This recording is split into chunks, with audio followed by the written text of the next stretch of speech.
Good evening for everyone. It's a great pleasure, it's a great honor to be able to open this symposium with double SBN. I salute Professor Sakamoto and President of double SBN and Secretary Professor Morota and other participants and also members of the societies. In 2019, I became member of double SBN. So I'm member of this society. And for me, it was an honor. And when we established the contact to make this web symposium, it was very pleasant for me. You remember our National Congress will be in 2023 in Goiânia with Paulo Ronaldo, and we invited the society to have a joint meeting with our society, but because of the pandemic, we postponed this presential joint meeting. So now we are the opportunity to make this virtual. I hope we have a great event today, and this institutional friendship can be the beginning of a relationship of respect and cooperation between the members. I would like also to thank you for AASPN, FNS, and Brazilian Society for the support to this symposium, and announce to you that we have 358 participants or attendants for this symposium. It was very, very pleasant for me.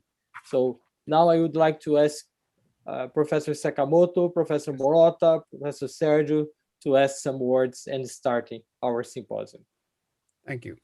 On behalf of the members of the Asia-Australasian Society for Pediatric Neurosurgery, I really appreciate Professor Oliveira and other members of the organizing members in Brazil. This is a very fantastic symposium.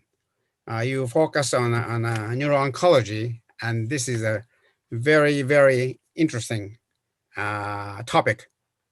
We can share this your experience and our experience on the website. In spite of the COVID-19 pandemic, we can have a very good chance to talk each other on website. Thank you for your giving me a good chance to communicate this symposium. Thank you.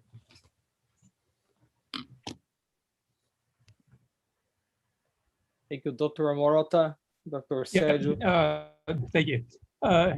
I prepared as a scientific chair of AASPN, and this time this is a very great honor for us to have this kind of joint meeting with the Brazilian Society of Pediatric Neurosurgery. And what I'm planning to select speakers and panelists, I try to choose most of the Asian countries from Far East to West, especially for the Southeast Asia, where the economic growth is very rapid and the medical standard is also growing very rapid.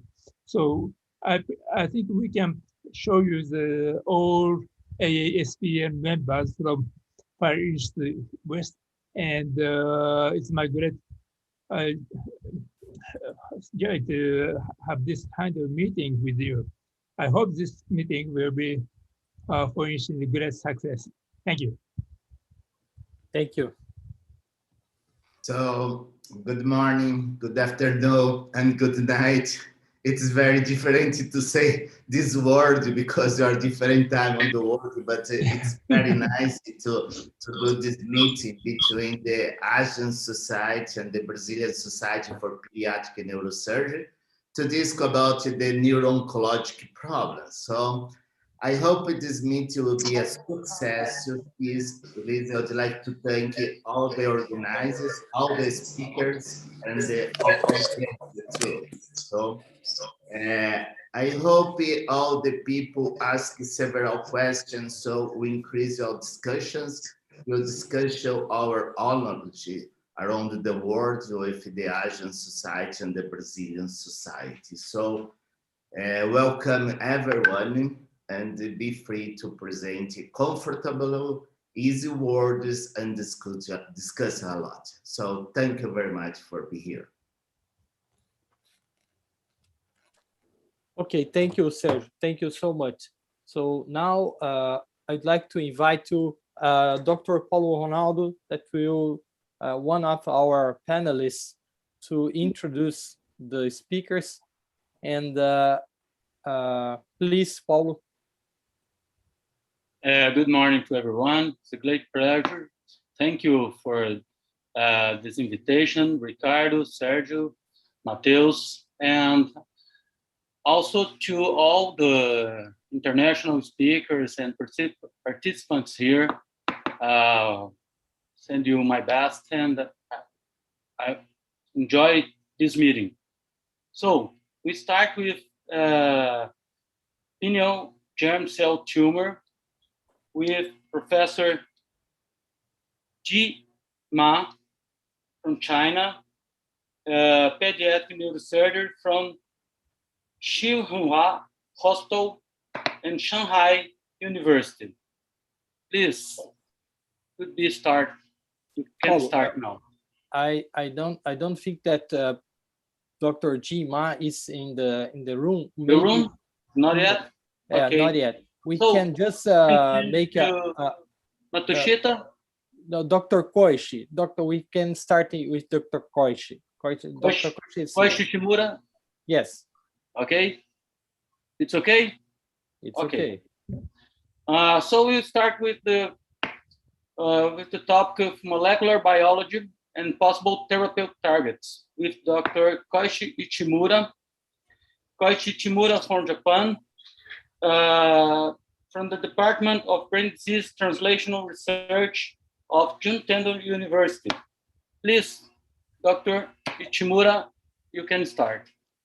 Okay, thank you very much for your kind introduction, and it's a great honor for me to be able to speak to this prestigious meeting of AASPN and SBN-Ped joint interactive web meeting. So let me share my slide.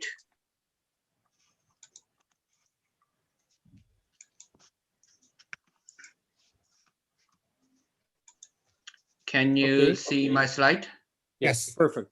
Okay, so I'm going to talk about CNS germ cell tumors, and actually I'm supposed to talk after all those clinical presentation being done for germinoma and NGGCTs, but somehow molecular biology and the posterior therapeutic targets for just CNS germ cell tumor will come first somehow. Okay, and well, this is a very well-known fact, and a central nervous system germ cell tumors, CNS germ cell tumors are rare in the Western countries, but very frequent in East Asia. You can see that in the great majority of East Asian countries, Japan, Korea, Taiwan, Hong Kong, China, and also Taiwan, about around 15% among pediatric brain tumors under the age of 14. While it is much lower, around 5% are lower in any other Western countries, and also in India as well. And CNS germ cell tumor is also the second most common brain tumors in children in Japan, as you can see here. And the problem is that it's a very enigmatic tumor, unlike any other brain tumor, because we don't really know why germ cell tumor, which should actually arise in the gonad, arise in the CNS. So its biology is still quite unknown, and the pathogenesis has to be explored. So in 2012, soon after I came back from the UK to Japan, we established the Intracranial germ cell tumor genome analysis consortium, or IGCT consortium, to study a comprehensive genome analysis and elucidate the pathogenesis and cellular origin, and hopefully develop an idea to develop a novel therapeutic targets. So what we found, what we have collected so far, in total 268 frozen tumor samples of all types of CNS germ cell tumors, including 146 germinomas and then quite a few non-germinomatous germ cell tumor or NGGCT as well. And for these tumors, we have so far done 41 exome sequencing, 132 target sequencing, 450 83 DNA genome-wide DNA methylation analysis, and 59 RNA sequencing. So this is a clinical profile of 119 CNS germ cell tumors collected in the IGCT consortium, for which we have detailed information available. As you can see, the peak age is 15, as this is also the median age. And as it's well known, it has CNS germ cell tumor has a very strong male predominance. It's about the sex ratio approximately 6:1 between boys and girls. And this is most typically represented among germinomas. The incidence of germinoma the peaks around 11 to 15, low teens. And the interesting thing is that the age distribution is slightly differs between the different subtypes of germ cell tumors. And as you can see, let me see. And as you can see, germinomas are a little bit more elderly compared to teratoma, which predominantly arise in infant, of particularly female. And also bifocal germ cell tumors are mostly germinomas. And this is a very interesting point because this is one of the subjects discussed in the international germ cell conferences in the last few years.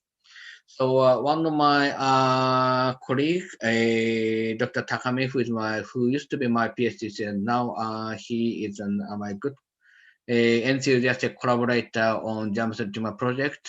He compared an incidence of germ cell tumor, a clinical feature of germ cell tumor in the Mayo clinics and Japanese cohort, and found that bifocal tumors are actually more common in Western countries, in the actually United States than Japan, while basal ganglia tumors are more common in Japan than United States.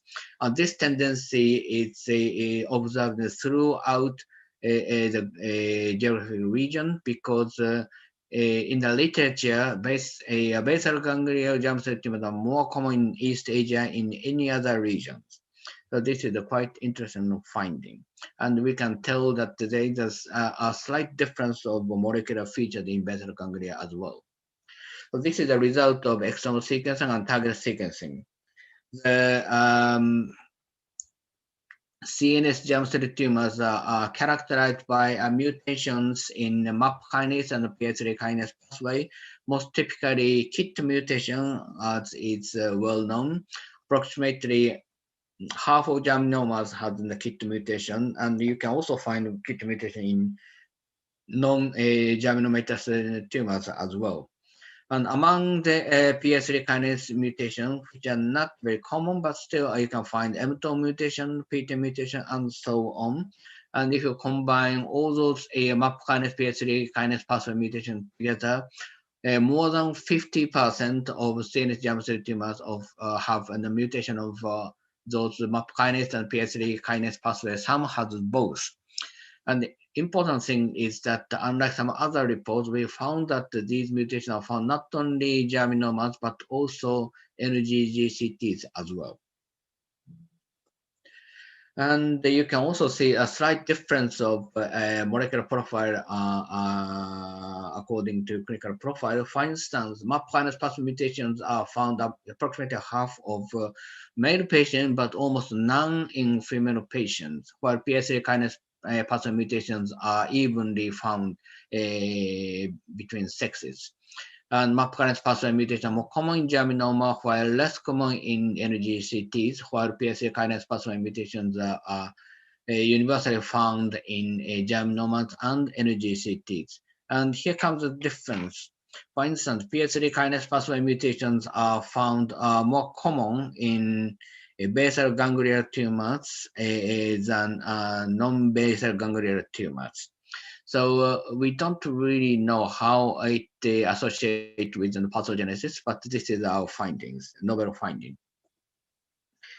And talking about KIT mutation, here's the list of 3 most commonly mutated genes in germinomas: KIT, CBL, and mTOR. And interesting is that KIT mutations in germ cell tumors are more common in exon 17, not in exon 11, which is often found in other KIT mutated tumors such as AML or KIT. The problem is that this means that imatinib is unlikely to be effective in CNS germ cell tumors with KIT17 mutation. This is something that we should consider when consider targeted therapy, targeted drug targeting and KIT mutation in germ cell tumors.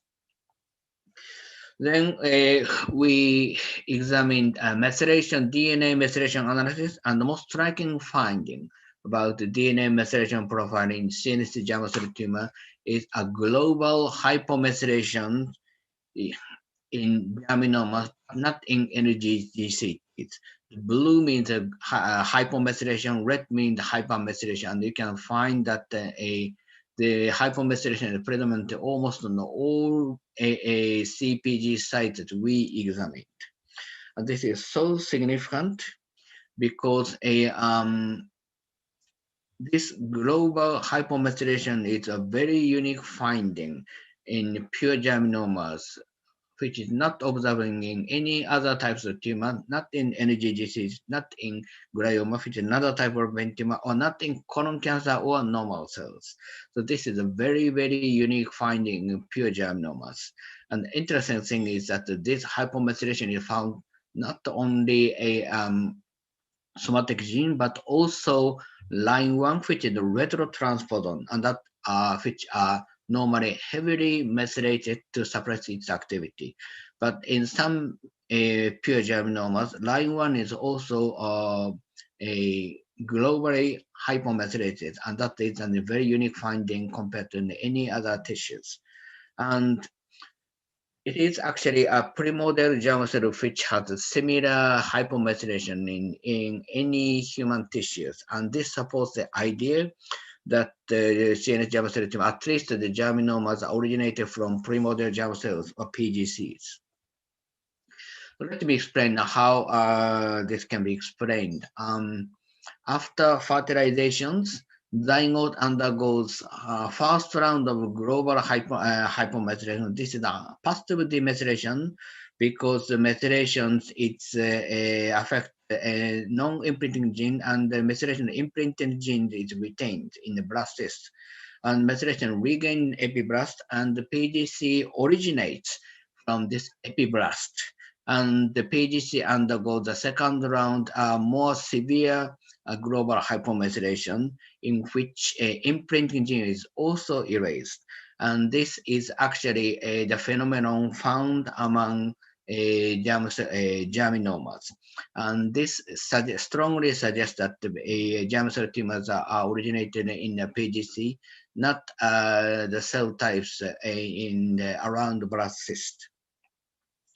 And this is a comparison of methylation profile among paternal imprinted gene, maternal imprinted gene, and germ cell specific gene, etc., compared to mouse PGCs. We didn't have a human PGC data at that time, but when we compared germinomas with PGCs, it resembles to premature PDCs on mice, but not mature PDCs. So this strongly suggests that germinomas originated from migrating immature PDCs, not mature PDCs. And another very interesting finding is that we have a few mixed germ cell tumors from which we could successfully dissect germinoma portion and non-germinoma portion. For instance, this is a mixed germ cell tumor with germinoma and mature teratoma, and when we dissect germinoma and mature teratomas, actually we found identical mTOR mutation. mTOR mutation don't have a hotspot. It means that this germinoma portion and teratoma portion developed from the common original cell which acquired mTOR mutation. However, when we compare the methylation pattern, the two portions had very distinct methylation pattern, germinoma having hypomethylation and mature teratoma having hypermethylation. It means that this mixed germ cell tumor developed from the common ancestral cell which developed mTOR mutation, but differentiated into germinoma or non-germinoma through methylation dynamics. We also did RNA sequencing, and we could quite distinctly distinguish pure germinomas and NGGCTs, and yolk sac tumors are also well separated. And when we looked at a gene ontology of germinoma, especially genes especially expressed in germinomas and not germinomas, germinomas ontology are predominantly represented by those genes involved in the sexual reproduction, the meiosis, and the reproductive cellular process, and that is quite consistent with the function that the PGC is a cell origin for germ cell. While NGGCTs, it's a mixture of NGGCTs, but they are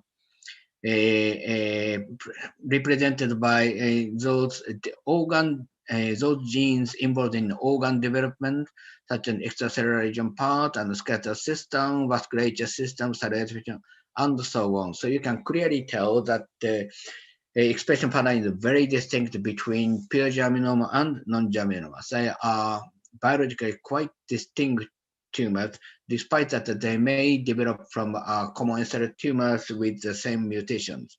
When we did a PCA analysis, principal component analysis, we found that germ cells, germinomas, and NGCs may differentiate at the point of epiblast. And this also supports the idea that the germ cell tumor develop from the common ancestral cell. Time is up. That they may develop from common ancestral tumors with the same mutations. When we did,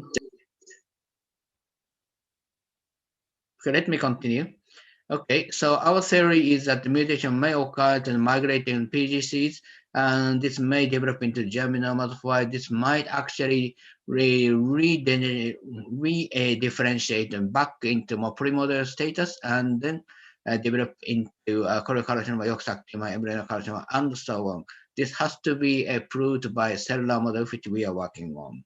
And finally, we studied not just the germ cell tumor, but the infiltrating lymphocyte, because you know that germinoma is characterized by massive infiltrating lymphocytes.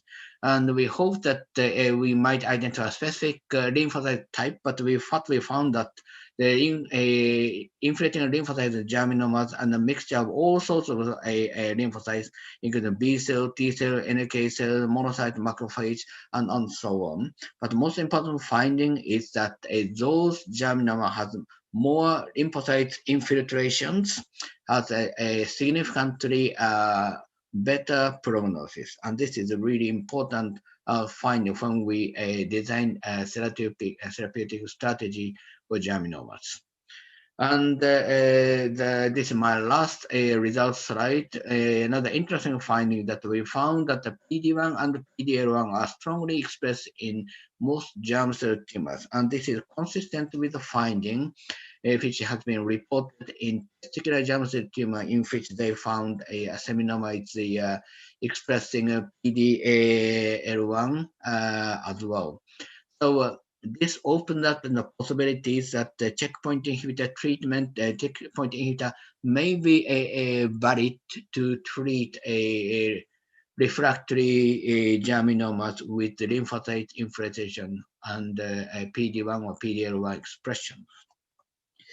So in conclusion, there are significant difference in molecular profile and neuroanatomical distribution of CNS germ cell tumor between East Asian and West countries, and the CNS germ cell tumor are characterized by MAP kinase and the PS3 kinase mutation both in germinal and NGGCTs.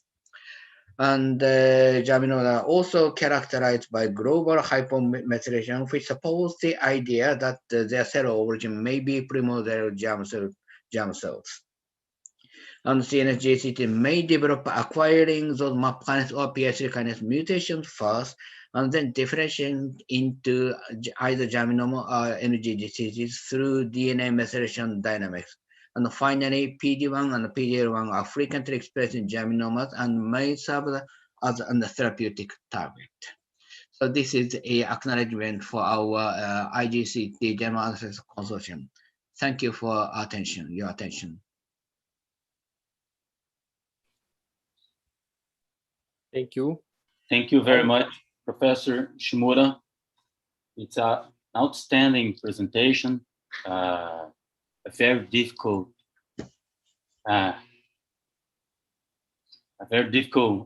thing to go on, and so we have to make more presentations and more studies about this theme.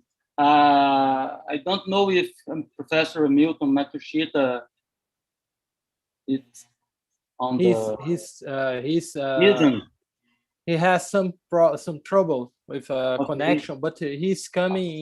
But we can just to make a inversion in the program. Here, no? Start with Benicio. Okay, so I call our friend Benicio Otton Lima. Professor Lima is from Brasilia, from Children's Hospital of Brasilia, Hospital da Criança de Brasília, and he will speak about advances in medulloblastoma, what we learned in the past 20 years. Please, Benicio, you start. Oh. Hamilton just coming now. Oh. Hamilton, Maybe are you ready to present?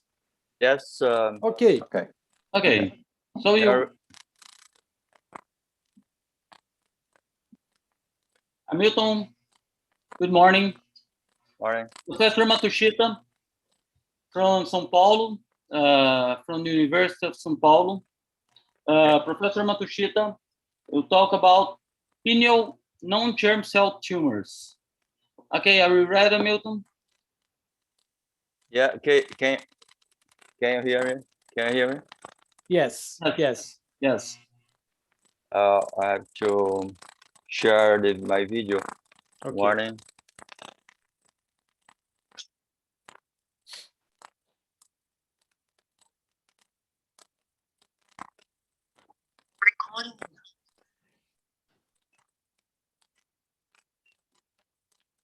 Yeah, but I cannot share my slides. No problem. Mateus will help you with this. And Benicio, are you ready to present now? Okay. Okay. Hello. Well,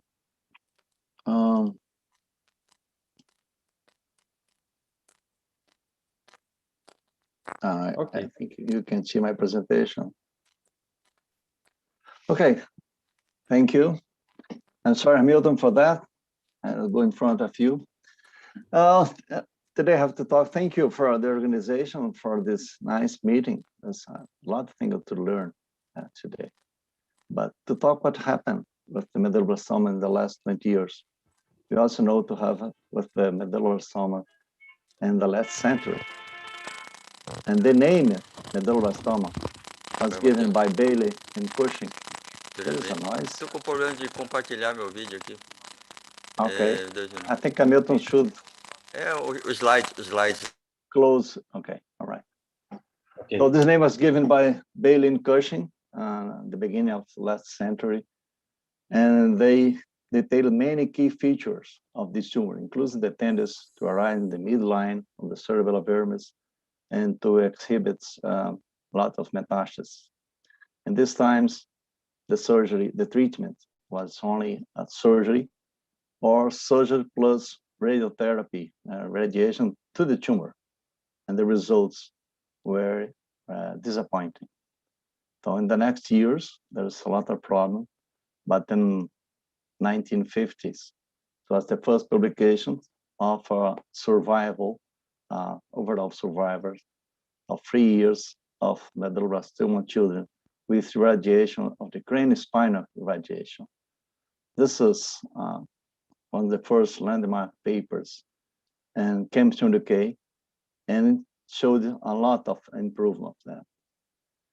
It was almost, this treatment was not unfortunate. Until 1969, Chang, he proposed one landmark, was the staging system based on tumor size and the presence of metastasis. So divided its high risk and average risk. If the tumor was 3B, was extension to the brainstem, this was high risk. And anything over M0, any kind of metastasis, also means a high risk. So this is one of the first and good staging system. And the addition of the cytotoxic chemotherapy regimen starting in 1970. Also a lot of study and put the medulloblastoma, including the PNET groups of tumors. This improved the survival of those children. And this kind of association with the oncologist and the neurosurgeon, plus the craniospinal radiation, improved a lot the survival of these small patients. The survival is still not good for medulloblastoma patients, and this center, the last 20 years, started the molecular era of the medulloblastoma. And this was the staging system, not based on the size of tumor and the age, but also based on the molecular expression of the tumor or the genetic of these tumors. This kind of improvement, they find that there are lots of papers and trying to do another classification, another kind of staging system. And then in 2010, there was a consensus group that was, they gathered together in Boston, and they published the consensus on the stratification. On this figure that was published in 2012, I think you see this picture. Anybody that talks on medulloblastoma talk the four basic groups: the Wnt group, the SHH, and the non-Wnt, non-SHH, the group 3 and group 4. There's a difference, this classification, and this was also another landmark that they defined the really high risk and low risk. But the papers are still coming. There's a lot of paper on this basic science, and the risk stratification for this group of good experts, they met together again in 2015 and made a new consensus. And now they staged the patients into 4 groups: the low risk, that means some kinds of Wnt tumors, or the group 3 without medulloblastoma, and a very high risk, like the SHH with type P53 mutation. This presentation was also published by the WHO, that published a new classification of brain tumors, including the new classification of the medulloblastoma, as I show here: the Wnt activated, SSH, TP53 mutant, bad prognosis, TP53 wild type, good prognosis, and the non-Wnt and non-SSH. This is the way you use this kind of stratification to treat your patients. The patients that are under 3 years of age, they go on chemotherapy only. You know that the treatment of medulloblastoma, the survival is done by a lot of sequela induced by the therapy itself. And then another stratification, that children that are older, a standard risk with negative CSF for cell tumors, no metastasis, and the residual tumor small, they go under a regimen of radiation that's less radiation than the high risk stratification. But the new one, the new classification, they divided into 4 categories: low risk, that means no metastatic, or the group 4, no metastatic and has a chromosome 11 loss or a chromosome 17 improvement. And the standard risk, no metastatic, that P53 Wnt, and no MYCN amplification, because you want to have MYCN amplification goes to a high risk. In a very high risk, the SHH with type P53 mutation, or when they have a group 3 metastatic.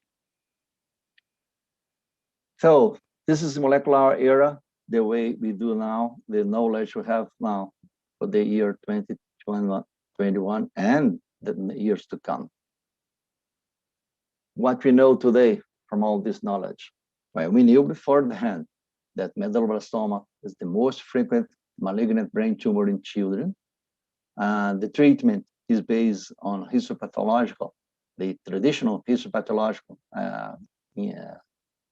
exam of the specimen also help us. And the molecular stratification, we gathered this histopathological and molecular stratification. The genetics, you know that the genetics differs across various age classes, resulting in marked prognostic characteristics. So we don't have one medulloblastoma, but we have a lot of medulloblastoma. You can check, try to stratification in every patient, what kind of medulloblastoma this patient harbors. And we still do surgery, trying to take as much as tumor as possible and safe. Craniospinal radiation, depending if it's a high risk or low risk, the doses of the radiation may be higher or lower.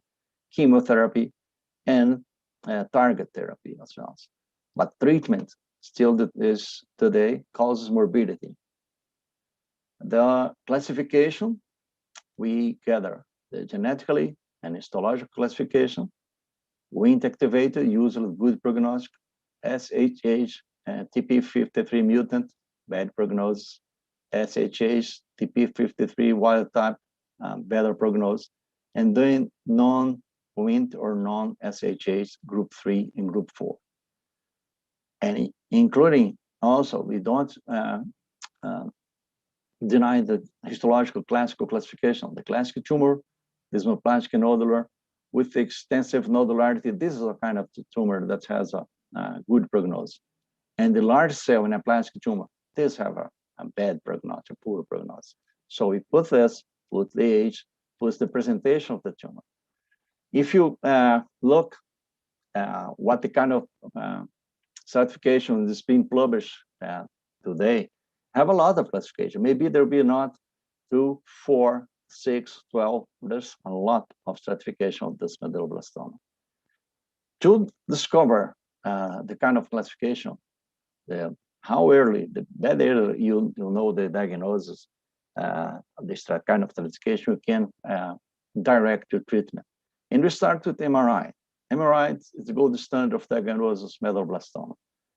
The Wnt-activated medulloblastoma, the cells arise from the lower rhombic limbs. So if they come from the lower rhombic limbs, they usually are located in the CP angle.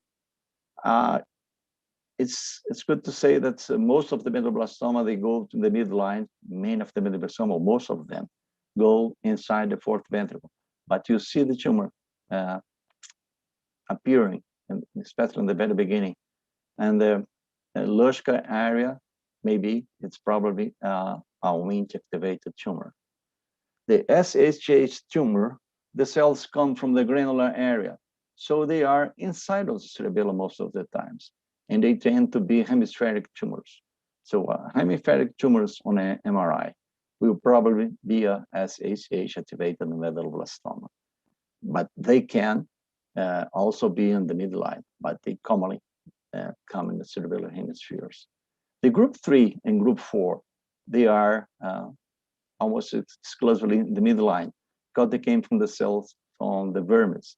The group 3 often shows a brainstem contact, and the difference of the brain, the group 4, they almost minimal or no enhancement after the contrast injection.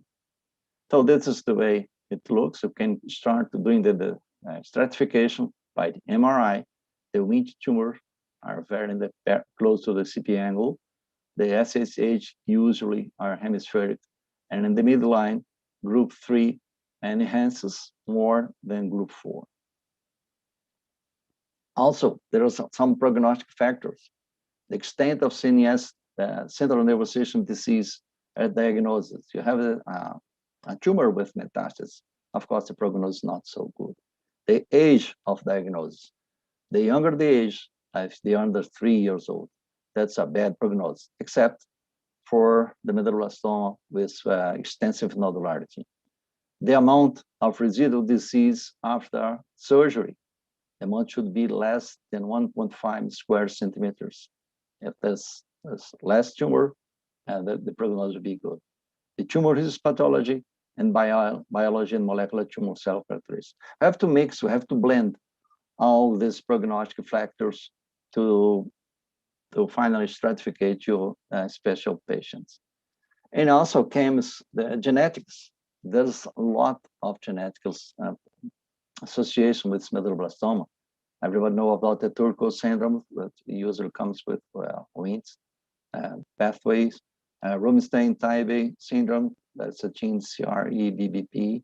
Gurlin syndrome, Li-Fraumeni, usually it's SHH, and Fanconi anemia. And you have to do your germline time if there is a Wnt activate in the absence of beta-catenin mutation and somatic modification. The sulfur PTSH, it's a lot of genes TP53. This mutation should be tested in the SHH-activated tumor. And there's a family history of BRCA cancers, also test the genes for BLB2 and BRCA2. There's a lot of lessons. In the last years, there has been a huge number of publications, and most of these publications, they refer to basic system, basic science, especially genetics and the molecular aspect of medulloblastoma. And how can a pediatric neurosurgeon deal with all this knowledge? It's a common knowledge. What you read today, that's different presentation tomorrow. And also came the target therapeutic. The therapeutic that you have to identify the very special kind of medulloblastoma. It's a hedge patchwork, Wnt, there's a growth path, ERBB gene. So you can use some target therapy. And we are neurosurgeon, and the neurosurgeon, to reach our therapeutic level, our therapeutic target, we use a lot of stainless steel. That's what we use. So to keep a large amount of new information, you must have a multidisciplinary team, and this team must be very dedicated, especially pediatric oncologists, geneticists, neuroradiologists. Pediatric neuroradiologists, they are the best. Radiation therapy also dedicated to children, neurologists, pediatric neurologists, rehabilitation team, because it's a lot of information that we cannot usually keep up. And the surgery, what happens to the surgery? There's also a timeline for the medulloblastoma surgery, starting, of course, with the great Cushing, was the first one that published the treatment of the tumors. Most of the tumors that Cushing operated, he only did a partial resection. And then came a surgeon like Donald Madsen that tried to do a radical resection of the tumors. It was improved in the 1970s by the use of the microscope. This is a very old microscope, but today have a very nice, brand new microscope, very special. That microscope transform a medium neurosurgeon, a very good surgeon. In the 80s, we start to see the tumors, because before the 80s, we didn't have the computerized tomography. The image diagnosis was based on angiography and pneumoencephalography. It's not so good image, but start to do it, and the results of the surgeon improved. In the 90s came the MRI that's refined what we're seeing. We could see the tumor and can operate it better. And the end of 1990s, it became the new surgery, the cerebellar bulbar access, the televelar approach, initially proposed by Kellogg and then by the group of Rothman. This kind of surgery preserve the vermis instead of doing a verminotomy. We just go under the tumor and could resect all. And of course, in this century, there's a lot of improvement in the neurosurgical suites, ultrasonic aspiration, bipolar neuromonitoring, and so forth. So, what the treatment option we have today? If the children's less than 3 years, surgery, always surgery, and adjuvant chemotherapy.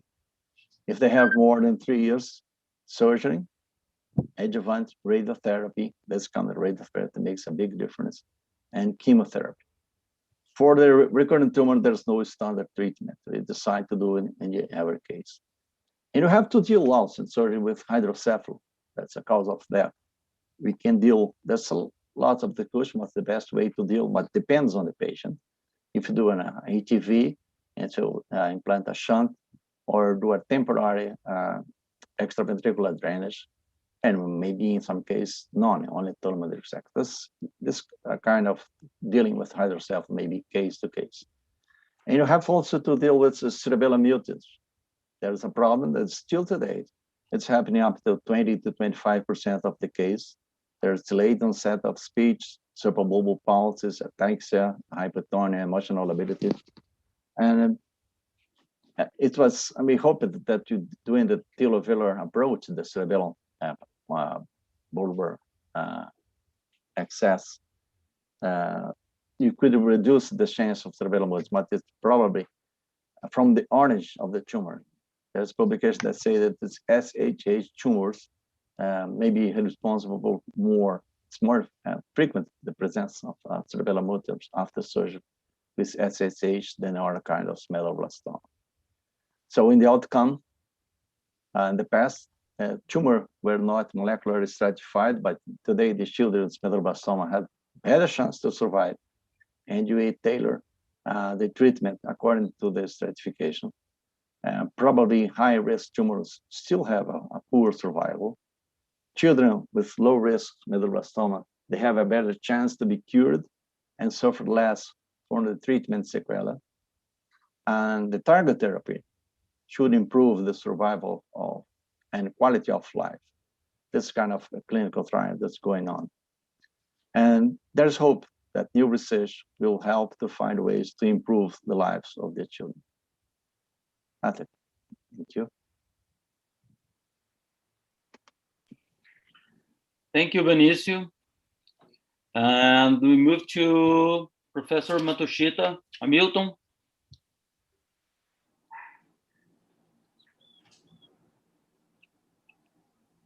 So you can start, Milton. We'll talk about pineal non-germ cell tumors. Professor Matsushita from São Paulo.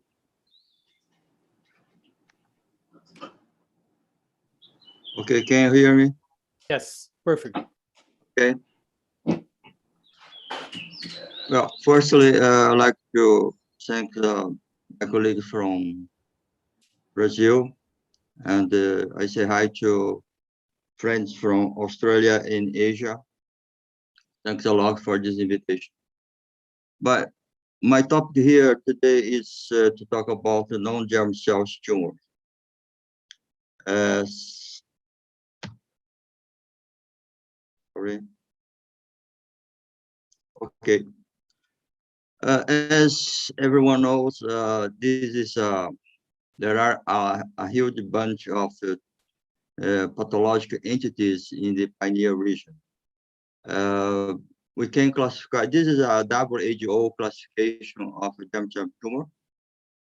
We can group them in germ cell tumor, craniopharyngeal cell tumor, neuroepithelial tumor, and others, that those that are less frequent.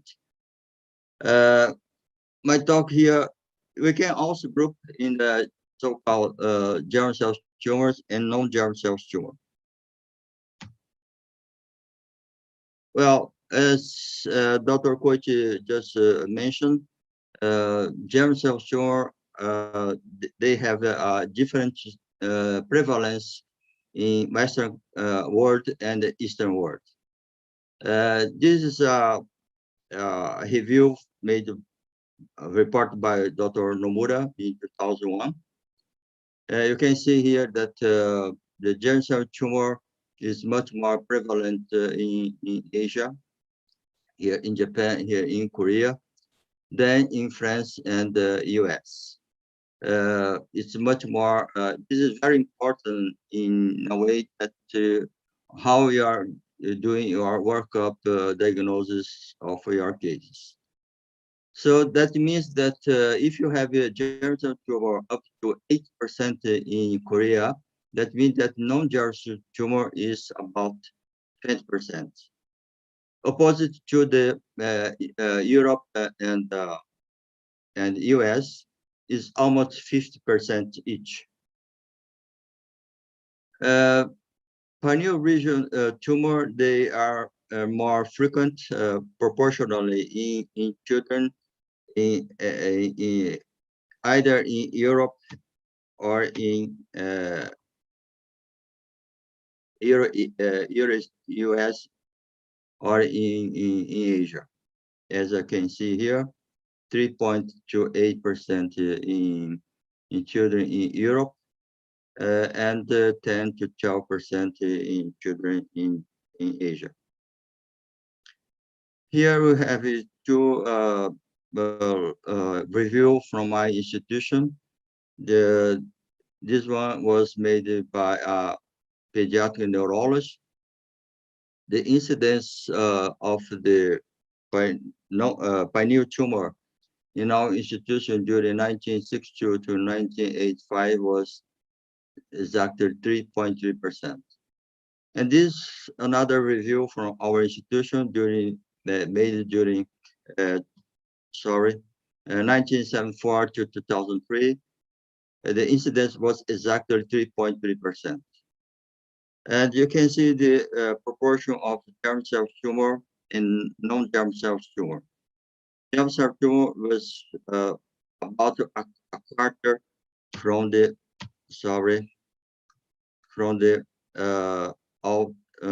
pineal tumor in children.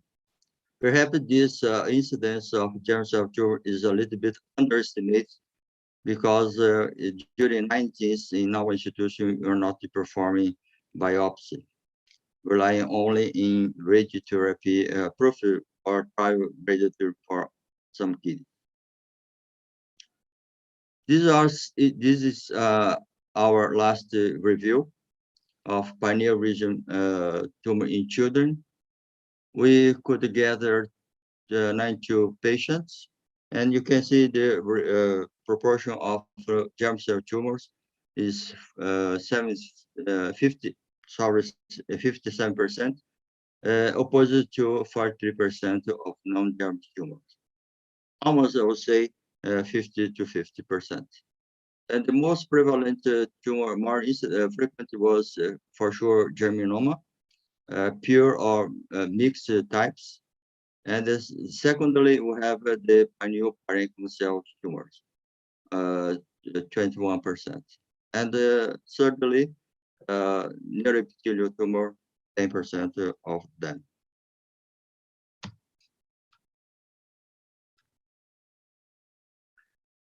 And one curious data is that it's according to the books. Especially pinealoblastoma, they are more prevalent in infants than neuroepithelial tumor, and more frequent in the second case. This is the guideline of our institution. For sure, we have to have image, blood test for beta HCG and alpha fetoprotein, endoscopy whenever we have hydrocephalus. We perform EGV and the biopsy of the tumor in order to have a sample for histology. And surgery whenever we have a non-germ tumor or teratoma and immature teratomas. So let's start my talk about non-germ tumor specifically. This is a WHO classification. We can classify as a pineocytoma, intermediate differentiation, pinealoblastoma, and a papillary tumor of pineal region. Okay, pineocytoma is the most benign tumor. Prognosis is good. The 5-year survival is to say is usually up to 9% of in 5 years. They have no recursive rate, low recursive rate, and the result about the radiotherapy is still usually good, but still controversial. As I said, pineocytoma, we have only 2 cases of pineocytoma in our institution. This is the histology from one of our cases. Usually, is you have these cells like oligodendrogliomas. This is a neuropil came from neuronal differentiation that is staying with synaptophysin. This is the hallmark of this tumor. As I said, they have a long free survival with the good result in the surgery. We never have achieved our gross total resection, and low overall survival is longer too. You see here in this slide the effect of a radiotherapy performed for these tumors. You see here that if you see overall survival, as I said before, radiotherapy is still controversial, but some say that perhaps they are resistant to radiotherapy. I'll show some cases. This is one of our cases in a child with 90 years old, a small tumor at the pineal region. This is the approach we usually do. It's infratentorial supracerebellar approach for a small tumor, usually because they are located just below the venous systems, deep venous systems at the pineal region. This is the approach. This is the precentral cerebellar vein, the tumor, and it is very easily to dissect from the limits of the tumor, and at the end you can see the third event. The one more case is quite similar, and this is the kid without the upward gaze of size. Now the next one is pinealoblastoma. This is the most malignant tumor of all in the region. The survival rate for malignant tumor in 5 years is 10%. Is high rate of recurrence and the metastasis. different from what was thought before. This tumor was grouped among the embryonal tumors, primitive embryonal tumor before, but as time is showed, they have a specific mutation that can distinguish them from the other primitive embryonal tumor. And maybe one level is usually high.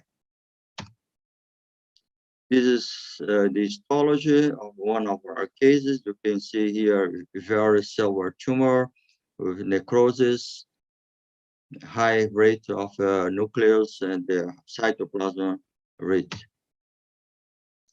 We had 18 cases, most of them during infancy. Treatment is strongly depend on the age of patients. That is because we cannot deliver radiotherapy for patients less than 5 years old. That's why we have to rely the treatment in these cases.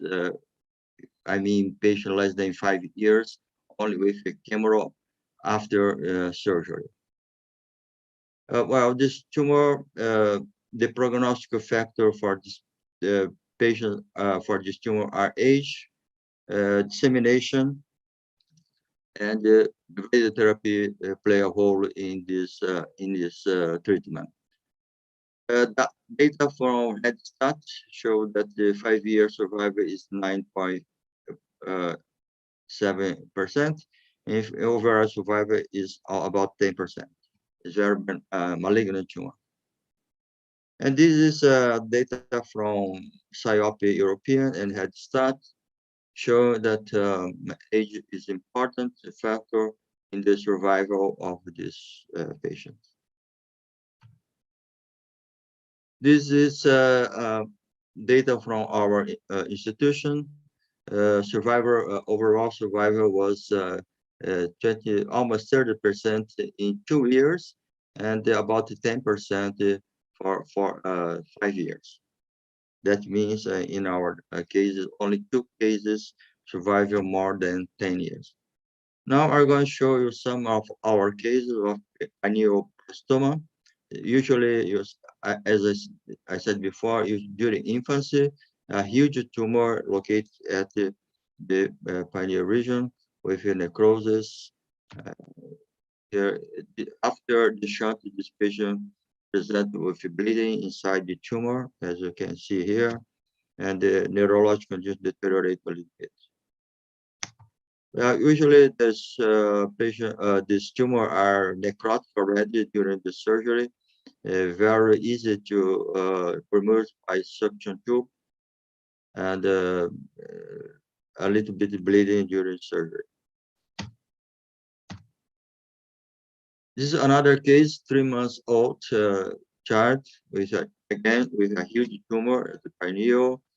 Is MRI of this child, and this patient refused the parents' previous treatment, so he died soon after this case. Another case, a 1 year, 9 months old child, huge tumor less than here at the pineal with necrosis. This is the post-op. You can see we left here residual tumor, and we sent them to chemo. Another patient, 14 years old patient, this is the tumor, and after the surgery, into 1 year after, and the 4 years after, and have here the MRI of this year. This is the patient. I show here he had upper perineal sign. One more case, small case, a small tumor at the pineal, and the 14 years old. And this patient come later with a 3 year later with a huge metastasis and dissemination of the tumor. I had to treat again and the results of the surgery.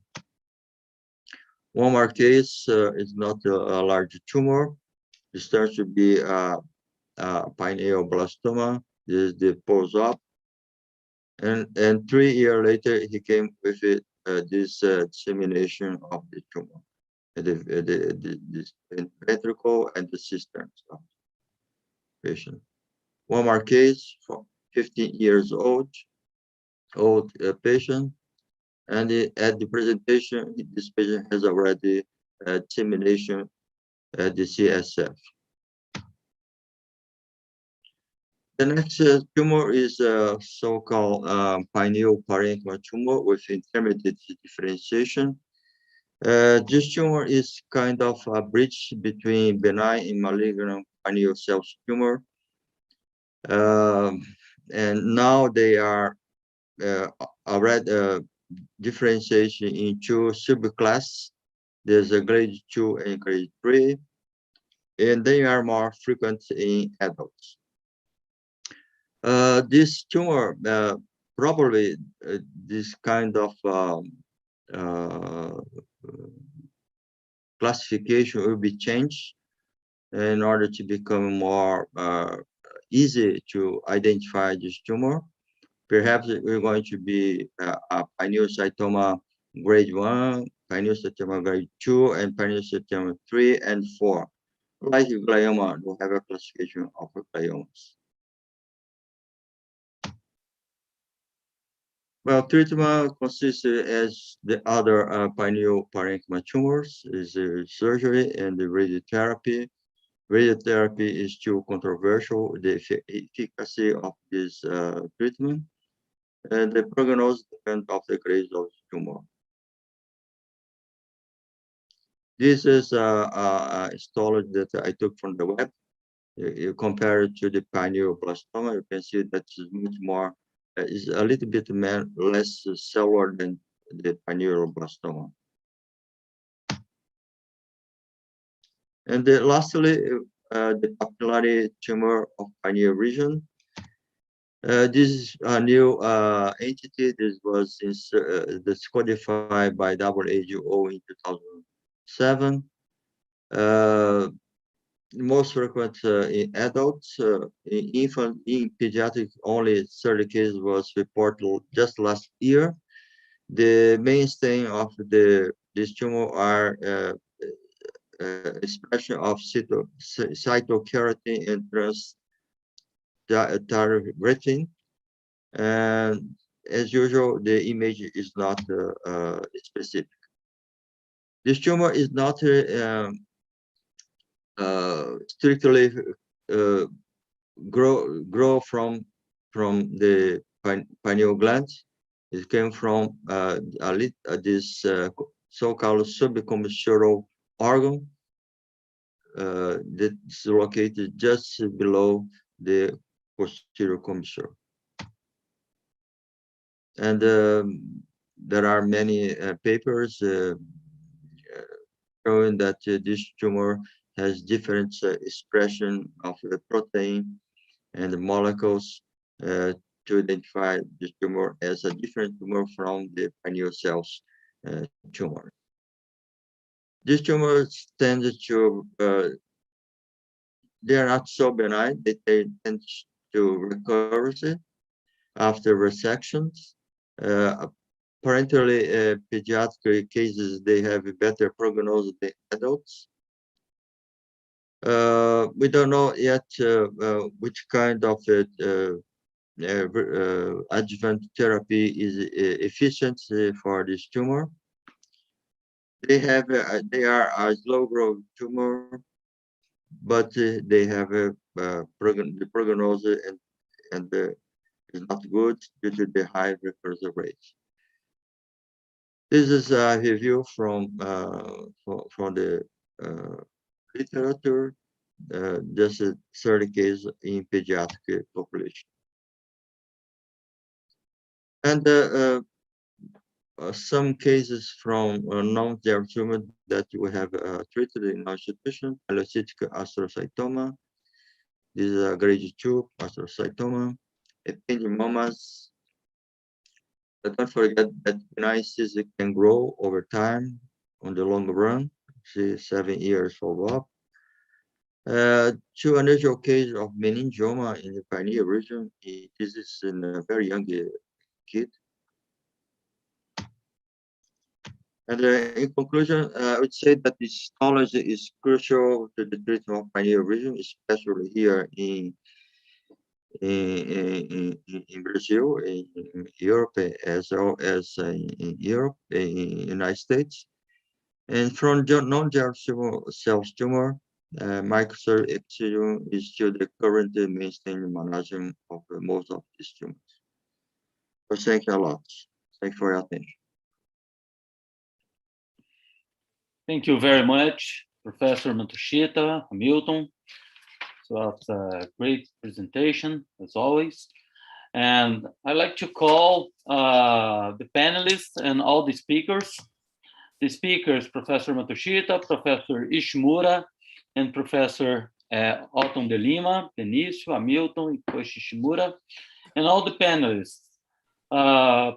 Professor Kim from Korea, and Professor Alison Ray from Australia, and also our great friend from Brazil, outstanding women neurosurgeon, Professor Nilce Zanon from Brazil.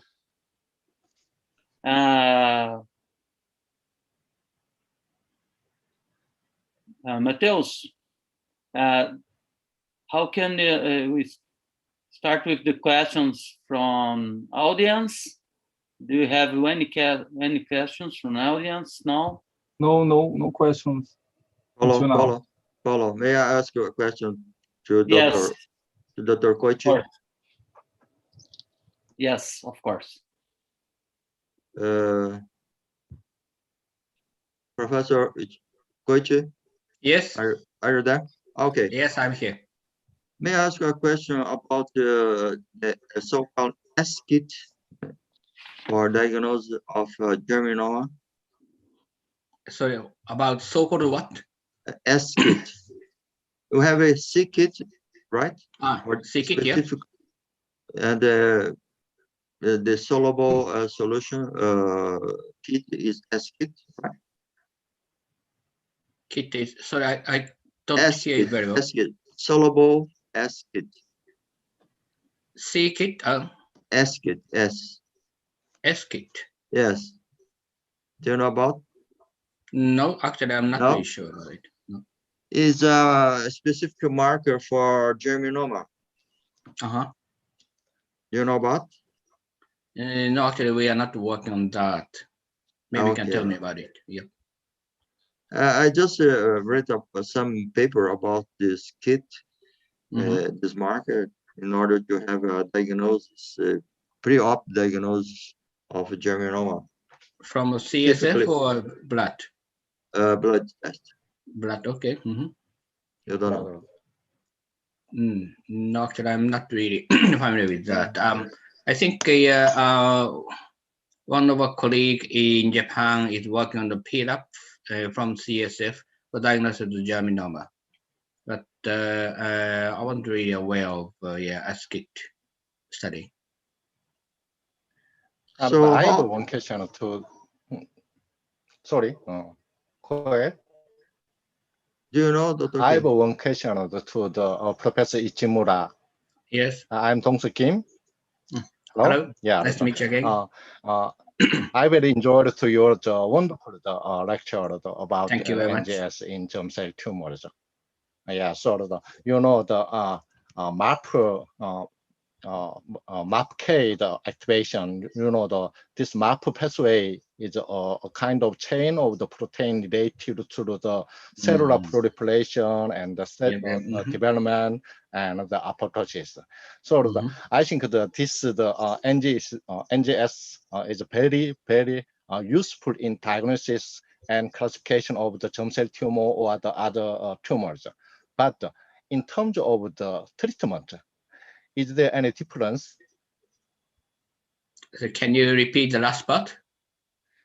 I mean, the result of genetic alteration in germ cell tumor can make any difference in treatment. Treatment. Okay, I think. Yeah, I see. And of course, that everyone is interested in an improvement in the treatment. And I think one of the biggest challenge of developing a new treatment for germ cell tumors is that actually germinoma, as you know, generally respond to conventional chemotherapy and radiation therapy very well. Right. And I think that is actually it's not really a problem. But when we develop a new treatment, such as I mentioned, checkpoint inhibitor or KIT inhibitor, it has to be it's ethically it's very difficult to use it for newly diagnosed patients because the conventional therapy works. And because if you talk about just germinoma may be almost cured by intensive treatment, and the recurrent germinoma, refractory germinomas is a problem, but it's not very common. And another problem with NGGCTs is that the mutation is present, but the frequency is not as high as in germinomas. So you don't find so many non-germinoma which have those targetable mutations. And another problem is that recently more and more clinicians chose not to do biopsy, in contrary to Professor Matsuda mentioned in the last talk, but they tend to diagnose based on tumor markers alone. And in this case, there aren't really any materials to diagnose. In Japan, actually, we still have an policy and also tradition to do histopathological diagnosis, and that's why we managed to collect so many samples. And we are hoping that we will develop a targeted therapy for refractory germ cell tumors, in particular NGGCTs. So the answer to your question is that we have not really changed the treatment for germ cell tumors yet, and that is quite similar to the situation for medulloblastoma in a sense, because medulloblastoma is also treated in the conventional chemotherapy and radiotherapy. So yes, like medulloblastoma, I think our molecular analysis has gone quite far, but it will still take some time before we identify novel treatment. But we are working on that, so rest assured. Okay, may I just ask a follow-up question? I'm Alison Ray from Melbourne, Australia. I'd like to thank all the speakers for their excellent talks. But just a follow-up question, Professor Ichimura. I was really fascinated with your work showing the mTOR mutation, both in the mature teratoma components, because I think unlike germ cell tumours, growing teratoma syndrome is something that we really don't have a good option for. And it's something that can surgically be very challenging due to the consistency of those teratomas.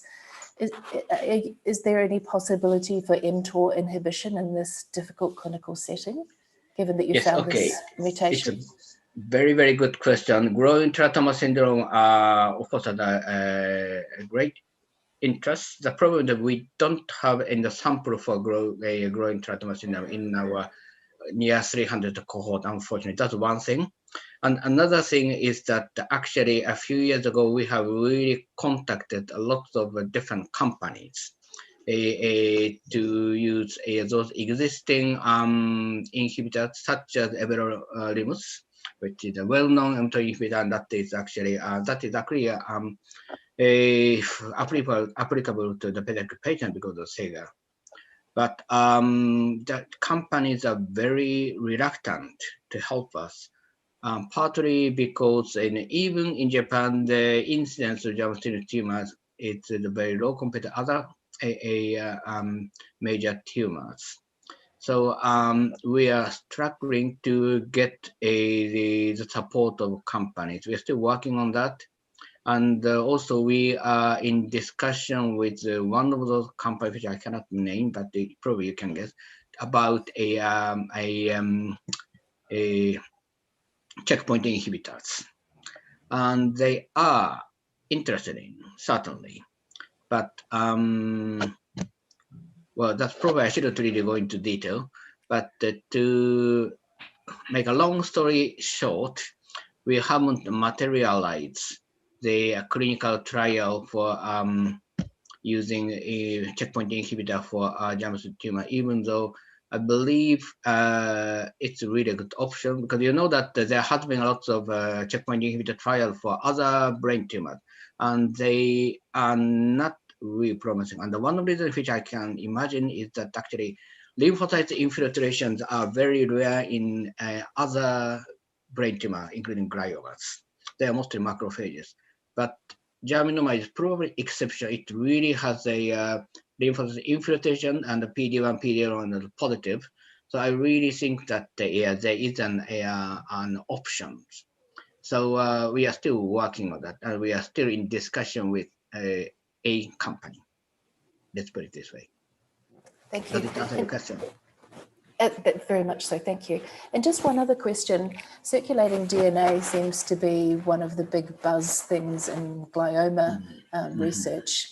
Have you looked beyond markers into seeing whether these tumours are producing any circulating DNA and whether that's going to be a diagnostic avenue for the future? Okay, circulating DNA, in my very personal opinion, my feeling is that despite the numerous report about circulating tumor DNA from various brain tumor, including adults, my feeling is that things from brain tumor that not come out, not just then go in, but it doesn't come out. So my feeling is very difficult to get information in the circulating blood about brain tumor, and also those mutations like KIT mutations and other stuff are not really specific for tumor types.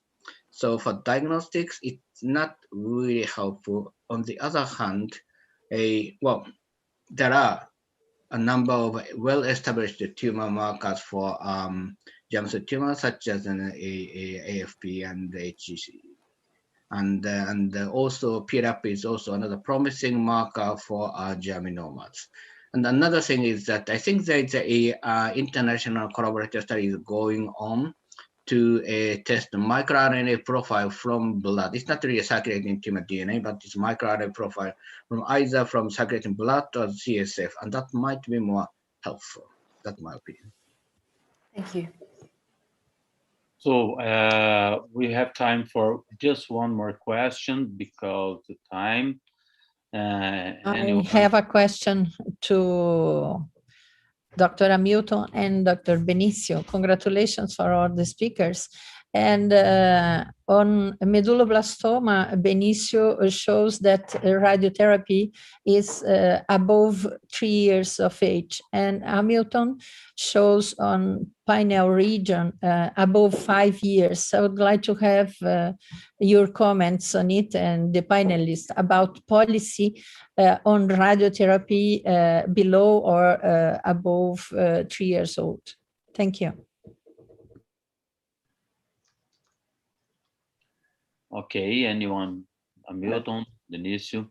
Regarding to pineoblastoma, you try to avoid deliver radiotherapy for kids less than 5-6 years old. But there are some cases that after surgery you have some recurrence in the locally. In this way, if this patient has recurrence, in 2 instances we have to deliver local radiotherapy for these kids, because these tumors are very, very aggressive. So no way to treat it in other way. But you know, efficacy of radiotherapy is not so huge. It's my feeling. prognosis usually is too bad. Okay, Nelsie, thank you for the question regarding the okay. May I just one last question to Dr. Matsushita and also all the Brazilian colleagues, that they, as I mentioned, the incidence of germ cell tumors are very different between East Asian and the Western population, and Brazil has a huge Asian community, particularly from Japan. And I wonder if you have really epidemiological data showing that the incidence is different between a population with Asian origin or more Latin American population regarding the incidence of germ cell tumors in Brazil. Well, sorry, Dr. Kochi, but we don't have this data because this is not so frequent tumor, right? And the population of Japanese, Korean, and Chinese is about 1.5% of Brazilian population. Okay. That's why the number is very low. I don't have a statistic about this data. Sorry. Okay, thank you very much. Okay, Benicio, you can finish. Okay, now I was talking about the radiotherapy for the Medulloblastoma over 3 years. The use of radiation was a game changer in the treatment of Medulloblastoma. So nowadays we have so good machines. So the technique is so good, it's different from they were in the 60s and 70s. So we still indicate radiotherapy. And all these treatments is tailored for each patient. And we discuss this extensively with our radiation therapy team. Okay, thank you for all. Sorry, you have to finish now. And I hope to see all of you in Goiânia in Bye. Everybody, bye. Okay, Bye. and go Bye. on to the next speakers. Good Okay, to see you, Sakamoto sensei. Ricardo. Thank you. Bye-bye. Thank you. Now we So will let's migrate to module 2, then Ricardo. Okay. Dr. Yan is on Zoom. Dima will come here.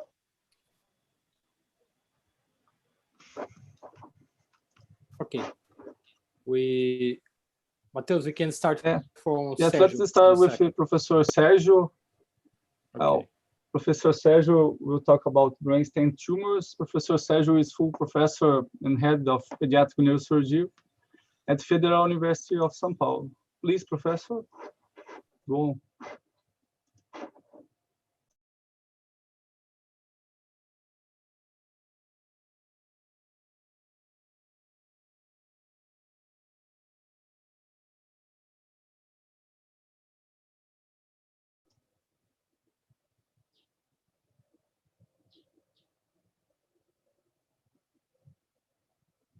Professor Sergio, we are not hearing. I can't hear you. We can't hear. No. When you talk about the brainstem tumor, the brainstem is a very protective structure. It's located behind the clivus, inferior to the encephalon, and in the middle of the clivus and cerebellar. It's a very protective structures. When you think about to do an approach of the brainstem, you need to know absolutely all the complete anatomy of the brain. It's not only the microscopic anatomy, the intrinsic anatomy of the brainstem, and to imagine where you can find the different structures, because all the time you cannot visualize these structures. Brainstem surgeries too, you need to have different tools to approach the brainstem. One of the most important is the ultrasonic aspirator And in the majority of the case, I use this kind of ultrasonic device produced by Sonac when the tip of the ultrasound is very thin, 9 millimeters. The tools you need to use is the evocate the potential, you need to monitor this tumor, and the wave, it's very important. Sometimes it's stop the evocate the potential, but the wave continues. So we continue to the surgery. You never stop in that situation because the patient will recover. But when you have, it's very good, is the intraoperative MRI. So all the time you can identify where you are and if you can remove out the tumor. The message of the brainstem tumors, the best treatment for benign tumor is the surgery case. It's my first case in my life of brainstem tumors. It was a huge tumor in the pontine region, moved completely this tumor, and 30 years later follow-up, the patient here with the same 6 paralysis as you can see in the beginning, but no more tumor, no radiotherapy, no chemotherapy. It's the best treatment for benign brainstem tumor, the surgery. This is important for pediatric neurosurgery because the epidemiology shows the most frequency of this tumor is from 5 to 10 years old. So is the job for pediatric neurosurgery. Classification proposed by Professor Maurice Schultz from Marseille in 4 different types of the tumor: diffuse, focal, exophytical, and cervical medullary. The one is all the example of the type 1 tumor is a diffuse pontine glioma. You don't have any opportunity to operate this kind of a patient, only sometimes to do a biopsy for research and to try to find a different kind of stone and to say the parents about the evolution, but there is no place for surgery in type 1 diffuse pontine glioma. But sometimes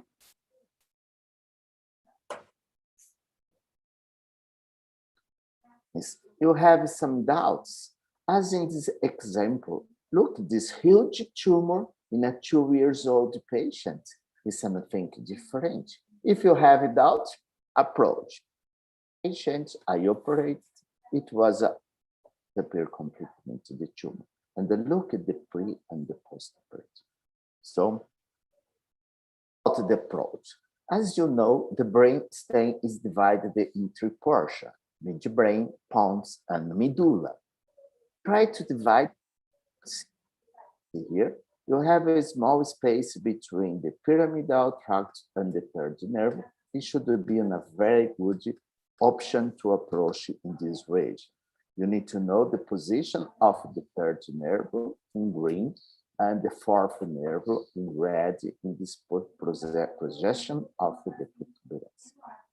The tumor in the anterior portion of the mesencephalon can grow in 2 different positions.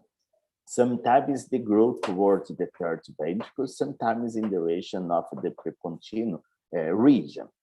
As in this case, when you have the tumor growing in direction to the 3rd ventricle, you can use the suprategmental safe entry zone. I can remove this tumor using the endoscopy. See in this example, a huge tumor exophytical to the mesencephalon, and you can see the approach by the endoscopy. Look at the bulging of the tumor.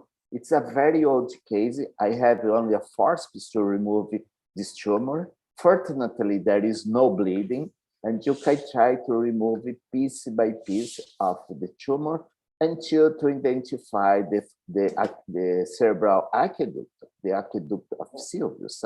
As you can see here, after remove the tumor, you identify the aqueduct and try to complete removal of this lesion. So when you see the postoperative,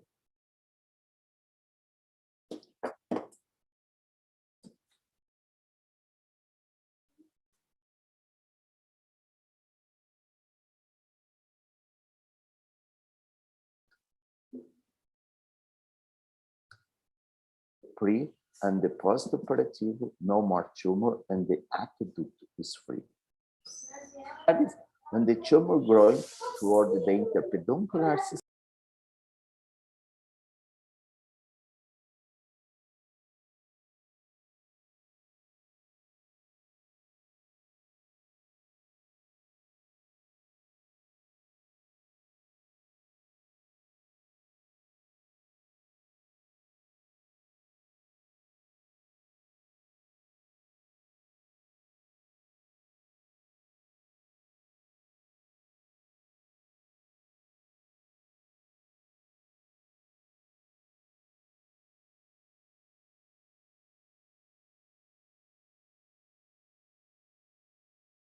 And the third nerve, and you can approach around the third nerve. So look at this example. It's called that a perioculomotor safe entry zone between the pyramidal and the trajectory of the third nerve. This is the example, and the anterior portion, tumor located in the anterior portion of the mesencephalon. You can see here the intraoperatorial approach, the third nerve, the cyst, the patient, the postoperative with pitosis, and after 2 months, it disappears completely. And here, the preoperative and the postoperative disappear this cyst. It's a very unusual cyst. It's a glioependymal cyst of the third nerve, cranial nerve. So you can find that in Journal of Neurosurgery. So sometimes the tumor in the second person of the mesencephalus can grow towards the fourth ventricle or in the pineal region. Patient in a seated position.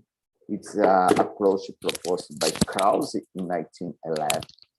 And you can see here the pre and the postoperatively total resection of the lesion. And the most important, the patient in the postoperatively and the 13 years follow-up, no symptomatology, no more tumor.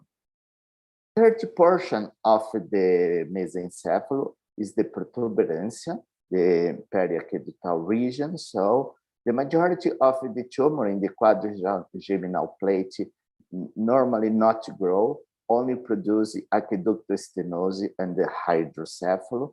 In that situation, normally you do a third ventriculostomy. But the tumor can grow, as in this example, a huge tumor, and use fourth-prone approach, the interhemispheric occipital approach. You try to completely resolve the lesion. The majority of the case is low-grade astrocytoma. Philosophy to approach mesencephalo lesion, when they grow towards the third ventricle, use a supracerebellar infratentorial approach proposed by Krause and modified by Stein. The tumor grow towards the fourth ventricle, use a 3-4-4 prone approach or occipital transtentorial approach proposed by Popeye. Times the tumor growing in all the directions.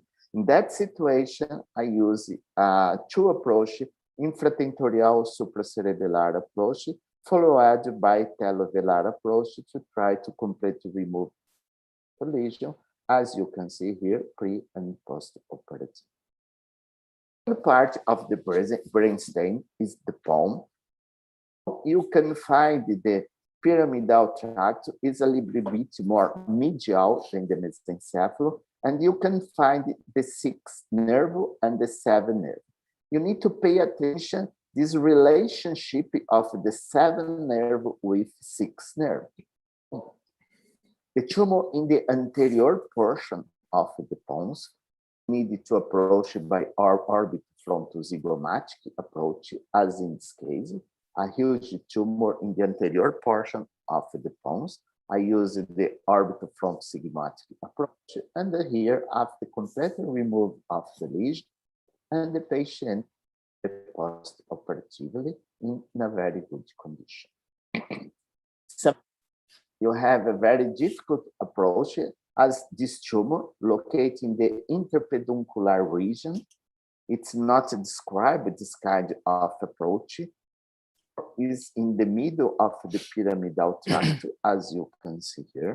So you can use the interpeduncular sulcus safe entry zone, is the continuation of the lateral mesencephalic sulcus.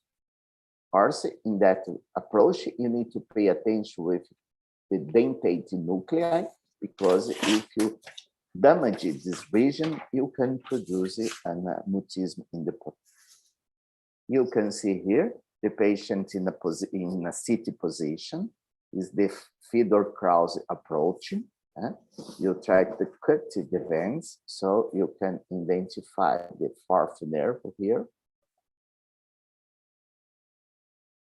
The supracerebellar approach, you can see here the protuberance, the navigation. So you identify the fourth nerve, the superior cerebellar artery. So, and you try to open this region, is the interpeduncular region.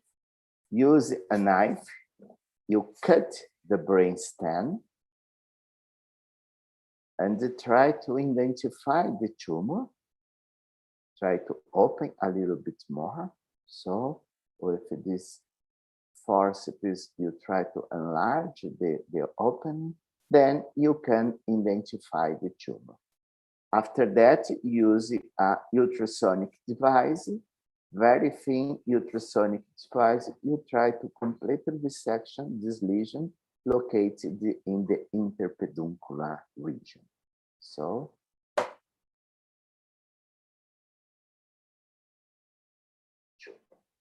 after that, use a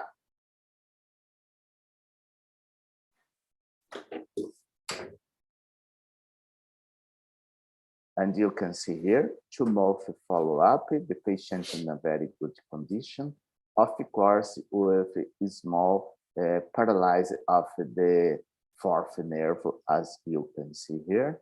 These were published in World Neurosurgery approach. So the tumor located in the posterior part of the pons, you can use velar approach, as you can see here. This tumor very located near the nuclei of the skull. You can use a suprafacial approach. Of course, with you can do you can mapping the rhomboid fossa, and here the postoperative, the patient in a very good condition. Sometimes the tumor is huge tumor and it destroy completely the pons, as you can see here, from the fossa rhomboid to the clivus. So in that patient, you approach by the telovelar approach, remove completely the tumor. The patient present only with torticollis in the. So then you can see here, after totally removal of the lesion, in your skating sport, and several years later, no more tumor. As you can see here, near to the bulb. So I use infrared approach. You can see here, you have more or less 6.5 millimeters inferior to the nuclei of the 7th nerve. It was described by Kiyoshima et al. So I can approach this tumor, completely resection of the lesion, and the patient several months later in a very good condition. Portion of the brainstem is the bulb or medulla. So the medulla in 2 portions. And look, the pyramidal tract is more medial than the pons and the mesencephalon. And in that region, you can find the several nuclei of the last cranial nerve. So In that region, all the time is you need to mapping to find a place to go into the brain. So look at this example, a very anterior tumor in the medulla. In that situation, need to a far lateral approach, as you can see here, and you can approach by the posterior olivary sulcus, as you can see here. It's another safe zone. And then preoperatively and postoperatively complete the resection of the lesion, and as you can see here, several years later. Example, a cervical medullary tumor growing in direction to the spinal cord. You need to open C1, C2, C3, and C4. More occipital craniotomy, complete resection of this huge tumor. Look only the medulla here. It's very enlarged by this tumor, as you. And then in the postoperatively, completely removed of the tumor. It was a benign tumor. You can see here, pre and postoperatively, and the patient here in a very good condition. You can find this different safe entry zone, pericollicular for the quadrigeminal plate tumor. There is a very discussion in the literature if you open in vertical or horizontal approach. There is no answer for that. Suprafacial approach, interfacial, lateral limiting sulco here. Infrafacial approach is very small than the suprafacial approach, or in the midline when you have the tumor in the bulb.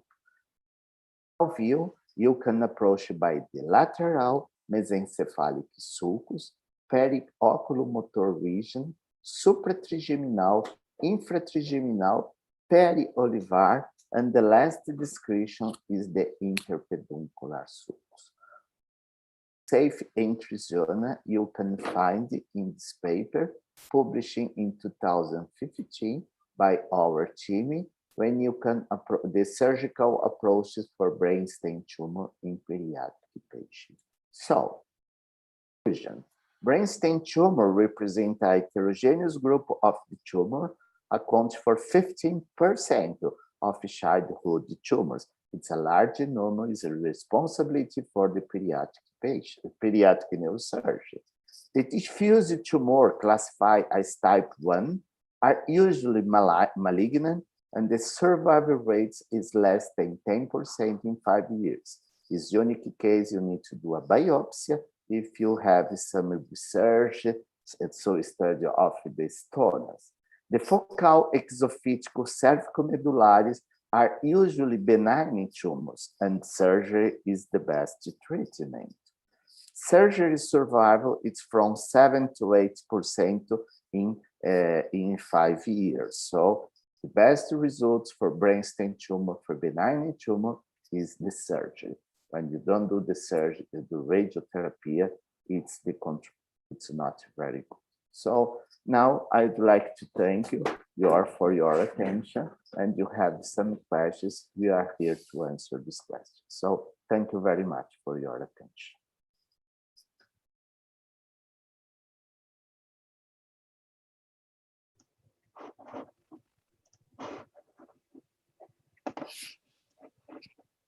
Now, I want to invite Dr. Yan to present about advances in ependymoma, what we learned in the past 20 years. Dr. Yan is assistant professor at division of neurosurgery at National Taiwan University Hospital. Thank you, Dr. Yan. You can go on.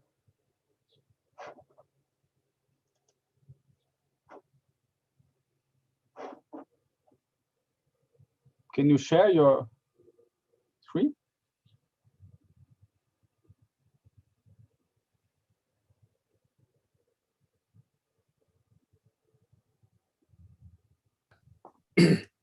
Dr. Yan?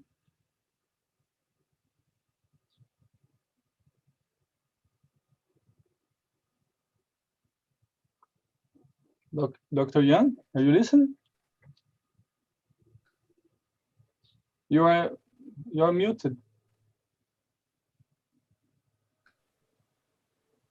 Hello? Hello? Okay, hello. So now it's okay? Okay, Yes. can you share your screen, please? Okay, can you see now? Yes. I can't see your presentation. You can or you can't? Can't. Can't. Can you share? Yes, I Try again, please.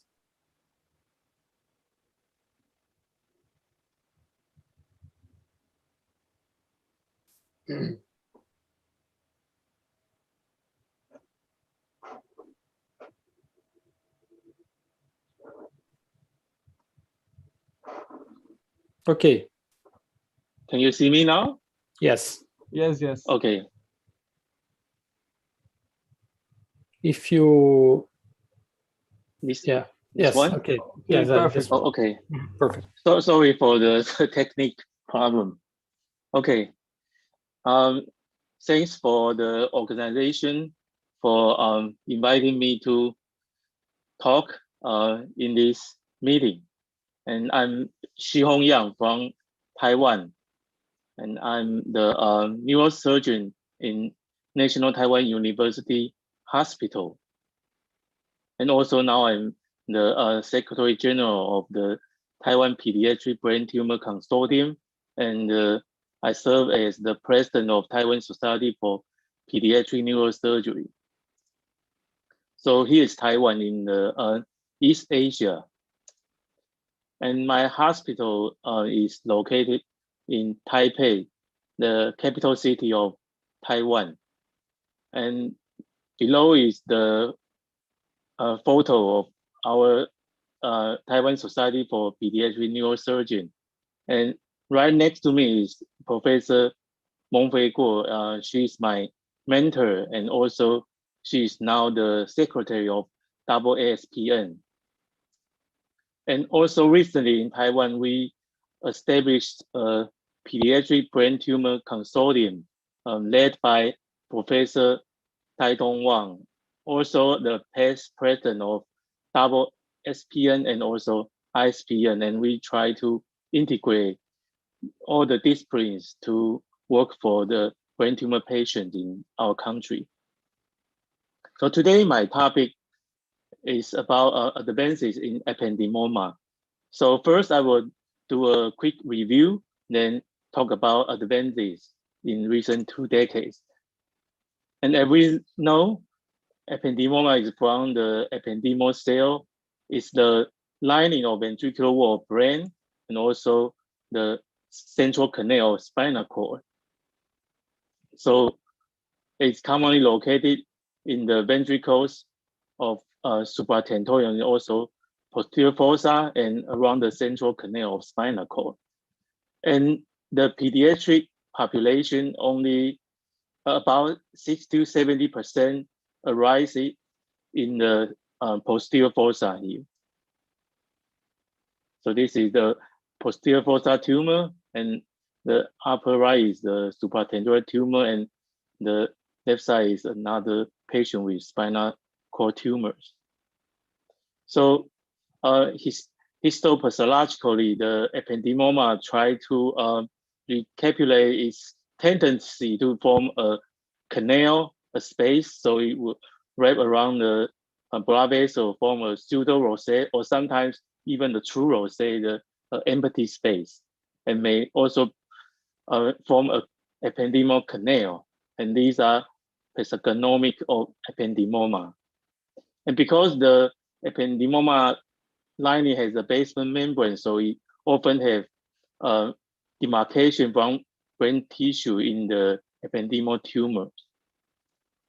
And the WHO classification in 2000 includes 4 types of ependymoma: the subependymoma, the mixed papillary type, and the classical ependymoma and anaplastic. And the gray is in the lower grade, and I think everyone knows this. And the instance of pediatric ependymoma is the third most common. About 10% of CNS tumors are ependymoma, and instance is around 3 per million cases per year. And most commonly occur in the age group of 0 to 4 years. And for the pediatric patient, as we already mentioned, more tumor located in the brain compartment. And histologically, grade 2 is most common, more than 50%. And followed by grade 3 and then grade 1. And like Dr. Lima talked about the medulloblastoma, the chance staging system can also be used for ependymoma in the posterior fossa, and we can use MRI and CSF cytology to do the staging, but nowadays rarely used.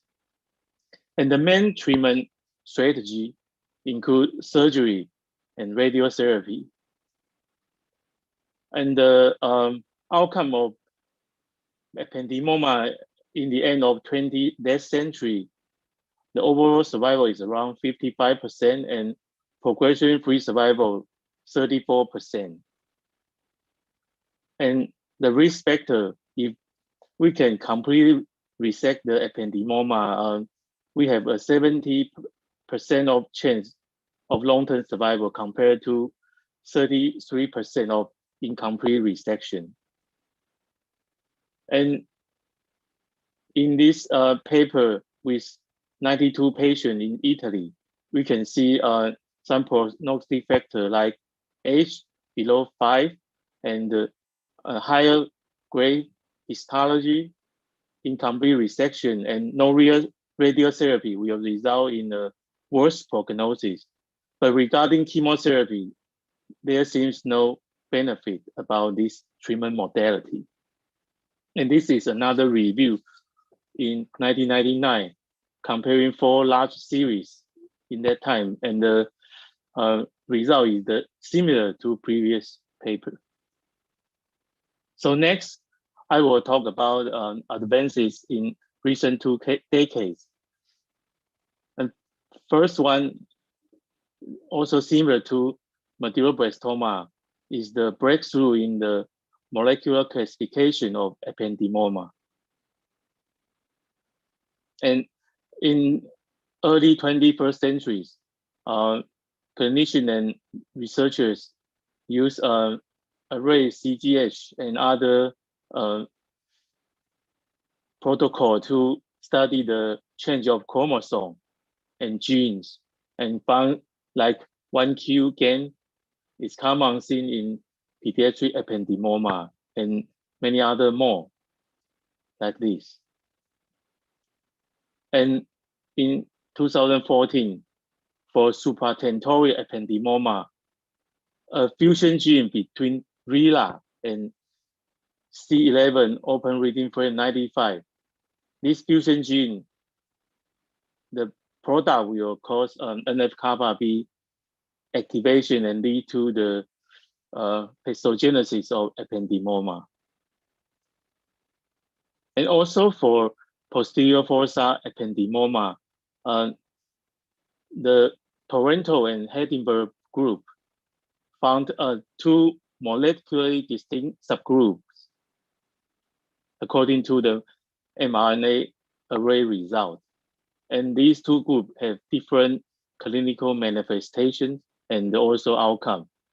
And with group A fare much worse than the group B, as shown in the bottom of this figure. And using DNA methylation profile, actually all the brain tumors can be classified into more than 90 types of tumor. And for ependymoma, this protocol can categorize 9 types of ependymoma, as shown in this graph. So the 9 subgroup of ependymoma belongs to 3 different anatomical compartments and with distinct histopathology, genetics, oncogenic drive, tumor location, age distribution, gender, and survival. So there is a general consensus in this century after the breakthrough finding of molecular classification.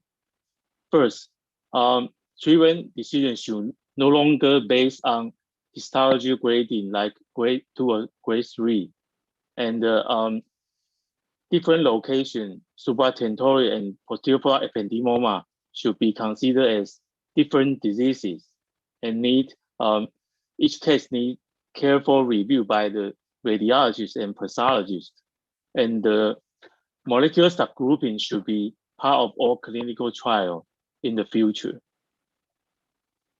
Therefore, in 2016, the WHO classification include the RIA fusion positive type ependymoma in the classification. And later, the impact now update of this classification include not only RIA but also YAP fusion for supratentorial ependymoma, and also the type A and type B posterior ependymoma are also included, as well as the mixed and amplified spinal cord ependymoma. And these will be included in future classification of WHO CNS tumors. So next, I will talk about advances in surgery in the recent 2 decades. So as we already know, in last century, complete resection will result in better prognosis. But how about this tumor? It seems to invade the brainstem. So later, it was found that nearly total resection with less than 5 millimeter share of tumor should have similar result as total resection. And this will also prevent some complication after complete resection when the tumor is adherent with the brainstem or cranial nerves in the CP angle tumor. And now we can use many modalities to ensure maximally safe resection, like intraoperative neuromonitoring and neuronavigation.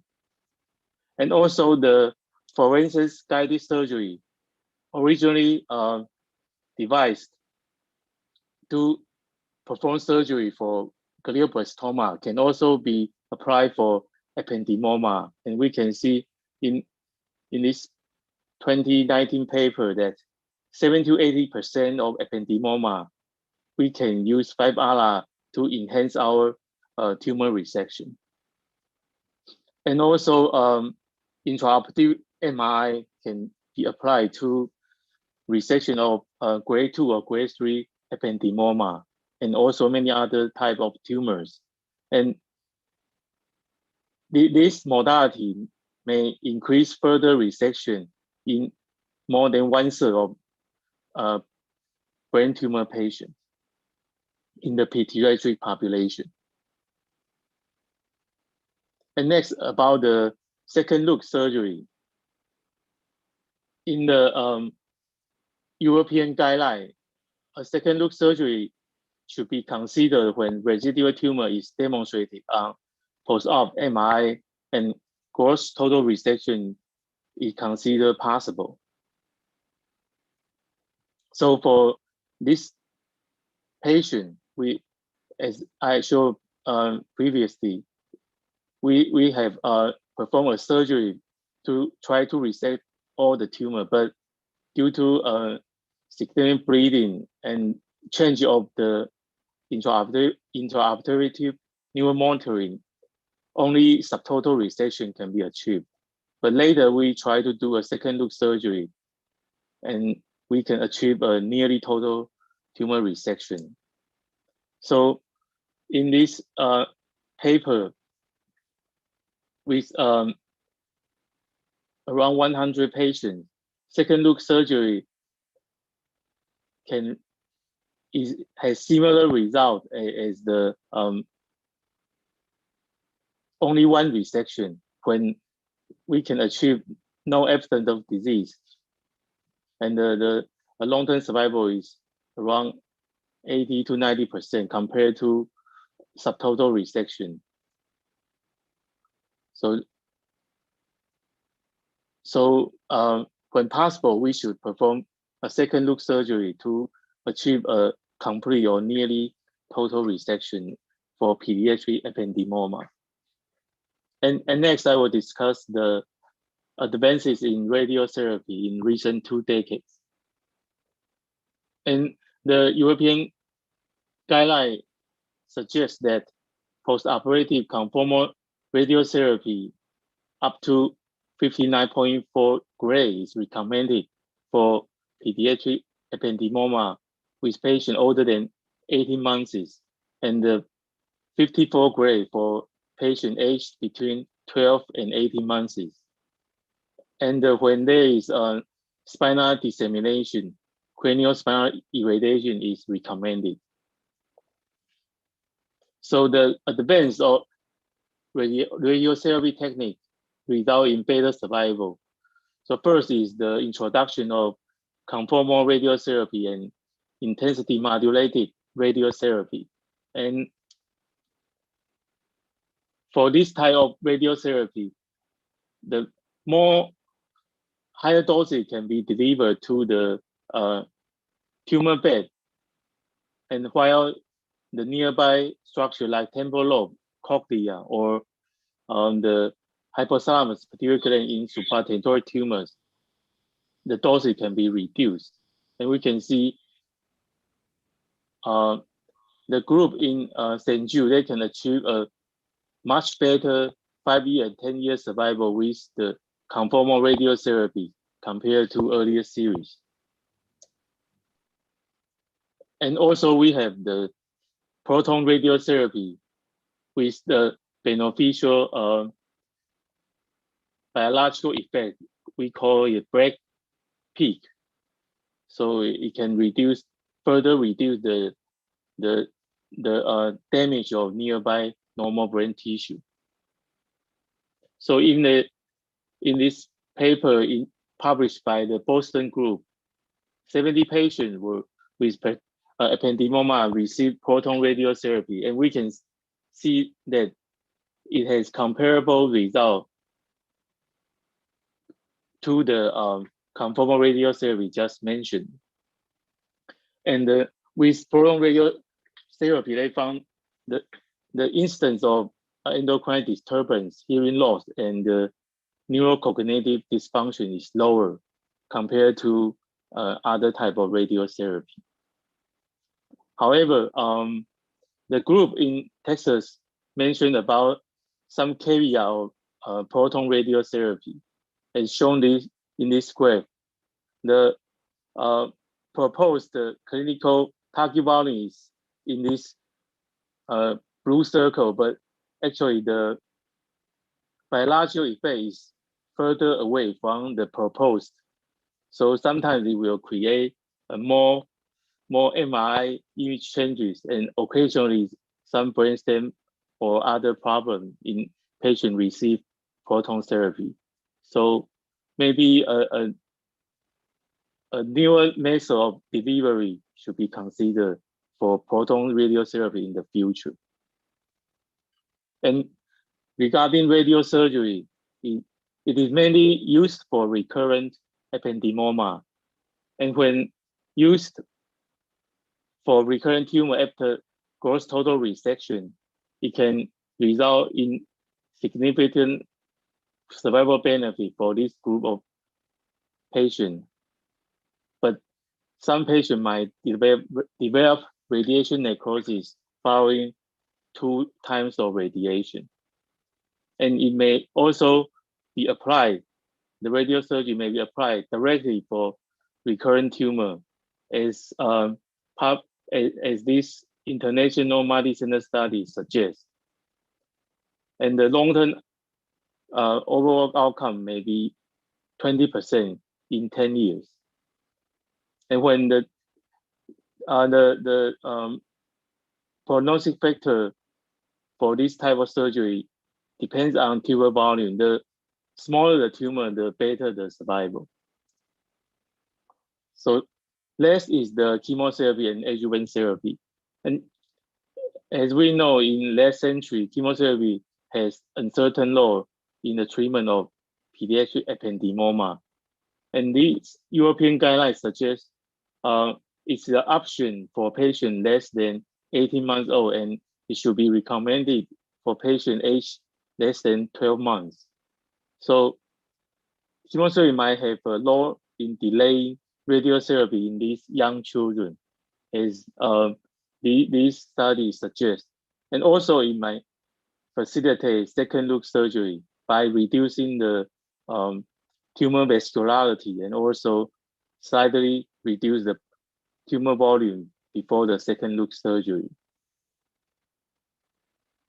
And finally, the adjuvant therapy, there are many ongoing clinical trials regarding target therapy, checkpoint inhibitors, tumor vaccine, and gene therapy, which might be useful in the future for the treatment of ependymoma.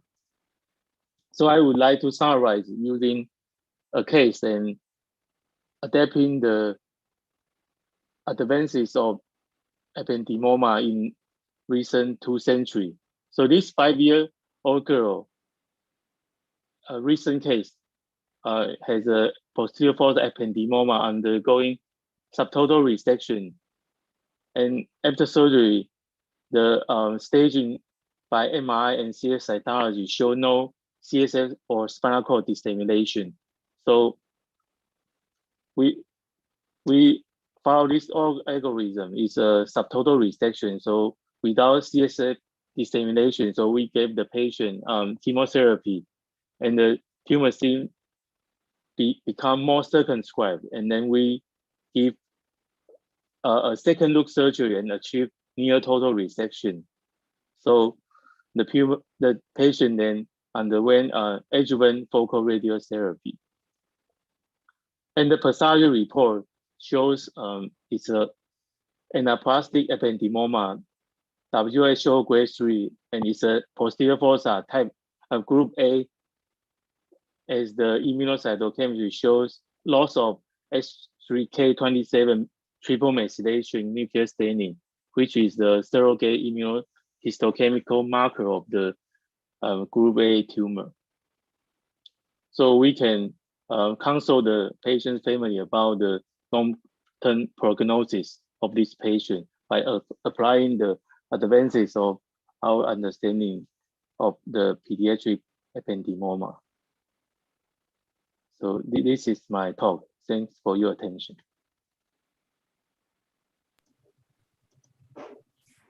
Thank you. Thank you, Dr. I would like to invite our colleagues, Dr. Kusuma and Dr. Lo, to join us in the discussion. Dr. Aloysio also. Dr. Aloysio, sorry. Dr. Costaval also too. So, first of all, thank you very much, Professor Yan and Professor Cavaliero, for the amazing presentation. We have no questions on YouTube or even 3. So may I have some questions, please? Yes, of course. Yeah, you can begin. Yes, I have a question for Professor Benicio, a question for Professor Cavaliero, and for Dr. Yang. And for Dr. Benicio, what do you think about what the possibility of target therapy for medulloblastoma? And for Dr. Sergio, in the perspective of advances in molecular biology nowadays, what do you think the role of a regular biopsy in diffuse brain, diffuse spontaneous tumors in perspective to learn about the tumors? And for Dr. Yan, do you have experience in chemotherapy for ependymomas? Aloysio, can you repeat, please? Oh, Benicio, what do you think, what are the perspectives for targeted therapy for medulloblastomas? Well, really, thank you for this question. So, brand new subject. And this target therapy is only clinical trials. And in the beginning, it costs a lot of money. And it's very difficult to define what the specific of kind of the type of the medulloblastoma is that. I think in the future, maybe in the future, it can be cheaper and be easier to do that. But nowadays, it's kind of difficult to find a real target. But we hope that years to come, be a good option to treat these kids. Thank you. And for Dr. Sergio, in the perspective of what we're learning about molecular biology of the tumors, what do you think in regular biopsy in the diffuse pontine tumors, just to learn if we can find other things? I don't mean in a protocol of research, but in today practice. Okay, thank you, Aloysio, for your question. It is the question all the time in the brainstem tumor because we don't have a solution for type 1 astrocytoma, diffuse pontine glioma. So when you do a biopsy, you can study the stones and you can say to the patient is a very poor prognosis or it's only a poor prognosis. It's only you have to do the patient. I think in that moment, you cannot help the patient for anything. It's only for the study. We do in our department, all the cases do a biopsy, study the stone, only to say the parents, oh, you have a good question, 1 year and a half, no more that. So you don't have any answer with the biopsy nowadays to help the patient. Okay, thank you, Sergio. And for Dr. Young, what your experience in chemotherapy for ependymomas? Do you have experience in that? You can talk to us. Yes. So I'm a neurosurgeon, and we have a multidisciplinary pediatric brain tumor program in our hospital. So if the patient needs chemotherapy, it will be given by the pediatric neuro-oncologist. So for patients in our institute, for patients under the age of 3, if they have ependymoma and after tumor resection, the neuro-oncologist will give them chemotherapy and try to wait until they are older than 3 years, and we will then give the patient a radiotherapy. We are not giving patients radiotherapy under the age of 3-year-old, but as I mentioned, now the European guideline, they recommend giving radiotherapy to patients older than 1 year, but we haven't done that yet. But for patients older than 3 years, so if they have a subtotal tumor resection, as I shown in the case at the end of my presentation, we will try to give them chemotherapy for a few courses, and then if possible, we then undergo second look surgery. And if we can achieve a total or nearly total resection, then the patient will undergo radiotherapy. So we are following this kind of algorithm in our institute. Thank you very much, Dr. Young. You're welcome. Okay, I'm Andri from Indonesia. I just give a brief comment about this kind of tumors because many children come to our hospital. It should be in decreased level of consciousness, and because the lack of the equipment for out the tumor, we just put the physician actually, and then because it is impossible, we do emergency surgery in tumors because the lack of the ICU and then the bed of the hospital, and most of them they go home after do the surgery. And also most of our hospital, we can get the molecular classification, and then also not so many hospital can do radiotherapy and chemotherapy. And I think the most of our patient in our country is not treated well, and then we don't have a good data for our patient at all. This is just a common and the situation in our country. That is just information. Maybe that's molecular classification is still maybe, I don't know, maybe next 5 years, maybe 10 years, we can do a molecular classification for all the patient like this. Thank you. Hi, this is Sharon from Singapore KK Hospital. I have a question for Dr. Yang. Thank you very much, everybody, for your good talks. For Dr. Yang in Taiwan, may I ask what is the incidence of relapse? Sorry, can you hear me now? Yes. Hello? Yeah. Yes. So my question for Dr. Yang is, what's the incidence of relapse after surgery and radiotherapy for your posterior fossa ependymomas in children in Taiwan?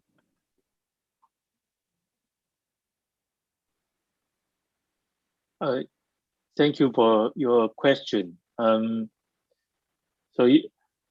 Because the ependymoma, the instance is not so high as I mentioned. It's about 3 million per 3 per million per year population. So we have a 23 million population in Taiwan. So every year we might have like 8 to 10 cases of ependymoma spread out in all of our country. So each hospital may have just like 2 or 3 cases a year, and so it's very difficult to collect the national data for review. So as I mentioned in the beginning of my talk, we recently established a Taiwan Pediatric Brain Tumor Consortium, and we try to include all the major centers in Taiwan to join this program, so everybody can share their own cases and collect all the data, so we can have a better understanding of the situation in Taiwan. So, and for my own institute, so we don't have the very formal analysis of ependymoma. We have some data for medulloblastoma and also other type of tumor because they are more prevalent. So I can just use my memory to say a rough estimate of the situation. So for posterior fossa ependymoma, maybe in my hospital, it's maybe the recurrence rate is maybe 50% of cases might have recurrence after surgery and radiotherapy. Do you think molecular subtyping has changed your surveillance approach to these patients? I guess my question is based on, sometimes we do not know, without molecular subtyping, we do not know how often we need to screen, repeat the MRIs, or subject the child to repeated GAs over many years to come. So I guess I was just wondering what your experience is, but thanks.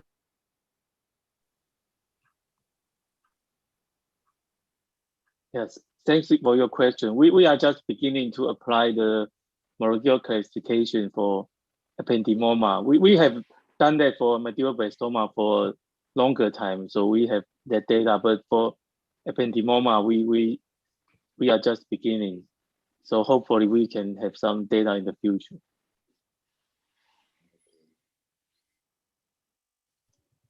Well, thanks again, Dr.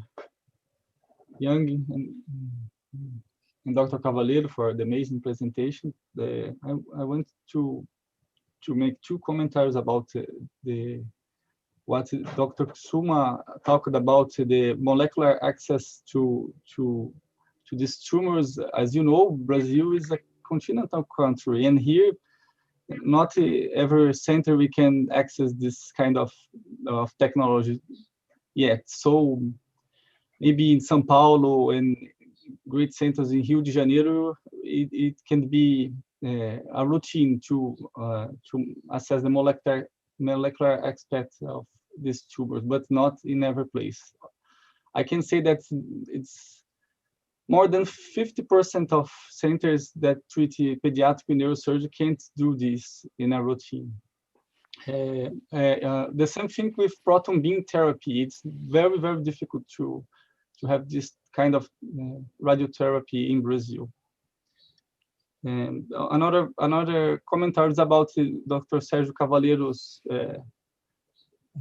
microsurgery technique here, where I work. It's difficult to have this tiny probe, tiny aspirator to access the tumor. I don't know how can you, if you can say what's the specific, what kind of probe is this, because here you have big probes, not this one. Yeah. Matheus, I think it's completely the difference because it's from Sorin. It's a Sonoca device. There is no aspiration. It's only irrigation and vibration. You need to put a lot of irrigation, and but it's very thin. It's very good. You can open a small piece. You can open small structure of the brainstem. So then you can arrive in the tumor and stay in the tumor. If you can permit some comments about ependymomas. I receive a lot of ependymomas in my country, in my department, and in my opinion, ependymomas is for surgery because I do second, third, fourth, fifth looks because I cannot see. If you left some part of the ependymomas, you do a radiotherapy, a different case of a radiotherapy, you do not cure these patients. And if you need to go again after radiotherapy, it's very difficult. And I have never seen the chemotherapy disappear the ependymomas. I think the ependymomas is for surgery, particularly the posterior fossa ependymomas. It's my comment about it, Ian. What do you think, Dr. Ian? Do you think how many times you can go again in the posterior fossa ependymomas? Only 1 second look or several second looks?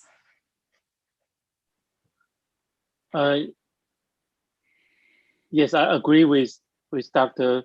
Cavaleiro. Yes, the first time will be the best time for ependymosis surgery. I think for every tumor surgery is like this, but sometimes we cannot achieve a complete resection. Then, yeah, before radiotherapy, we should try to do a second look surgery with chemotherapy or without. But that's maybe the last chance. Then, if you subject the patient to radiotherapy and with recurrent tumor, usually the clinical course is very dismal. Yeah. Okay. Thank you. Anyone from audience want to do some question? Matheus, I may say that I completely agree with Professor Cavaleiro, and operate a lot of times the ependymomas. Sometimes it's the best way to do. Can I have a comment? Yeah, I agree with you. And we have to operate on patients until patient shows some metastasis, multiple metastasis, like the spinal metastasis. Otherwise, we have to continue to remove the tumor as much as possible. Thank you very much. Luizo and Matheus, I have a comment also. Please go, Professor. Yes, it's for 2-3 speakers, Benicio and Sergio and Dr. Yang. I have maybe a philosophical question. When we see an ependymoma recurrence, sometimes we know it's very difficult to remove it because of the involvement with the cranial nerves, vascular structures, brainstem, and also we balance the risk for to remove this recurrence and then to add some neurological deficit for the patient. And all the time, the oncologist pose the question for us, and we have meetings with them. And I know that there are pediatric oncologists watching us on YouTube and for this meeting. And I would like to listen your personal opinion about it. How is your tolerance to operate a recurrence on the ependymoma?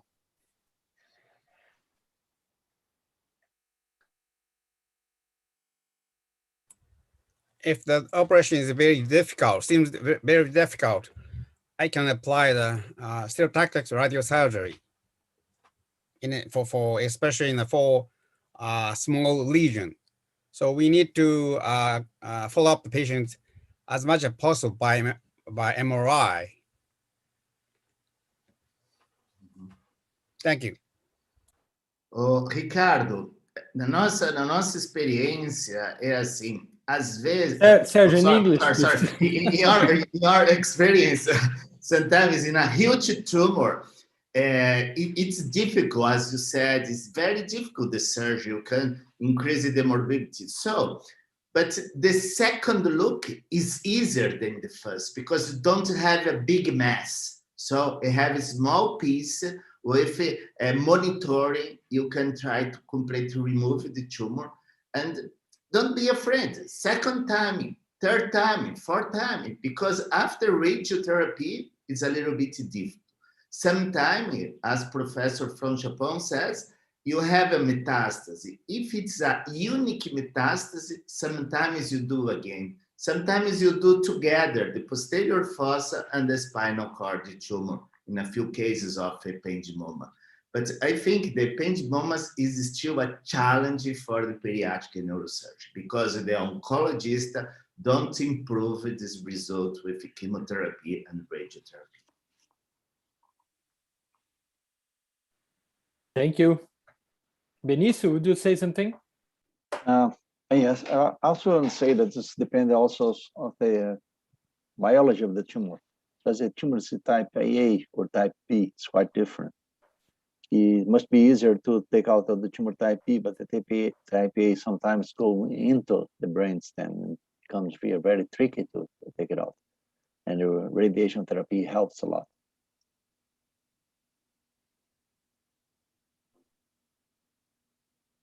As we are waiting for target therapy. Oh. I think but not to work very well, unfortunately. Okay, the chemotherapy works better for Medulloblastoma than for Ependymoma, of course. But yes, radiation helps.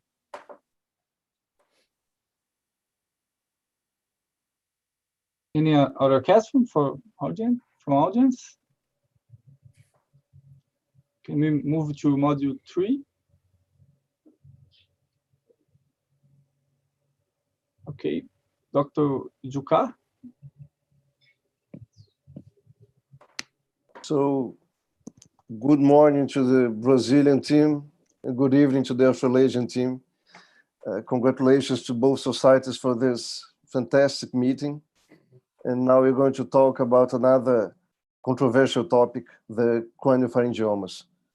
So to start, I would like to invite Dr. Azmi Alias from Kuala Lumpur, Malaysia, to give us his presentation about transcranial or endoscopic surgery for craniopharyngiomas. Dr. Alias, thank you very much for being with us.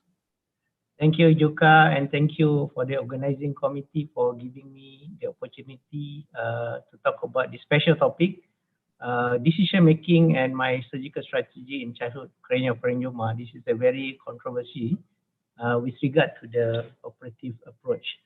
So a little bit about the place where I work. This is Kuala Lumpur, capital city of Malaysia, and this is our children's hospital.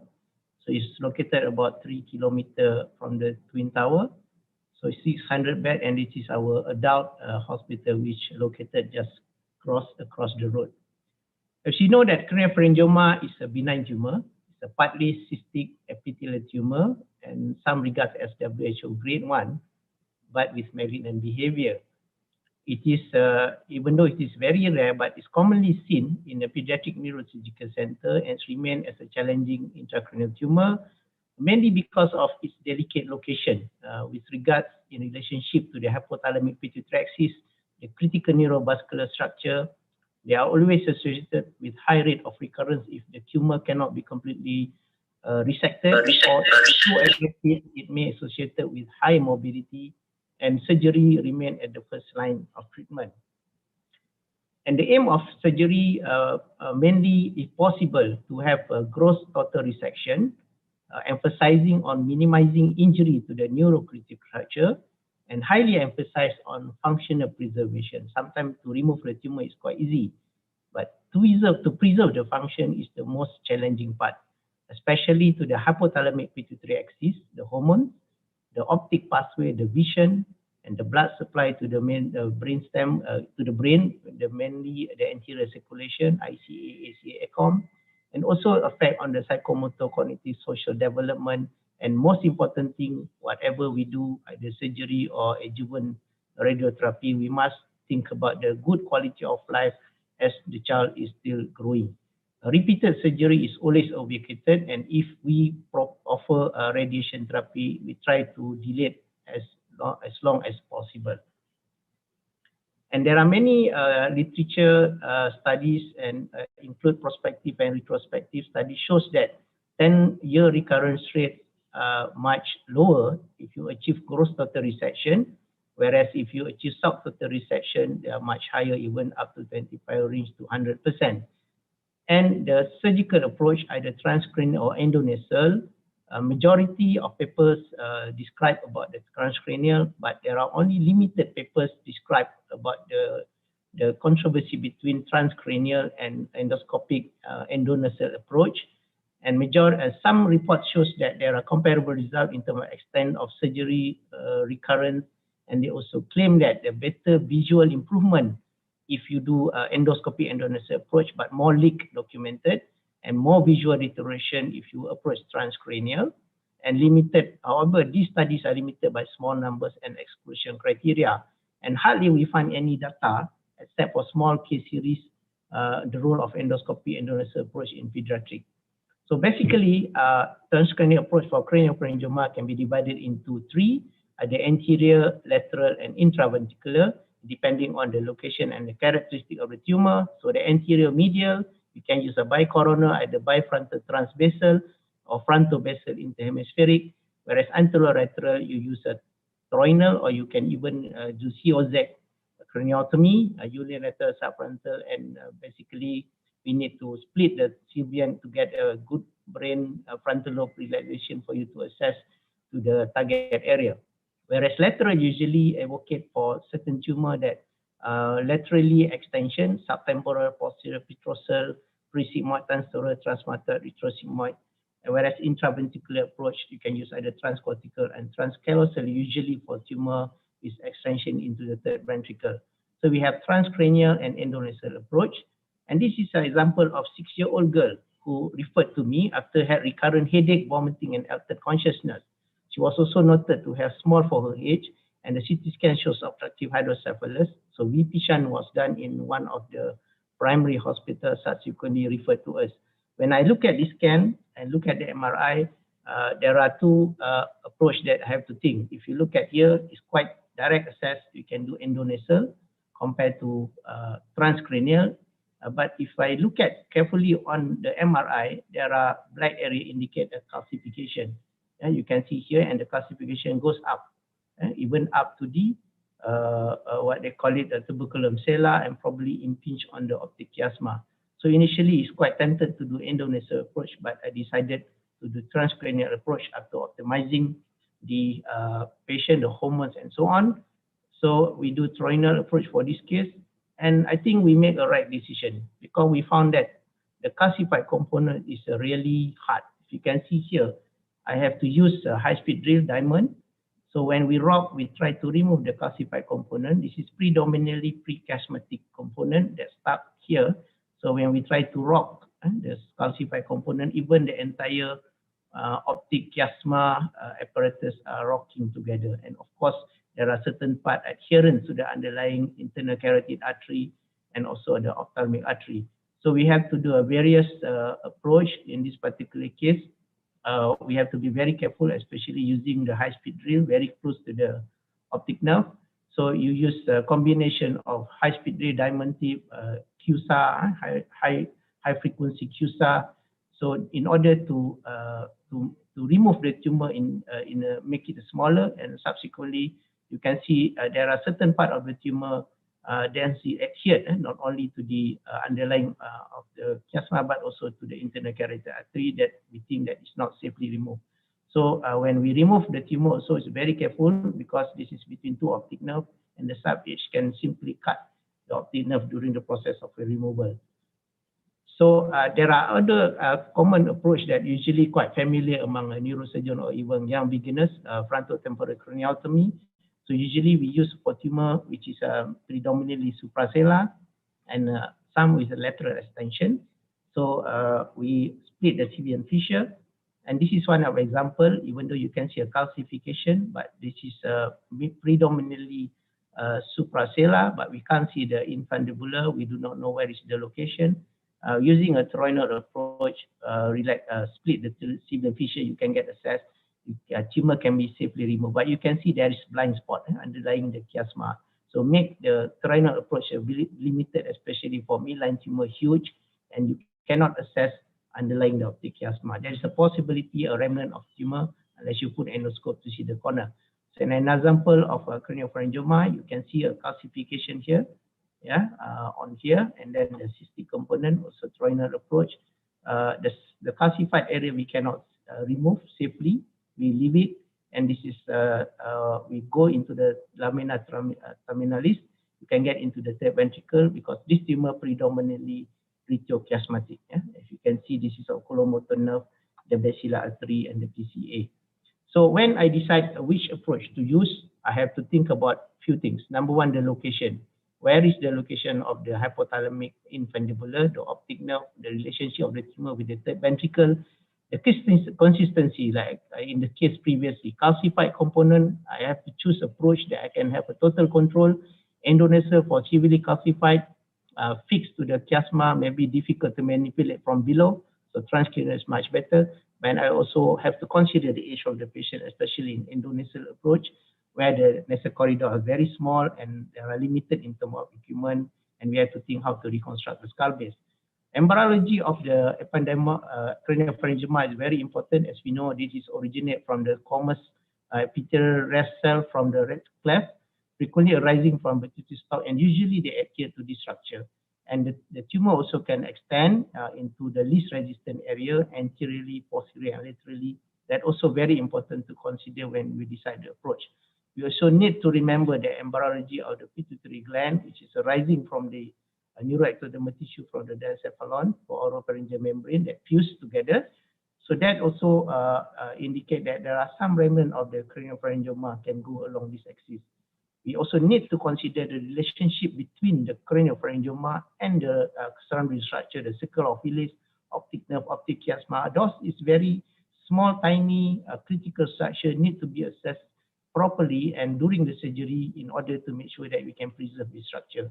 And you must remember that pituitary is a very critical organ. This is a master gland. They produce 9 hormones.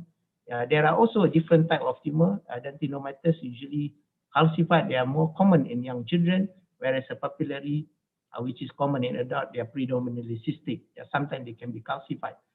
So MRI characteristic is very important. Rule of 90 in adenomatous subtype. 90% are solid cystic, 90% calcified, enhanced.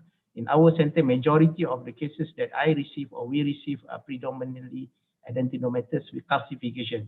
So I have a very limited experience in Endonasal approach, which is limited to only selected cases. This is one of the examples that previously shown. The calcified component, you can see the tumor is closely adhered to the internal carotid artery. So this is the optical carotid window. This is the optic nerve. You can see from the left side. So you have to use 11 blade, and you can see this is the calcified component. Usually the calcified component are not adhered. They have some plane. So you have to find the plane so you can split it from the underlying capsule, and later once it's decompressed, then you can see the capsule start to be give way. And then we have to preserve all the small perforator, which is inferior superficial artery that supply the pituitary stalk. So this is and there are various classification, topographic classification in the literature, but I found that this is a very useful in terms of the relationship between the tumor and the axis. Between the type 1 is above the pituitary gland, type 2 in the stalk, and type 3 the infundibular hypothalamus, and type 4 in the ventricle. By looking at the MRI, you can decide, and you expect what to do and how to approach, and preservation of the function is very critical. Another MRI classification, you can use that to decide your approach. Either 3A, TB, usually better transcranial, 1 and 2 better endonasal. So this is a bicoronal. Usually in young children, we cannot use a 3-pin. So we just use a horseshoe and then strap the head, and then standard bicoronal. This is one of the cases previously. Omaya reservoir was inserted. They aspirate, but the tumor recur despite frequent aspiration, and child becomes symptomatic, loss of vision, and eventually referred to us after conscious level altered. We have no choice, temporarily aspirate, and subsequently we go interhemispheric because they have done surgery before. So interhemispheric approach, we found that it's very useful, especially tumor in the midline is calcified component. A very good advantage, especially in the retrochiasmatic type of tumor with the area of calcification. Okay, so this is just to show you that interhemispheric approach, and find the tip dome of the tumor, and then we decompress. Once you decompress, take out the content, give time. So once the cystic component come out, so eventually the wall between the capsule and the surrounding structure will give way. You find the cleft along that and remove the small part first, and the smooth part first, or the soft part first. And then once you find that soft part, try to find the space or the cleavage between the tumor capsule and the underlying ventricle. Then following that, then only the calcified part we remove later. So this is one of the example of a case with recurrent craniopharyngioma, initially treated with the craniotomy, left groinal, but the tumor recur, and then subsequently predominant cystic and calcified area. But again, the tumor getting bigger, Omaya was inserted, and subsequently VP sham because the patient developed hydrocephalus, failure of repeated Omaya reservoir, and admitted again, referred to our center. In after consciousness, you can see huge cystic component and the solid component down there, and the Omaya there. So quite good if you have an Omaya reservoir, you can aspirate. That will help to control the patient. The patient improves slightly, then you can optimize the patient and go for proper surgery. So in this case, we approach interhemispheric. So you can see a lot of addition because of previous surgery. So you have to find the pericallosal artery, you have to divide it, and then to make sure that it is separated from the addition, find the corpus callosum, the genome of it, and then we trace until we find the anterior communicating artery. In our series, we never divide it, but some surgeons advocate for it. But in children, we try to preserve all structures whenever possible. We don't want to take the risk. And we also split A1, A2 until downward, so that we use a retrochiasmatic or lamina terminalis window first, before we go to the second part, the prechiasmatic area. So once you decompress the tumor, so now you can see the cleavage develop between the tumor capsule. And this is a very important to find that sometimes pulling can be very dangerous. As you can see here, I pull a little bit, but I found that it's attached to the underlying ventricle. This is where the hypothalamus injury could happen. So you have to cut it and then rather than pull. So you can see this can cause traumatization to the floor of the third ventricle. So once we have that flage, we cut it, and then we can see now we go to the second stage of the surgery, same procedure, but we attack the subchiasmatic window with a lot of calcified component. You can see here there is a plane actually between the calcified component and the capsule. So when you find the plane, dissect slowly, and then later once the calcified component can be removed, then the capsule can be peeled off. But whichever area that stuck, you should preserve it. So this is the basilar artery down there. So unfortunately, you can see here, despite a good clearance, she had developed small intraventricular hemorrhage and also diabetes insipidus. So she became obese and a very long hospital stay. So this is among the challenge that you try to be aggressive, and then it can end up with a complication. But you try not to be aggressive, and you also end up with a recurrent tumor. So this is a very rare case of spinopharyngeal craniopharyngioma, 11-year-old, presented with anosmia, nasal blockage, and snoring for 6 months. First, they went to ENT surgeon. So ENT thought this could be a nasal lesion. So they went in, they found a pulsatile mass. They didn't do MRI, they abort the surgery and refer the case to me on table. I say, abort the surgery, get MRI. So we do MRI and a CT scan. You can see a huge erosion of the skull base. Actually, this is the craniopharyngioma, and the wall actually formed by basilar artery. You do not know where is the pituitary gland. You can see the erosion on the clivus and the anterior skull base. So this is, you can see here, is calcified component. And when we went in, we do not know this is craniopharyngioma. We get prepared. So, and then this is just an example of the tumor. You can see the wall, the roof formed by the ICA, and the floor at the back formed by the basilar artery. But there was actually a cleavage indicate that dura was still intact. So the problem with this is located down there. So no other option. We have to do endonasal, because we cannot do transcranial because it is below the sella. It go down to the pharynx. In fact, the nasopharynx, this is pharyngeal tumor, had caused upper airway obstruction. This is a very rare presentation. So we're not sure what is the content. So they decided that we use a navigation. This is endonasal approach. And then subsequently, we aspirate first the content. One, we see the typical craniopharyngioma component, and we feel a little bit comfortable to dissect further. You can see part of the skull base eroded by the tumor. And then it's a very thick wall, the craniopharyngioma wall, typical. But the problem with this, you can see we cannot do a reconstruction. There's no adequate nasoseptal flap to cover such huge defect.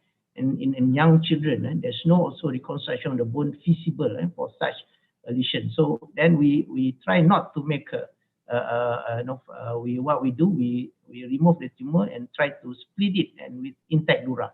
Yeah, we're using navigation. We locate the location of the vertebral artery and the ICA, and we do not know where's the pituitary gland. So whenever possible, we try to preserve it. So this is the end of the surgery. You can see a small remnant of the tumor. Okay, but we sent for follow-up, but you can see follow-up after initially tumor was under control, but ENT did a follow-up scope. So you can see a tumor recur again. So what we did, we went in again, and then we removed this part of the tumor. And then actually the child was referred for radiotherapy for a remnant, but it was not completed for some reason. So the tumor recur, and then we remove further the tumor, and then subsequently we send for radiation therapy. This is 6 years after follow-up. She has no tumor recurrent, no nasal discharge. The hormonal, for some reason, we are very lucky. The pituitary function still remain, and a yearly follow-up for 2 years and expectation. It's a very rare case. Again, this is actually a pituitary. Initially, we thought pituitary abscess in a young adult, teenage, about 18 years old. So this is in fact a craniopharyngioma. We do not know until the HPE came back. We thought this is an abscess. As you can see, the tumor has been decompressed. And then you can see diaphragmatic cellular descent. But there was small part of very firm area attached to the top. Yeah? So we decided to leave it there. So you can see we thought this is just a pituitary abscess. Try not to remove the capsule because it may damage. Post-inflammatory and infection may cause adhesion. But finally, HPE came back craniopharyngioma. So we follow up the patient, the tumor recurred, and we went in again, then we removed extracapsular endonasal. So clival craniopharyngioma, another rare indication where we use endonasal approach. This is like a cystic component. We decompress. You can see, despite adherence, but if you dissect carefully, you decompress first, and then once the tumor collapses, then you can find a plane. So this is actually the tumor has eroded the clivus.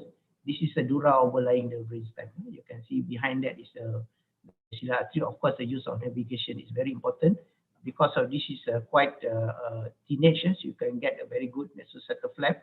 And there was no CSF leak, but the nasosacral flap used to reconstruct and overlap, reinforce the area. In fact, we just cover with gel foam, Surgicel and nasosacral flap raised by our ENT. So in summary, there are two approaches, transcranial and endonasal. Each have limitation and advantage. A limitation for transcranial, you have a blind spot, especially the subchiasmatic intracellular. Whereas an endoscopy endonasal CSF leak, but now with the new technology, you can new technique and reconstruction is usually not an issue. But the only problem is in young children. Sometimes they have a very poor pneumatization of the cella. Sometimes the equipment are very big.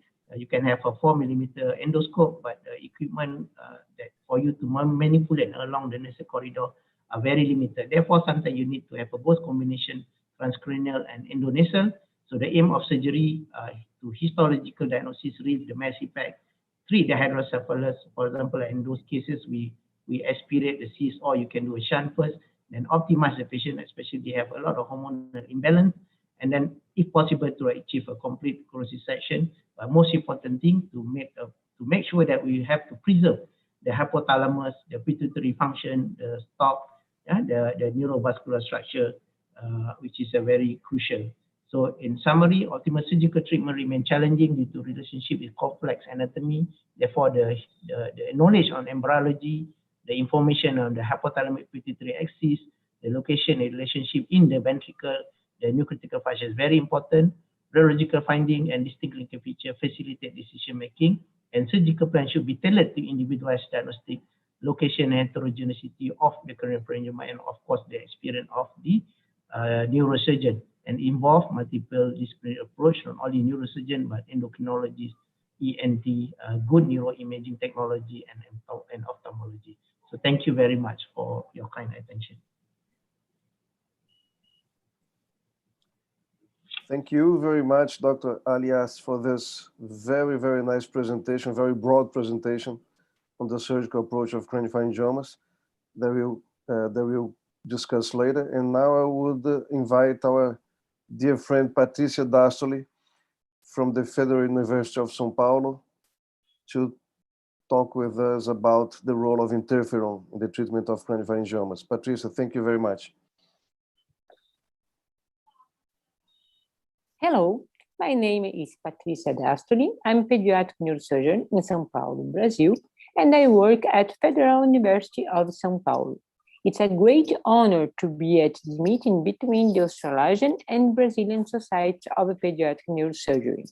Today, I will show you our experience with the interferon and the treatment of craniopharyngiomas. A 3-year-old girl with craniopharyngioma. This is an emblematic case of not the tumor, but of the diseases that we will call craniopharyngioma. This is almost synonym of recurrence, several surgeries, radiotherapy, hypothalamic, and hormonal disorders. We know that this patient will present several complications of this tumor during the important years of childhood.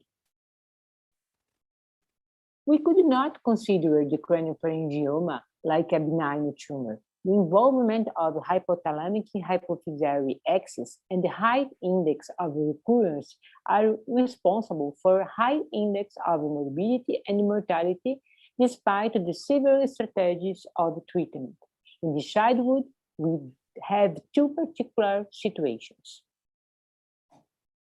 First condition, The craniopharyngioma is a very hard tumor. In children, the tumors are predominantly adamantinomatous and 9% of tumors are cystic. Second situation, in the last 20 years, we have had a lot of discussions about the role of surgery and of gross total resection. The surgical treatment has severe complications during their life. The children can present panhypopituitarism, morbid obesity by hypothalamic lesion, visual loss, and cognitive impairments. Nowadays, it's unacceptable not to consider the quality of life when we decide to treat a child with a craniopharyngioma. In this scenario, in the 90s, intracystic chemotherapies started to emerge. These intracystic agents should be effective against tumor of squamous epithelium, should promote cell destruction and decrease of secretory function, and should have low neurotoxicity. So we have the intracystic therapy with radioisotopes, bleomycin, and interferon alpha. Nowadays, the bleomycin isn't used anymore. Let's talk about the interferon alpha. In 2000, Regina Giacacchi published good results with the subcutaneous application of interferon alpha in cases of recurrent cystic craniopharyngiomas. The interferon alpha was discovered by Isaacs and Lindemann in 1957. It's an immunomodulatory cytokine. The interferon is used to treat viral encephalitis with low toxicity to nervous system in the intrathecal applications.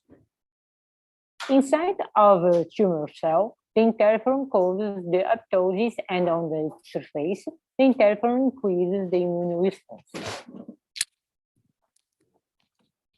So, according to the characteristics of the interferon alpha, Dr. Sergio Cavaleiro, neurosurgeon with experience in intracystic treatment of craniopharyngiomas with bleomycin, and his colleague, Dr. Najla Saba, neurooncologist, made a protocol to treat the cystic craniopharyngiomas with the intralesional application of interferon alpha.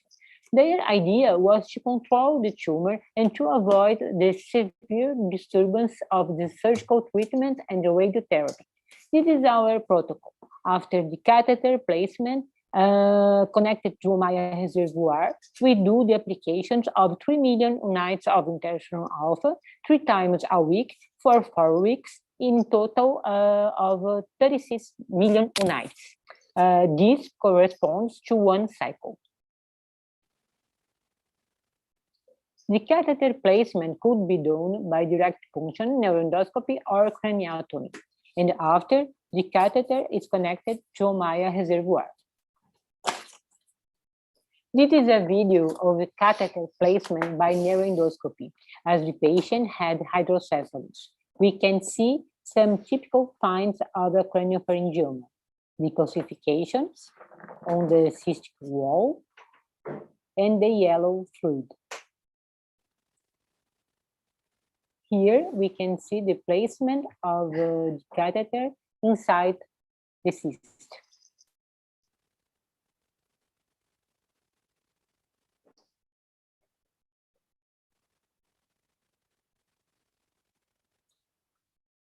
The proper positioning of the catheter is confirmed with a CT scan. The applications are made to outpatients. The aspiration of the liquid contents of the cyst before the interferon application. The interferon application. We observed that the response to treatment was very individual. Some patients showed complete control of tumor with just 1 cycle, and others required several cycles. So the consult with MRI and the decision of to do a new cycle were done according to this response. And after 18 years of experience, what have we learned? Between 2002 and 2020, we treated 141 patients with craniopharyngiomas, average age of 10 years, aged between 5 months and 19 years old. We considered predominantly cystic tumors whose cystic volume was greater or equal to 6% of the total lesion volume. In this group, signs and symptoms of ICP were more frequent, followed by hormonal deficits. Among these hormonal deficits, diabetes insipidus and the GH deficit were the most frequent. And about the body mass index at diagnosis. The mean of the BMI was 20.4 kilos per square meters, and almost 70% of patients had normal BMI, and 8% had obesity at diagnosis. And what did we do? 55 patients with predominantly cystic craniopharyngiomas were treated with interferon. 39 patients had their initial treatment with interferon alpha, and in 16 patients, the interferon was used to control the cystic recurrence of the craniopharyngioma. Then, after 18 years, what are our conclusions? Why interferon?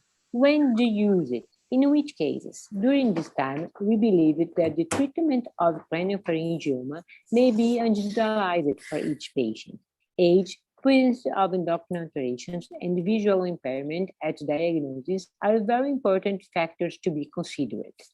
The intracystic chemotherapy with interferon is an excellent therapeutic alternative to delay the disease progression in pediatric craniopharyngioma and to avoid the effects of surgery and radiotherapy in these developing age groups. Let's see some cases.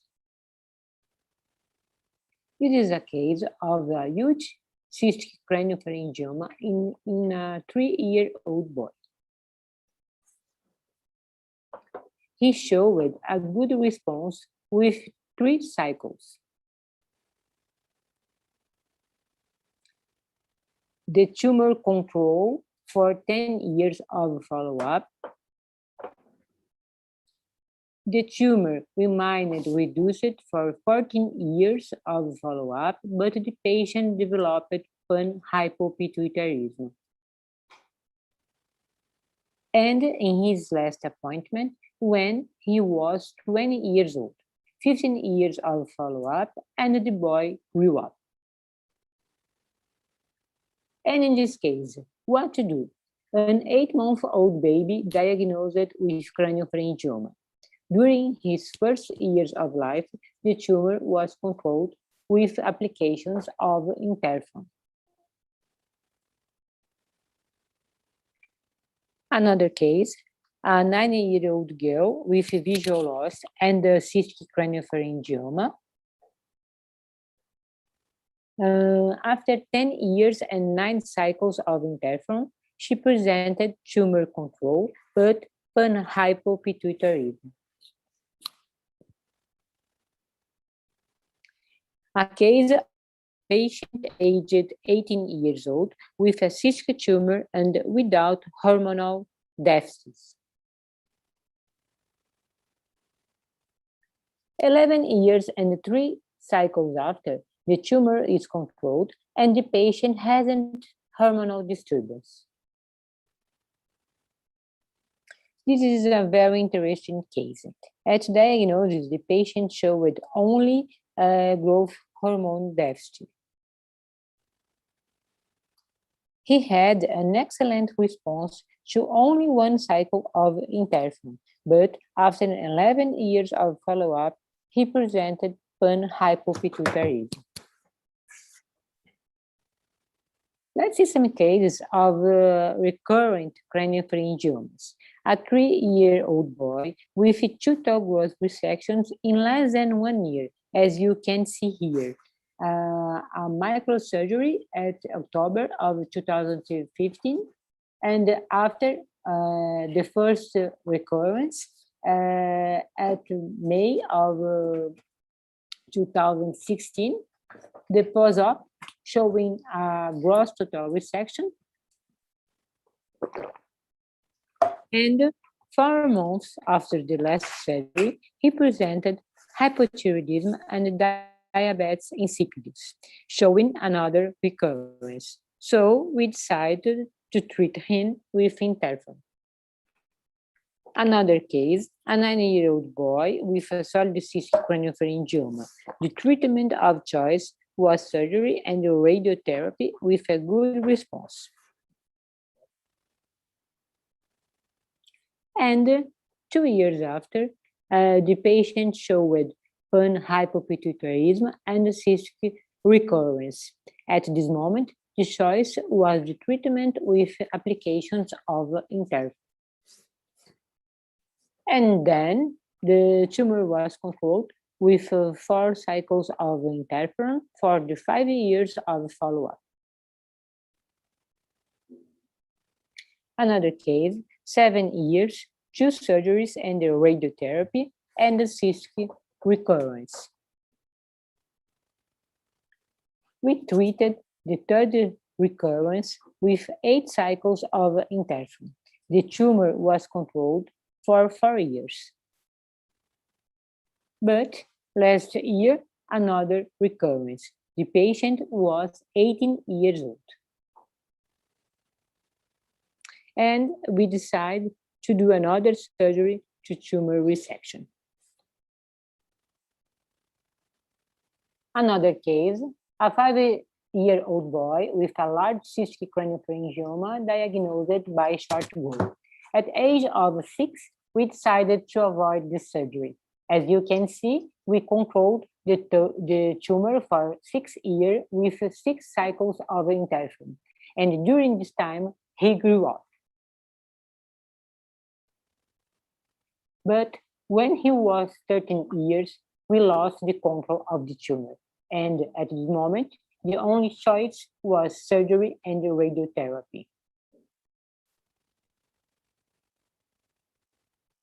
The tumor was controlled, but the boy has panhypopituitarism.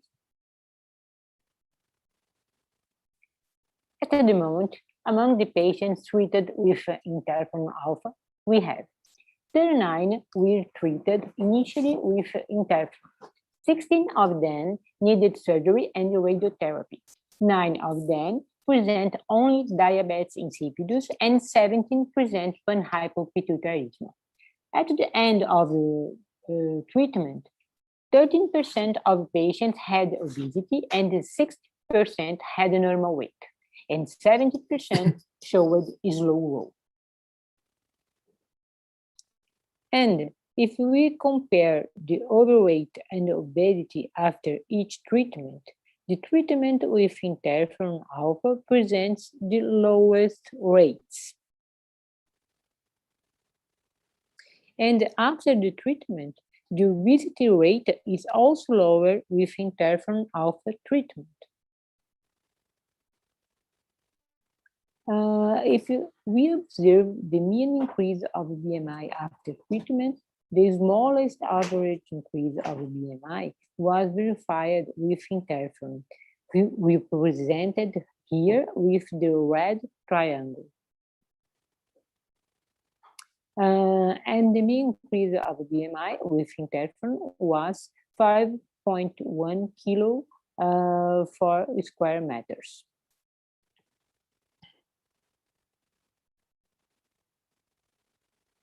But the panhypopituitarism appears to be the end result of any craniopharyngioma treatment, and the lowest rate was obtained with interferon, as you can see here.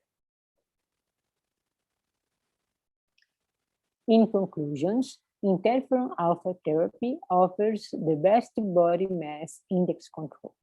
Interferon presented the shortest mean increase of the BMI after the treatment, 5.1 kilo for square meters. Panhypopituitarism is the most common complication, but the smallest occurrence was observed in patients treated to interferon alpha therapy. The treatment of patients with craniopharyngioma should be individualized, and the craniopharyngioma must be considered and treated as a chronic disease. And finally, which patients can benefit from interferon alpha treatment? Patients with cystic lesion, patients without hormonal deficits, for recurrence after surgery and radiotherapy, and patients with more than one recurrence.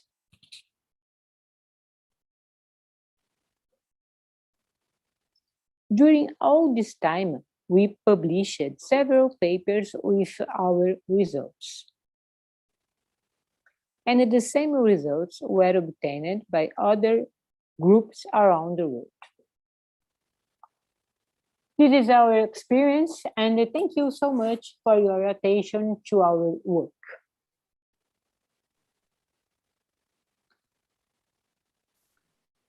We thank very much, Patricia, for the presentation. It's a subject where Brazil could do a very nice job and give a very nice contribution to the global treatment of craniopharyngiomas. Continuing on the topic, I would like to invite Dr. Neelam Krishna Venkataramana. He is the head of the service in Brains Hospital in India, and he will talk about endonasal approach of craniopharyngiomas. Dr. Venkataramana, thank you very much for being with us. Thank you very much, Professor Inthira, for giving me this opportunity. I would like to thank the organizers as well for this opportunity to join this interesting joint symposium. Craniopharyngiomas, as we have been discussing, are benign epithelial tumors, constituting about 6 to 13% of the pediatric tumors. It's been considered as the most baffling problems right from the days of Harvey Cushing. Now, present understanding of craniopharyngiomas is basically dependent on the radiological imaging that has developed over the years, surgical observations of variety of techniques that we have been following, and on the autopsy studies.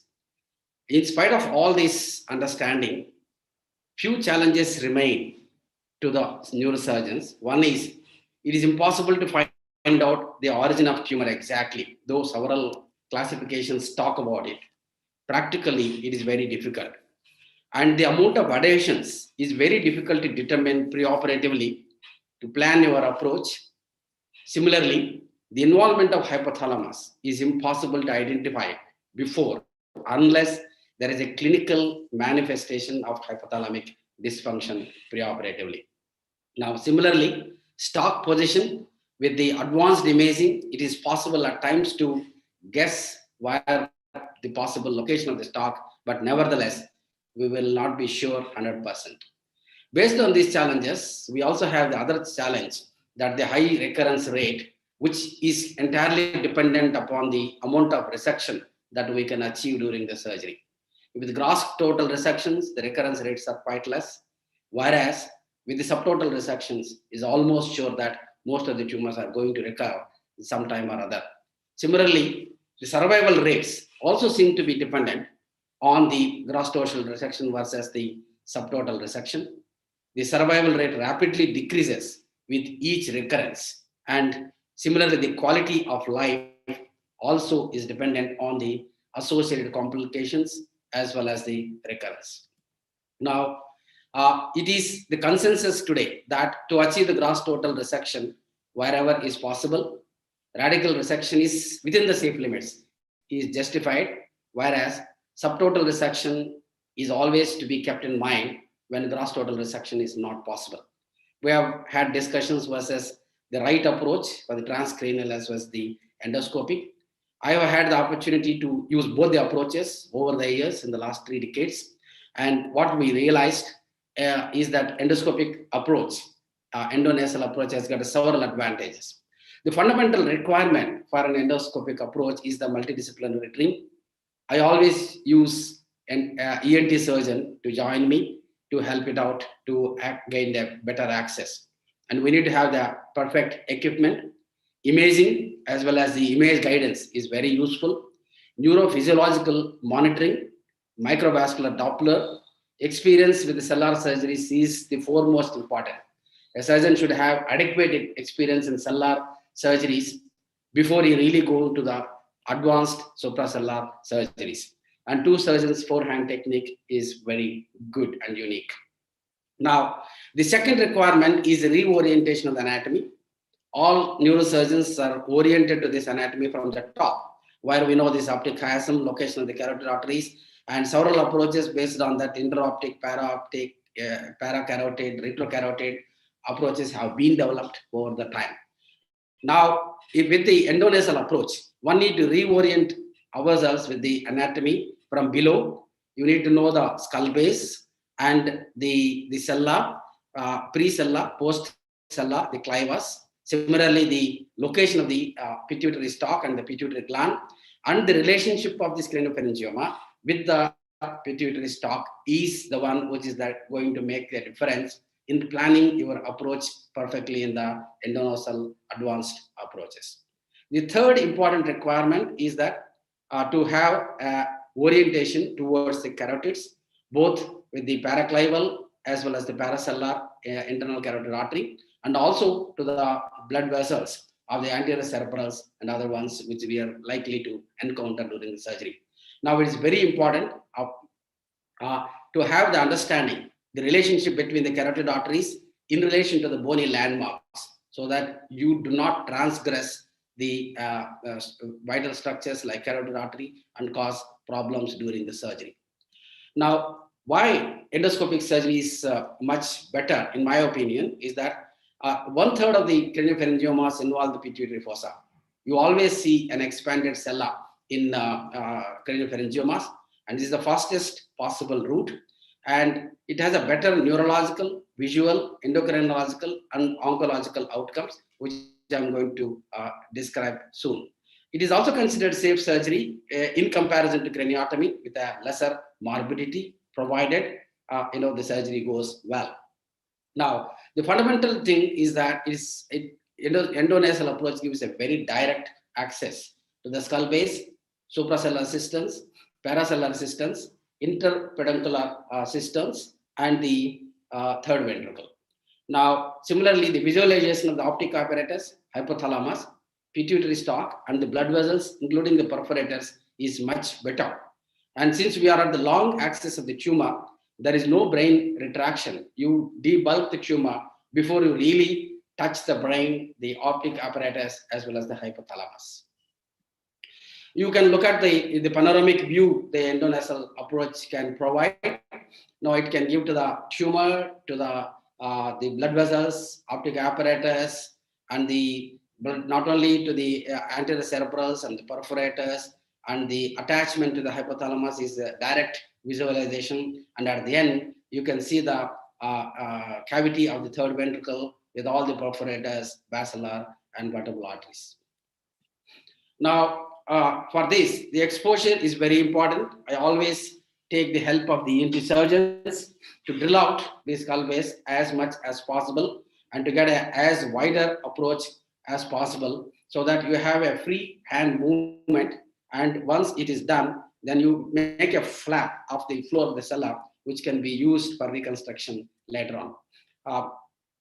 Similarly, you try to expose as laterally as possible, and then carefully you can drill out with a diamond drill.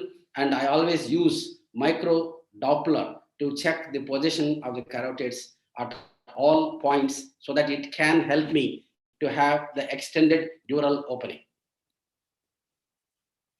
So at the end, you have, this is the extent of the opening, you get that, and that's Doppler. So you have access to the anterior cranial fossa and the cella, and also to the upper clival part during the surgery, so that you can decide, depending upon the position of the craniopharyngioma, you can mobilize the pituitary gland and then gain the direct access to the tumor. Now, once we expose the floor of the cella, the dura is exposed.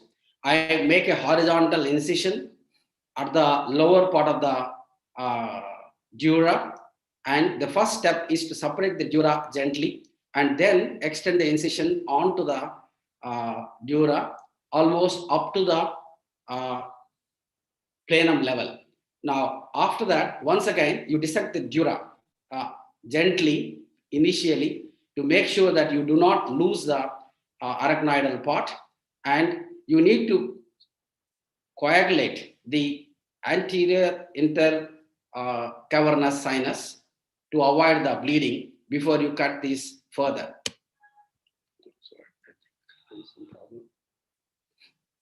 So you can see the pituitary gland at the down at the bottom here. So you don't extend the dural incision below so that the pituitary gland is protected. Now it is very important to have the access to the medial opticocarotid recess on either side, so that you will be able to get into the systems very clearly, and then you will be able to identify the arachnoid and the perforators. Now the first step is to separate the dura and then coagulate the intercavernous sinus. And then you maintain the arachnoidal plane and start dissecting. I always start dissecting from the lateral side first. You can identify the arachnoidal plane there, and you can see the CSF coming out. And first on the one side of the lateral side, similarly to the opposite lateral side. Then you, in the bargain, you will be able to identify the pituitary stalk, and depending on that, you can progress the dissection further and gently keep mobilizing the tumor. And you can see the perforators, even the superior hypophyseal arteries, optic apparatus coming into the view. So we use the blunt dissection initially to identify those structures, mobilize the tumor capsule, and then sometimes we need to use a sharp dissection as well to detach the such from the vital structures. Now, if you can see that clearly, the arachnoidal plane is maintained all around.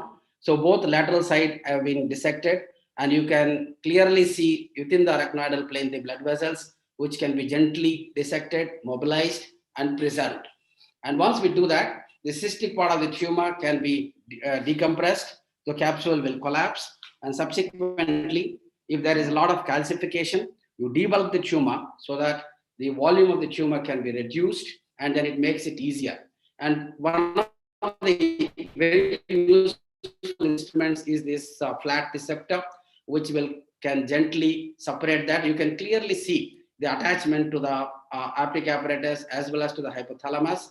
And once you reach that, you can use that sharp dissection there so that you can detach that part of the attachment to the optic apparatus as well as to the hypothalamus. You can see that now once it is detached, it is completely being mobilized from the inferior aspect of the hypothalamus as well as the visual apparatus.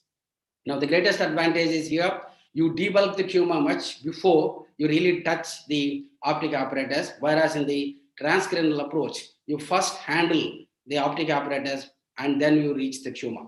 So that's why invariably a certain degree of visual deterioration as well as hemianopic deficits can occur with the transcranial approach, whereas the visual outcomes can be much better here. Once it is dissected with a sharp dissection completely from the hypothalamic part, the tumor can be gently mobilized and taken out. At the end, you will see that it is now opened into the third ventricle. You can see the aqueduct as well as the foramen of Monroe, and you can see the basilar with the bifurcation. And gently, if there is a thin amount of blood clot, if the larger clot, gently you suck it out. Whereas if there is a thin film of blood, it's better to leave it out. At this point, if you try to be aggressive in using suction, you will damage some of the perforators, including the hypophyseal vessels and the minor perforators that supply the optic apparatus. And I always use a 3-layer closure. One is intradural, and then one is the cellular, and then we put amount of fat, and then put the fascia lata and put a lumbar drain for a few days to prevent the CSF leak. Now this is some of the preoperative and the post-operative images where the tumor has been removed completely. So the results in my own series, when I did the transcranial approaches, we had a significant amount of morbidity as well as mortality.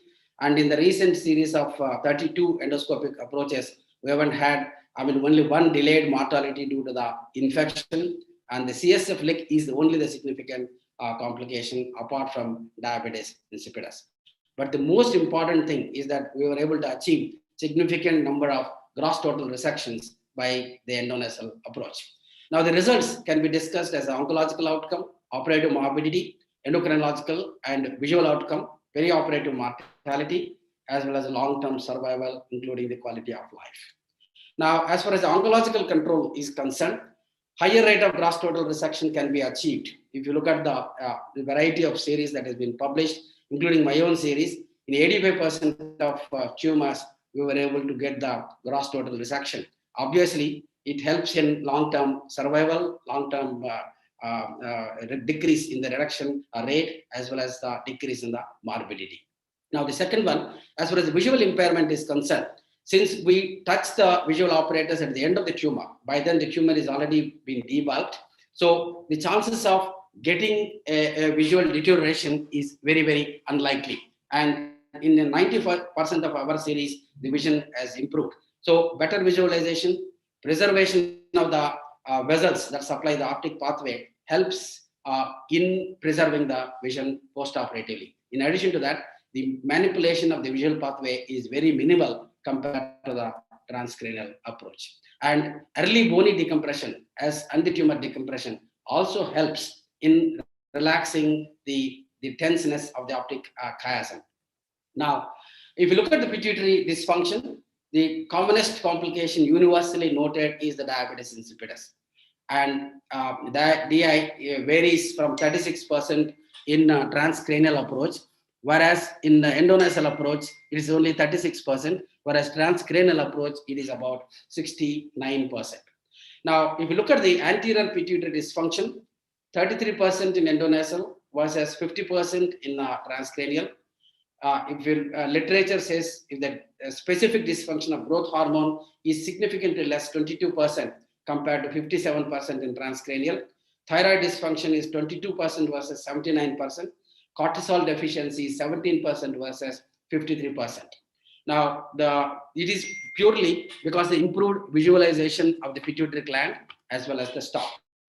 Now, more controlled and sharp dissection and the preservation of the pituitary stalk most often is the cause for the better outcomes and lesser morbidity as far as the pituitary dysfunction is considered. Now, when the tumor is sometimes situated dorsally, people have described even to split the pituitary gland and access the craniopharyngioma, and therefore we can preserve the pituitary function. Now, hypothalamic dysfunction is the most devastating thing in the craniopharyngiomas. That includes hyperphagia, obesity, memory deficits, and social problems, sleep, and chemoregulatory disturbances. Now, it basically depends upon the vertical height of the tumor.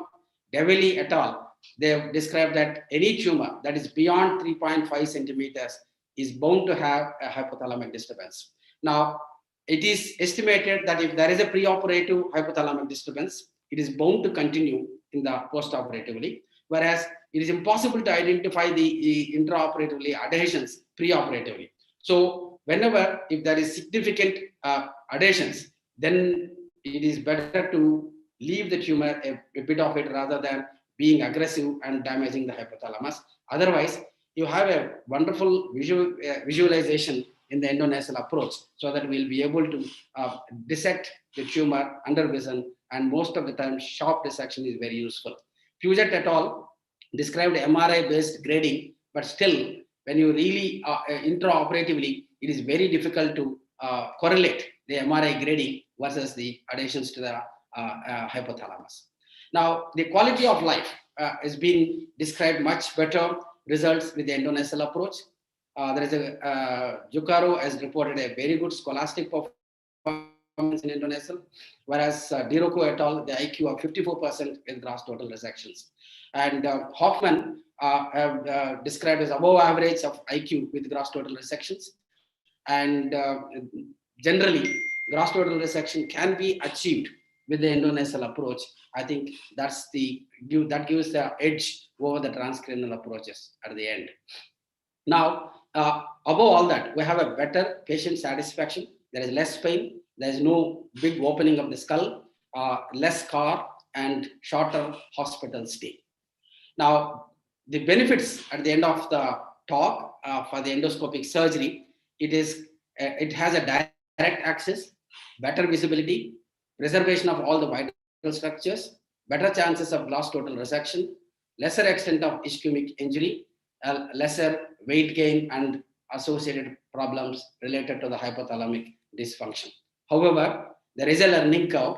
So therefore, it is ultimately a surgeon's experiential decision. It has to be individualized based on the merits of individual patient. One of the things which we need to be remembered as a limitation for the endonasal approach is the very narrow intercarotid space. This is something that limits the movement of the hands, and probably we may not be able to remove the tumor completely. Similarly, whenever the craniopharyngioma has a significant lateral extensions beyond the neurovascular structures, there is a limitation. Pure intra-third ventricular craniopharyngiomas, we should never do the endonasal approach, as we go through the hypothalamus, and that the results can be disastrous. And similarly, recurrent tumors due to a lot of, as well as in the post-radiation, due to a lot of adhesions, sometimes it will be very difficult to identify the anatomy. And adherence to neurovascular structures is something that we need to identify. Either you try patiently a sharp dissection, and if it is not possible, better to leave a small bit of the tumor, resort to the subtotal resection rather than producing a vascular damage. So we cannot really say that there's only one approach is the best, but in my experience, endoscopic approach, endonasal approach has given us a better results for the gross total resections, lesser morbidity, and better outcomes. But nevertheless, we need to keep in mind all three possibilities when it comes to the craniopharyngiomas, primarily endoscopic wherever possible, and transcranial approach if it is significant lateral extensions as you see in this scan. And sometimes we may need a combined approach where we go on the top and remove the intraventricular part, decompress the tumor, and then go from endonasal approach and remove the tumor. So that might give sometimes a complete resection. So we need to be open-minded, and ultimately it depends on the individual patient, type of the tumor we're dealing with, size, as well as the surgeon's experience and the comfort of the surgeon. Thank you very much for your kind attention. Thank you very much, Dr. Venkataramana, for this very illustrative conference, very open-minded conference. And now I would like to start the discussion, inviting to the discussion table, along with the conferences, Elias, Dr. Dastoli, Dr. Venkataramana, my friend from Recife, Arthur da Cunha, and Dr. Kampalikit from Thailand, and Dr. Suryaningtyas from Indonesia. Arthur, would you like to start having some question or some consideration about the conferences? Thank you, Dr. Jucá. I congratulate the speaker for the excellent presentation. Good morning and good evening, everyone. Craniopharyngioma are part of the chapter on tumor in the cellular region and still are a big challenge in the neurosurgery. As Dr. Dastoli said, despite being histologically benign, it is a tumor accompanied by high morbidity due to its location, difficult surgical access, associated endocrinological disorders, and the tendency to recurrence. About treatment, there are different opinions regarding the initial treatment of craniopharyngioma, but there is a consensus that the approach should be multidisciplinary, from diagnosis to post-operative follow-up. Each case must be evaluated individually, taking into account the patient age, clinical condition, comorbidities, location, size, shape, and direction of the lesion extension, and very importantly, the neurosurgeon experience with the different ways of approaching this tumor. Very short comment. I think the treatment of hydrocephalus must be prioritized and carried out before the tumor is approached. I think that this is really very important. And there are many controversies regarding the surgical approach, as described before by Professor Ad-Smith. Some authors advocate a radical approach aiming at total lesion resection, but gross total resection, the more extensive, the more effective, but with many complications. And subtotal approach, that's mean more recurrence rate. There are numerous and known surgical approach as well as technical variation, open surgery, endoscopic, endonasal approach, neuroendoscopic approach, and so on. And I have two questions for the speaker and for the participant. The first question is about recurrence. To preserve the quality of life, in which case you decided to do nothing. And I have also a question for the speaker that talk about endonasal approach. If you have experience with case, this is very bad complication. This is a pontine incarceration syndrome. This is a locked-in syndrome. If you had this complication, and what did you do in this case? Thank you very much.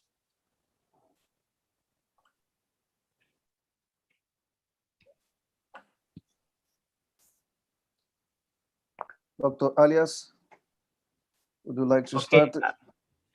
Thank you very much, Professor Atto, for very comprehensive and elaboration. So the first question, when I decided not to do anything. Number one, the first time patient come, we must do something because we need a histological diagnosis. But if the patient have a repeated surgery, especially with a lot of morbidity, sometimes we must, usually in our center, we make a multidisciplinary approach. We had a meeting, we don't decide alone. So we have to get input from the endocrinologist, our neuroanesthetist, our pediatrician, and neurologist, pertaining to if we go in again for surgery, if things get worse, especially a patient had a very long ICU stay, like the case that I show you just now, very long ICU stay. We had a comprehensive decision, and we explain to the parents, and we take a common decision together with the family. So repeated surgery, very bad morbidity, and even radiation therapy has failed. Sometimes we let the nature take its course. So I hope that is answer the first question. And the second question pertaining to endonasal, I think I also very keen to do endoscopic surgery. I do a lot in adult, but children are a little bit reserved for various reasons. Number one, the majority of the cases referred to my center are difficult one, complicated, redo, adenomatous, and calcified big. So majority are small children. So endonasal approach, very nice. You can see direct along the axis of the tumor, direct along the hypothalamic pituitary axis. The corridor is a problem because it's very narrow. Then you have to think about reconstruction. Then you have to think about equipment. You can see maybe small children, 7mm endoscope, too big. So you use 4mm. You can see, but you have to use a parallel because this is endoscopic guided or they call it assisted surgery where your equipment are parallel. So you need to go side by side and then you have to fight in a very narrow corridor. If you do expanded approach, you damage your, you have to remove your, what they call it turbinate, you have destroyed a lot of structure, then it's against the concept of minimally invasive. Nasal orifice, you don't see the scar, but in fact you destroy a lot of tissue inside there. So that is also a limitation. And but if cystic component and predominantly retrochiasmatic and not much of calcification, I think that's the best option because you can nicely decompress. But you look at most of the craniopharyngioma, the walls are thick and stuck. So your maneuverability, manipulation, microscopic manipulation, bleeding, you have to use bipolar. You cannot use standard bipolar, you have to use shafted bipolar. Standard bipolar cannot open in small children. So they are designed, special design for very small one, disposable, but very expensive. But again, the tip are big. If you cauterize any vessel below that, for example, inferior hypophyseal that come up from the ICA, you devascularize the pituitary stalk, the pituitary gland, and inferior surface of the optic nerve that the patient can get blind because of that. And you have to preserve all the small vessels down there. So you have to think about that. Decompress, manipulation are very limited. So I think there is a promising role, limited by patient characteristic, size, age, and especially the sphenoid sinus is not well rheumatized, and the reconstruction. Doing surgery, success is very good, but the headache come, number one, when you have intraventricular hemorrhage, when you have CNS infection, when you have CSF leak, ascending meningitis, and forget about the beautiful surgery. This is another challenge, that the reconstruction is one of the most challenging part. Of course, ENT, good team, you can do that. But again, it has to be selected cases. So that is my comment. Thank you. Dr. Venkataramana, any considerations about this complication in endoscopic approach?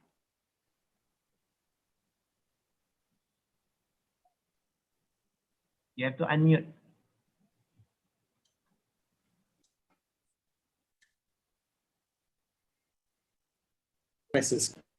Yeah, can you hear me now? Yes. So I've been doing transcranial surgeries for 2 decades. Now I've completely switched over to endoscopic, except in the few situations where I've mentioned in my presentation. I would always prefer to go endoscopic because it has got several advantages, as I have mentioned in the presentation. I totally agree with Elias that initially you have this psychological fear that you will not be able to use both hands and dissect. With time, you will be able to overcome all these technical difficulties. Of course, there is a learning curve. That's number one. Number two, the access what you get and the beautiful view, you will never get a complete, all the corners of the tumor with the endoscopic approach. And the third one is that even in young children, the space is more or less similar. It is only we feel that, you know, psychologically that the corridor is very narrow. But essentially, though the initial part of the nose is wider, but as you go down, you get the almost similar space. The only place, if the carotids are, you know, very narrow, like a kissing carotids, then we don't attempt this approach at all. Even in situations where the pneumatization of the skull base is not good, what I do is do an MR angiogram and use navigation. So with the navigation, you can perfectly get the bony exposure and use the Dopplers and then make your planned dural opening, and still you get the same exposure. So, I mean, I put every effort to go endonasally. If I think there is a difficulty, you can always come back and go transcranial. I mean, it's the question of getting used to the technique. So once you get used to that, you love it, and there are several advantages. I really agree with the CSF leak part of it, because you end up drilling part of the plenum sphenoidal, the cella completely, and also part of the clivus, depending upon the extension of the tumors. So invariably, it is better to do a lumbar drain first, and then put an intradural graft first, so it holds the space, and then put muscle, and then put 2-3 layer of fascia, and then the fat, and invariably we get over this problem. Yes, very important advice. Dr. Kampalikit, would you have any considerations and questions for the speakers? Your view about the subject? Hi, so thank you very much for all the presenters. I have 2 questions. So first, for all of you, 3 of you, considering the case that you cannot do gross total resection and you might have to leave some part for as a residual, would you do postoperative radiation right away, or would you wait until it regrows before you consider the radiation? And then second question for Dr. Dastoli. I'm from Thailand and I do not have experience in interferon injection. So in the case that you think the patient might benefit from the interferon, and it's like maybe controversy that you can choose surgery or interferon injection, would you have parents to be part of the decision? Yeah, let me answer the first question.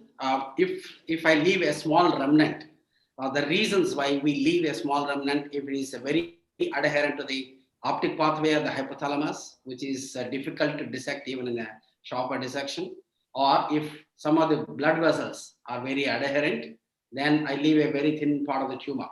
I use a sharp dissection to make it as small a tumor as possible. It takes time, but you can make it a very minimal tumor there.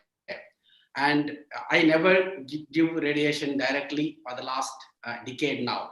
I closely watch them, observe them, and majority of the times they do not recur. Interestingly, some of the small capsules, they disappear with time. And you follow them serially. By chance, if there is a recurrence, you can always go in. That would be the first option. And once you give radiation, more or less you are closing most of the surgical approaches, because the amount of scarring that takes place afterwards is impossible to get a gross total resection forever. So I would like to keep the radiation as the last option always. So may I answer? Yes, of course, please. Okay, well, in the early years of my training, when I was a medical officer, start to join neurosurgery, every craniopharyngioma post-op radiotherapy. Okay, and then the data, local data and international data shows that radiation therapy have effect in children, especially the non-physical effect, the psychomotor cognitive function. They become obesity and so on, not only because of radiotherapy, but also the tumor itself. So I look at few factors. Number one, is it the hypothalamic function is intact? Number two, pituitary function is intact, and the patient quality of life. If there is a residual tumor, post-op, we check with MRI. If I think the lesion can be attacked surgically, always surgery first. And if recur again, can attack surgically, surgery again. And we try to defer the radiotherapy because the child is growing. So let the child grow, let the hypothalamic pituitary function grow, let the cognitive function grow, let the patient have a quality of life. But there are cases where I will do radiotherapy early, especially when the first time you went in, a lot of then addition to the not only the gland and the hormone pre-op already destroyed, patient already pan-hypopid, that you don't lose that. So I don't want the radiotherapy cause another problem. If the patient has a problem, so that is rather than radiotherapy cause it. So if a tumor is very difficult, even after second surgery, usually I will repeat another at least 2. Yeah, first surgery, second surgery, maybe third, we decide. And we refer for early radiotherapy. But again, we discuss with our radiation oncologist and the parents. So they have to explain about the consequences, radiotherapy versus just repeated surgery. So I have no experience in interferon and bleomycin because our oncologist, for some reason, found that they don't find any convincing data, especially most of the tumor that we have a big cause mechanical compression, and this bleomycin interferon probably work for selected cases and it does not address a compressive effect immediately. Thanks. Okay, thank you. Patricia. Yes, thank you for your question. So the interferon is to consider the treatment of craniopharyngioma with interferon. We have to change the conception of the disease. It's not only a tumor. I think that it's a disease. It's a chronic disease. So this is a changement of philosophy. I'm a neurosurgeon. I love to do surgery. I love to do to remove the tumor. It's very difficult to put the catheter in open surgery and get out without removing the tumor. But when we think about all the complications that child can be present during his life, I think that we can control the tumor. We can decompress the tumor after the placement of the catheter, and to begin the application of interferon. And during this time, we avoid the complications of the surgery as hyperphagia, as obesity, as hypopituitarism during these important years of childhood. And after, when the tumor grow up again, or and the child is older, then we can do the surgery. The children pass all the puberty, all the adolescence, well, without a lot of hormonal deficits. I think that this is very important. And another thing very important, we don't know, we don't have predictive factors when we have when we see a child first time, if his craniopharyngioma will be a good response to surgery or surgery and radiotherapy. We have a lot of cases with recurrence even after gross total resection. So why do the surgery at this moment when the child is very young, if we can avoid this? This is our question. This is our changement of philosophy. And to the answer for the last question, yes, we speak with the parents. We speak all we talk with them about all the situations. The parents can choose if they want or no this treatment.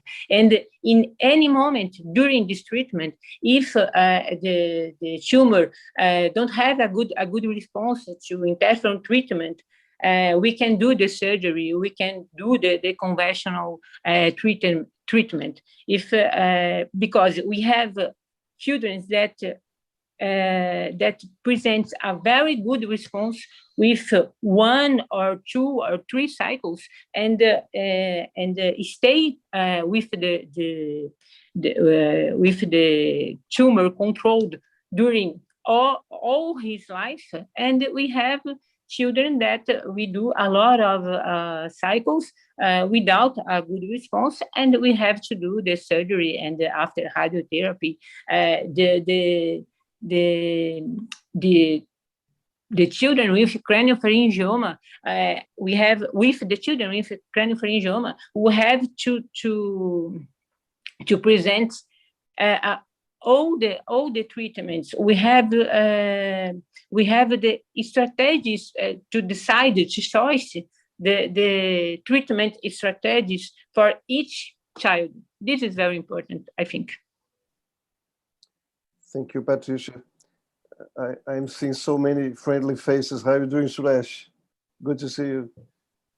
Dr. Surya Ningtyas from Indonesia, would you have any questions or considerations on this topic? Thank you for being with us.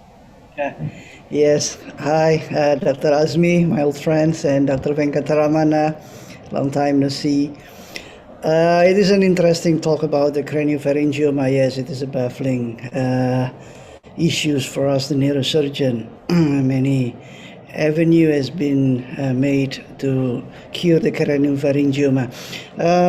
I'm interested in the endoscopic surgery that was presented by Dr. Azmi and Dr. Venkataramana. Do you have an experience doing a second or third look from the EES, Endonasal endoscopic surgery? I mean, like what kind of pitfall that you find after the second or the third surgery in endoscopic, or you'd rather do the transcranial rather than an endoscopic after the second or third recurrence? And the second question is, what prevents you from doing the gross total resections in endoscopic surgery? That's all. Thank you. Thank you. Yeah. Thank you for the wonderful question.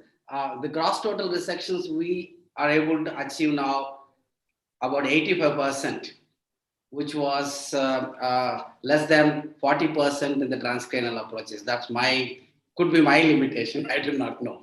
So the second question is that going back again, relook surgery at the craniopharyngiomas, I've never done as a relook. There are two situations where you need to go back and operate. One is the transcranial approach, someone else has operated, and the recurrence has happened predominantly going down into the cellar.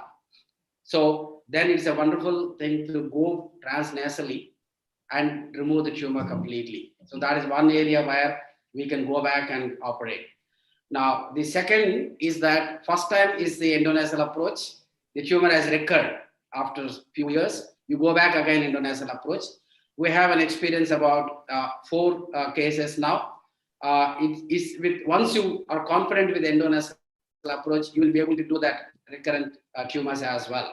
Now, when you go back the recurrent approach, 2-3 important steps you need to be very careful. One, you need to prepare for a nasal flap. Sometimes you would have used one side of the nasal flap, you need to be prepared with the ENT surgeon how you are going to plan the closure. That's the number 1 step. Now, the second step is the initial part till you reach the cellular dura. It will be very tough. Sometimes it can be scarring and you have to use very sharp dissection. You may have to cut the tissues carefully. So that is the time I always use navigation, not to lose because you don't have the bony landmarks already. So it is always a soft tissue because it's already been operated once. So always use navigation to make sure that I am in the right position. So once you reach the dura and reach the tumor, afterwards there has been no difficulty at all. So you have still the arachnoidal planes, maybe not like the first surgery, but with little effort, you will be able to find the planes. You need little time to dissect and then go around and remove that. And it is still possible. And I would prefer even the second surgery to go endonasal before I decide for the other alternative approaches. I have a very limited experience, but at least I can recall a few cases. Number one, what Prof. Takaramana mentioned is the flap is very important when we redo. So that means during their first surgery, you must remember that you may have to come back again. So that's very important. So do not remove all flap in the first instance. Just raise the flap which is necessary for your first surgery. And if it's good vascularized, the same flap can be recycled. Okay, so but if we contracted at least 20%, you have to make sure that your flap larger than your defect because it's gonna contract. So that's number one. Number two, we use only one side. So means next time we can raise the other side. Now you got reinforcement. Yeah. Number three, if not enough, there is always a free flap where you can use. You can cut the inferior turbinate, you can cut the superior, the middle turbinate. You remove the bone and you open the flap, and sometimes you little bit make it flatten. You can have a very good vascularized flap. But most important thing, if your ENT colleague, to make sure that when they raise the flap, number one, not too high. Sometimes they want to have a big flap. When they raise too high, you remember your olfactory bulb projection 1 centimeter. So patient will have anosmia. So that is very crucial. Now lower down, they can go as low as they can, as long as the vascular supply maintained to the spinophalangeal tree is there. Okay. But my second case that I show you, the spinopharyngeal type of craniopharyngioma, that was really nightmare because there is not enough, what we call it, flap that we can raise, and no way that we can get vascularized flap with no bone there. So somehow we are very just lucky, so that the dura is still intact. We control with radiation. Patient have no what they call it problem with CSF. But in case we need, then we may use fascia lata, where we may use a pericranial flap tunnel from top, below and down there. So that is the last option that we may have. Thank you. It's really a passionate subject. We have 1 more minute. I would have a last question for Patricia. if you could give us a short answer, Patricia, due to time. Do you see any difference in the patient's follow-up when you use interferon, if interferon is used as a first treatment or when it is used after a recurrence? Oh, yes, Zuka.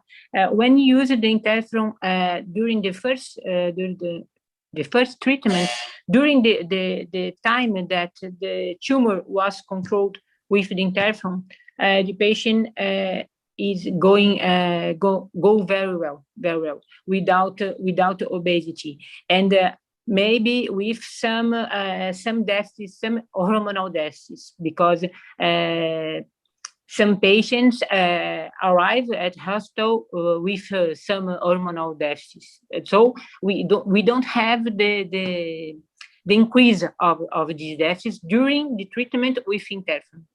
But when we treat with the interferon and we don't have a good response, and we decide to do the surgery and the radiotherapy after this treatment, the BMI change, and we have an increase of BMI, and the patient, after some years, developed the panhypopituitarism and obesity. Yes, it's a big changement after the surgery and the radiotherapy. Okay, thank you. Thank you. Can I just ask one question, Eduardo, if you allow me? Okay, Suresh. Just a last question. Yeah, I enjoyed what the talks, wonderful symposium, and thanks for inviting all of us to attend and participate in this symposium. Just a quick question to Dr. Patricia about the interferon therapy. What is the local reaction of the interferon in that area when you are using the interferon therapy? That's one. And secondly, when the tumor regrows after the therapy and you have to go in and remove the tumor surgically, do you find the tumor becomes very difficult to remove? Okay, because of thank adhesions you. or... Thank you, doctor, for your questions. So the first questions, yes, we have. During the first week, the first 2 weeks of treatment, when we began the treatment, the patient can present fever and headache, but it's a low fever, a low temperature fever, and they can take some medications, and it's okay. And after 2 weeks, it's okay. No more complications. It's a very low neurotoxicity. We don't have a lot of side effects, only fever and headaches. And after, when do the surgery, after the treatment with interferon, when we find the wall of the cyst is fibroelastic. We have a well-defined, well-limited tumor, and the remove is not more difficult. It's not very with a lot of adhesions around the tumor. We have a good surgery. It's not more difficult to remove the tumor after the interferon when we compare. For example, after radiotherapy. After radiotherapy, when we operate the craniopharyngioma, it's more difficult. But with interferon, we have a elastic tumor, a fibroelastic tumor after application of interferon. Okay. Thank you all for this very high level and lovely session. We hand back the symposium to Mateus on time. Thank you all. Thank you, Juca. Thank you. Thank you. Okay, so moving on to our next module, I just want to very briefly greet everybody around, whether it's day or nighttime.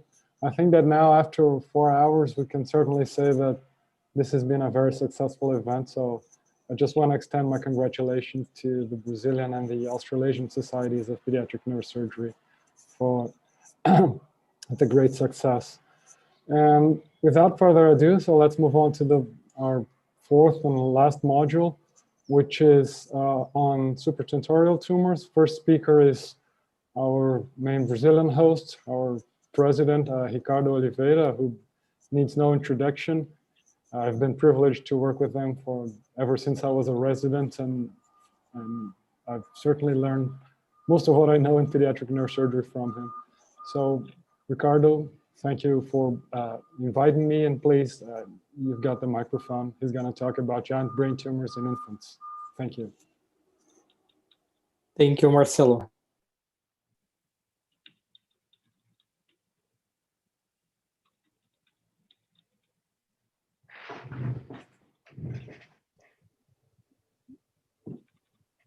No sound, Ricardo. You're muted, Ricardo. In these main topics, and I would like to cover the most part of this interesting subject. Some points to introduce our topic. So the surgical treatment of giant supratentorial brain tumors in pediatric patients has always been. Is there a problem with the audio? Yeah. Yeah, Yes. well, we can't see the presentation actually. Yeah, okay. So no problem. Just a moment.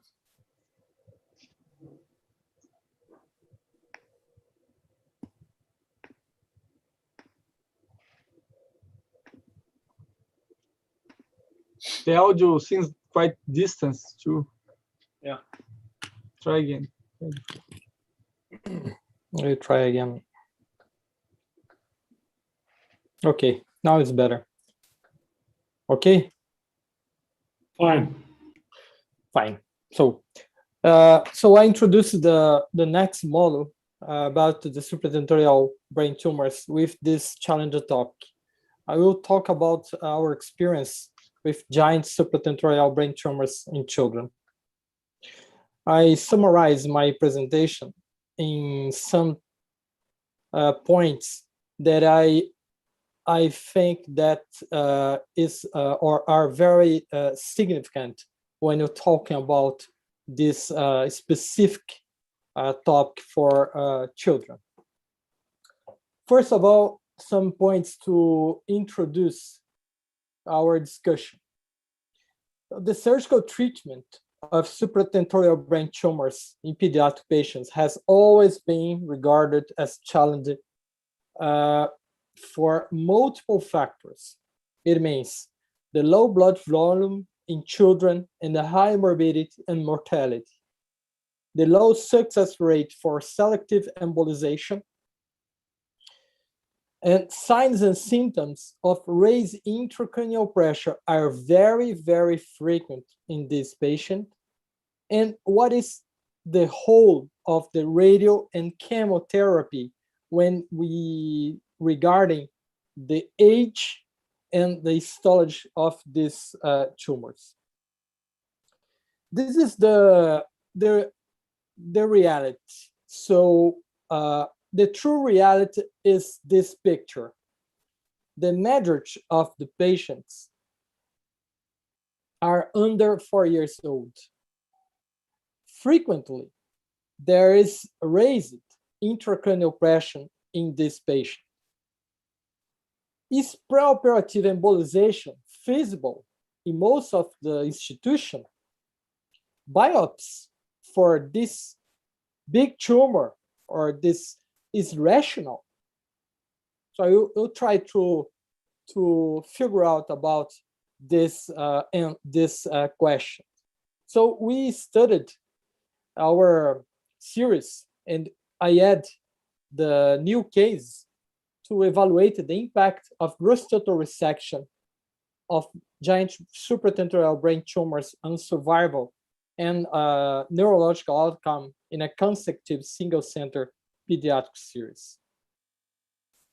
So we studied 27 cases from 15 cases under 3 years old, so very young children. We defined, look the literature, what is giant supratentorial brain tumor? Is when the tumor is larger than 5 centimeters in diameter. So this was not published on the pediatric literature. We found this definition in some papers published from Almeft and Falbush some years ago. So we studied from June 98 to December 2020. And the volumetric measurements were performed on MRI and CT scans obtained at the time of the initial surgical procedure. And it is interesting, the intraoperative main blood transfusion volume was 51 plus minus 18.4 millimeters per kilo.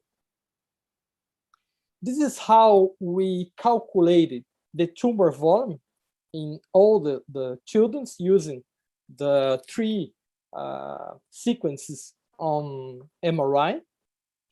And this is usually how we studied the children, the case before doing surgery. So in infants, when you have the fontanelle, the open fontanelle, we usually can do ultrasound Doppler to study how is the vascularization of the tumor. The CT scan is very important to define calcification, as you can see here in this picture. And of course, the gold standard exam is the MRI that you can see clearly vessels on MRI and even mark the flow void. In this, for instance, in a case of choroidal plexus carcinoma, usually means excessive bleeding. So you can study all the vessels and in different sequence on MRI before doing surgery. So about our results. So the patient's mean age at surgery was 4.5. So we have very, very young patient, 27 days to 16 years old. The mean age at onset of signs and symptoms was pretty recent, in the 7th weeks, 7 plus or minus 1.6 weeks. And the clinical evidence of raised intracranial pressure was observed in the most part of our series. And the mean volume of the tumor was 280 plus minus 23.5 centimeters matter, range from this 68 from 510 centimeters. Gross total or radical resection was achieved in all patients. And in 23 cases, it means 85% of our series, only one single procedure was done. The extension of surgical resection was neither associated to increase the complication rates nor to poor neurological outcome or death. Patients less than 12 months of age receive a great amount of blood transfusion than their older counterparts. And histopathological analysis revealed malignant brain tumors in most cases, 77% of our series. Of course, choroidal plexus carcinoma was our nightmare in 26% of our patients, but we can see in this graph different kinds of histology, as you can compare on literature. So how can you manage this patient in some words? So first of them, it is, as I showed it, there is a high intracranial pressure. So as a large craniotomy in order to control the brain edema is very, very important. Neuronavigation, intraoperative ultrasound is also important. Subpial or transcortical resection, and try to unblock excision. For example, in this case, we defined the lesion, we check the motor area that was posteriorly to the lesion, and then we proceed to do an unblock resection, as you can see here in this final picture. We understand that this is the one way to control the vascular supply to this large tumor. Now I will show you two examples, very young children with this tumor, and we use this kind of incision to expose anterior and posterior, and of course it permits doing a large craniotomy, as you can see here, and then unblock excision. It was an anaplastic ependymoma. Another recent case, 3-year-old boy presented with vomit, somnolence, and intracranial pressure, and then the same strategy, doing a large craniotomy, a bilateral approach. The midline is here, the tumor, the brain compressed by the tumor, and then the CT scan on the first postoperative total resection. And what about the preoperative embolization? Yeah, it is a very interesting topic and very controversial when you talk about these large tumors. So this technique was attempted in our series in 4 patients. However, we failed in 3. So we have a very experienced, our team, our endovascular team is very smart and experienced in very different kinds of vascular pathology. But you know, in this specific case, usually you don't have large arterial vessels to embolization.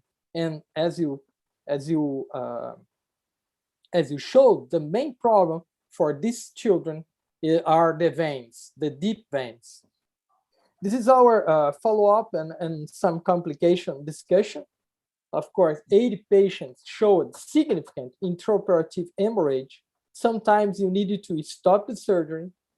And of course, choroid plexus carcinoma was, as I said, the nightmare for this series. 11 patients, 40%, developed new neurological deficit following surgery. However, only 3 of them had permanent hemiplegia after surgery. And tumor grade of malignancy was identified as an isolated and independent factor that significantly correlate with recurrence of the disease and poor outcome or death.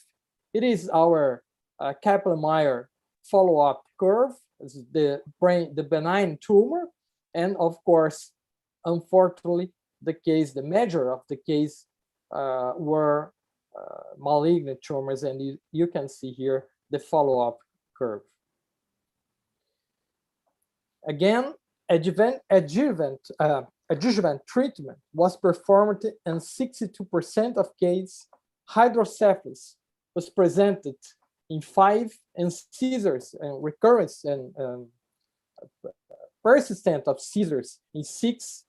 It is important. Raised intracranial pressure were controlled in all patients, and death was present in 9 due to tumor progression. Non-operative mortality in our series. Of course, complications is you can see some severe complications, as in this choroid plexus carcinoma that presented a massive intraoperative hemorrhage, and we stopped the surgery, we confirmed the diagnosis, and then we performed the chemo, and then a second surgery with gross total resection after chemo reduction. In some cases, we observed a persistent of subdural collection, and in some cases needed to insert a ventricular subdural shunt to treat this persistent collection.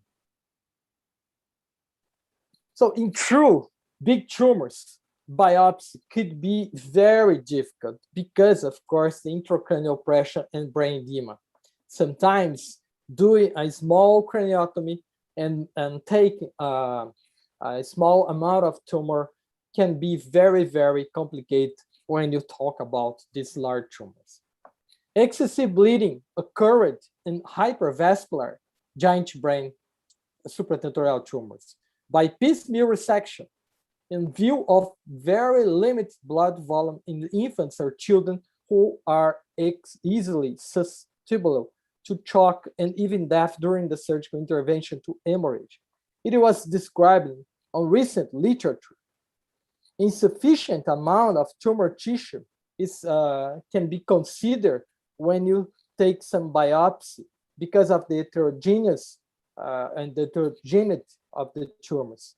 The delay is starting the adjuvant treatment and to see an efficient tumor reduction after chemo. So if you take only a small biopsy, you don't treat the raised intracranial pressure, and sometimes you don't have enough time to see reduction, an efficient reduction after chemo. So giant brain tumors, they may develop coagulopathy caused by the loss of platelets and coagulation factors from massive blood loss. So it is a problem, and you need to discuss at the beginning of the surgery and in the preoperative with the neuroanesthesiology team, and be attention to stop the surgery if you realize that the hemorrhage is very significant. Preoperative embolization for select patient is useful and can be done even for choroid plexus carcinoma. However, as I said, it's not easy in most of institutions.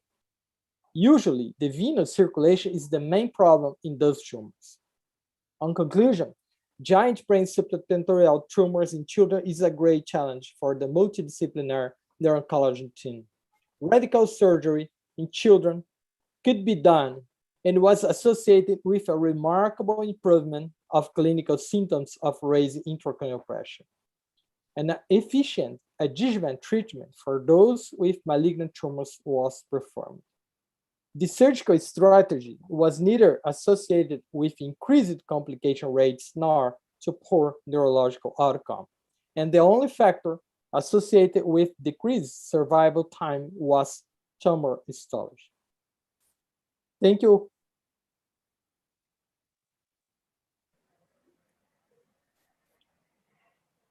Thank you, Ricardo, for the great presentations. And for the sake of time, let's move on to the next presentation. We look forward to the discussion at the end of the module. So now I'm happy to invite Dr. Nuntashiri Witayakanan from Thailand to speak to us about the about optic pathway gliomas. Please, Dr. Witayanakorn. We look forward to your presentation. Okay.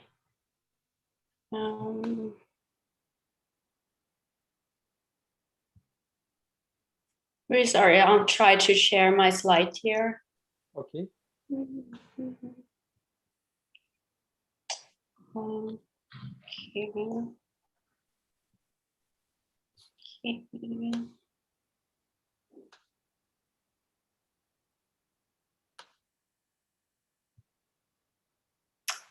I'm not sure whether. We can see your screen, but not the presentation. Okay, let me. It's better to leave only your screen or only your presentation in the background, and then sharing the screen. Yeah, I'll try. Close all the windows and stay only the presentation.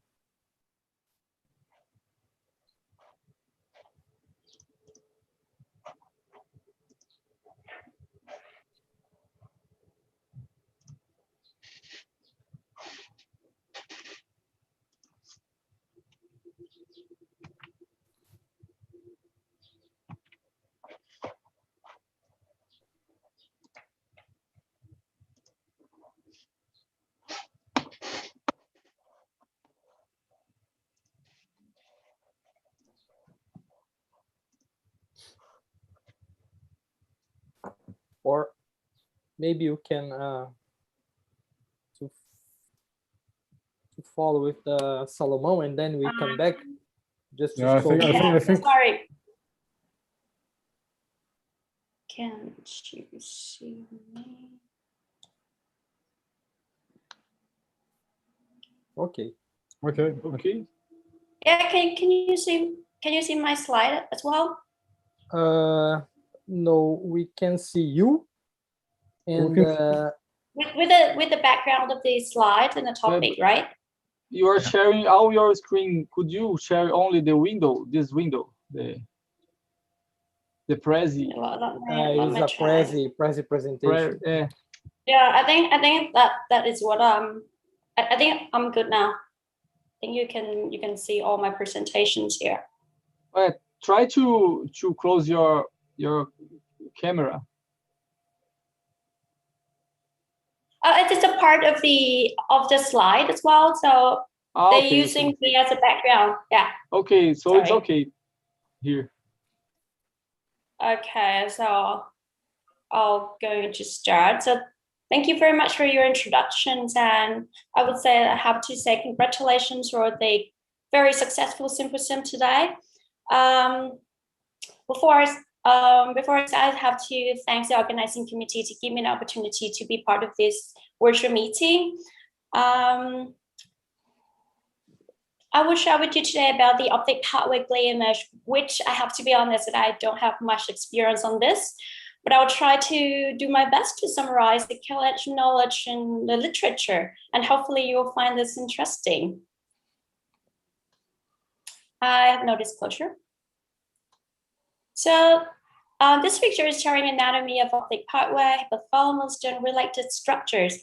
Normally, tumor will occur along optic nerve and around 75% involving chiasm that extended to hypothalamus and third ventricle.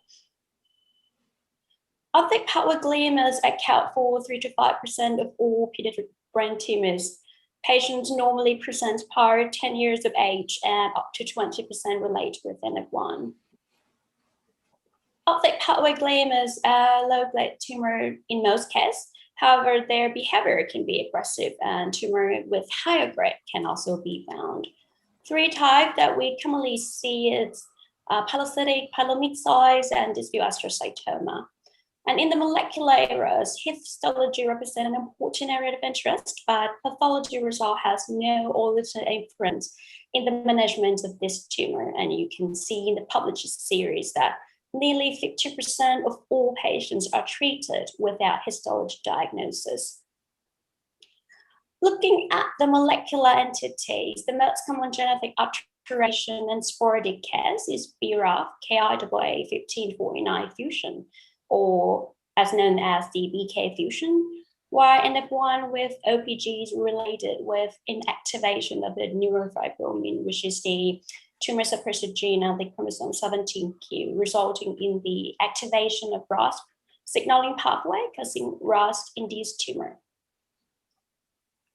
Patients present with visual loss, proptosis, followed by endocrine disorder and sign of increase intracranial pressure. There is a slight difference in the clinical presentation for NF1 and non-NF1 group. Here you can see that the number of patients presenting with vision deficit is higher in non-NF1 group, while proptosis is often found in NF1 patients. In the original articles here, they found correlations between clinical presentations and outcome of patients with optic pathway gliomas. In NF1 group, majority of patients are girls, often involving pleochiasmatic region, and these relate with better outcome.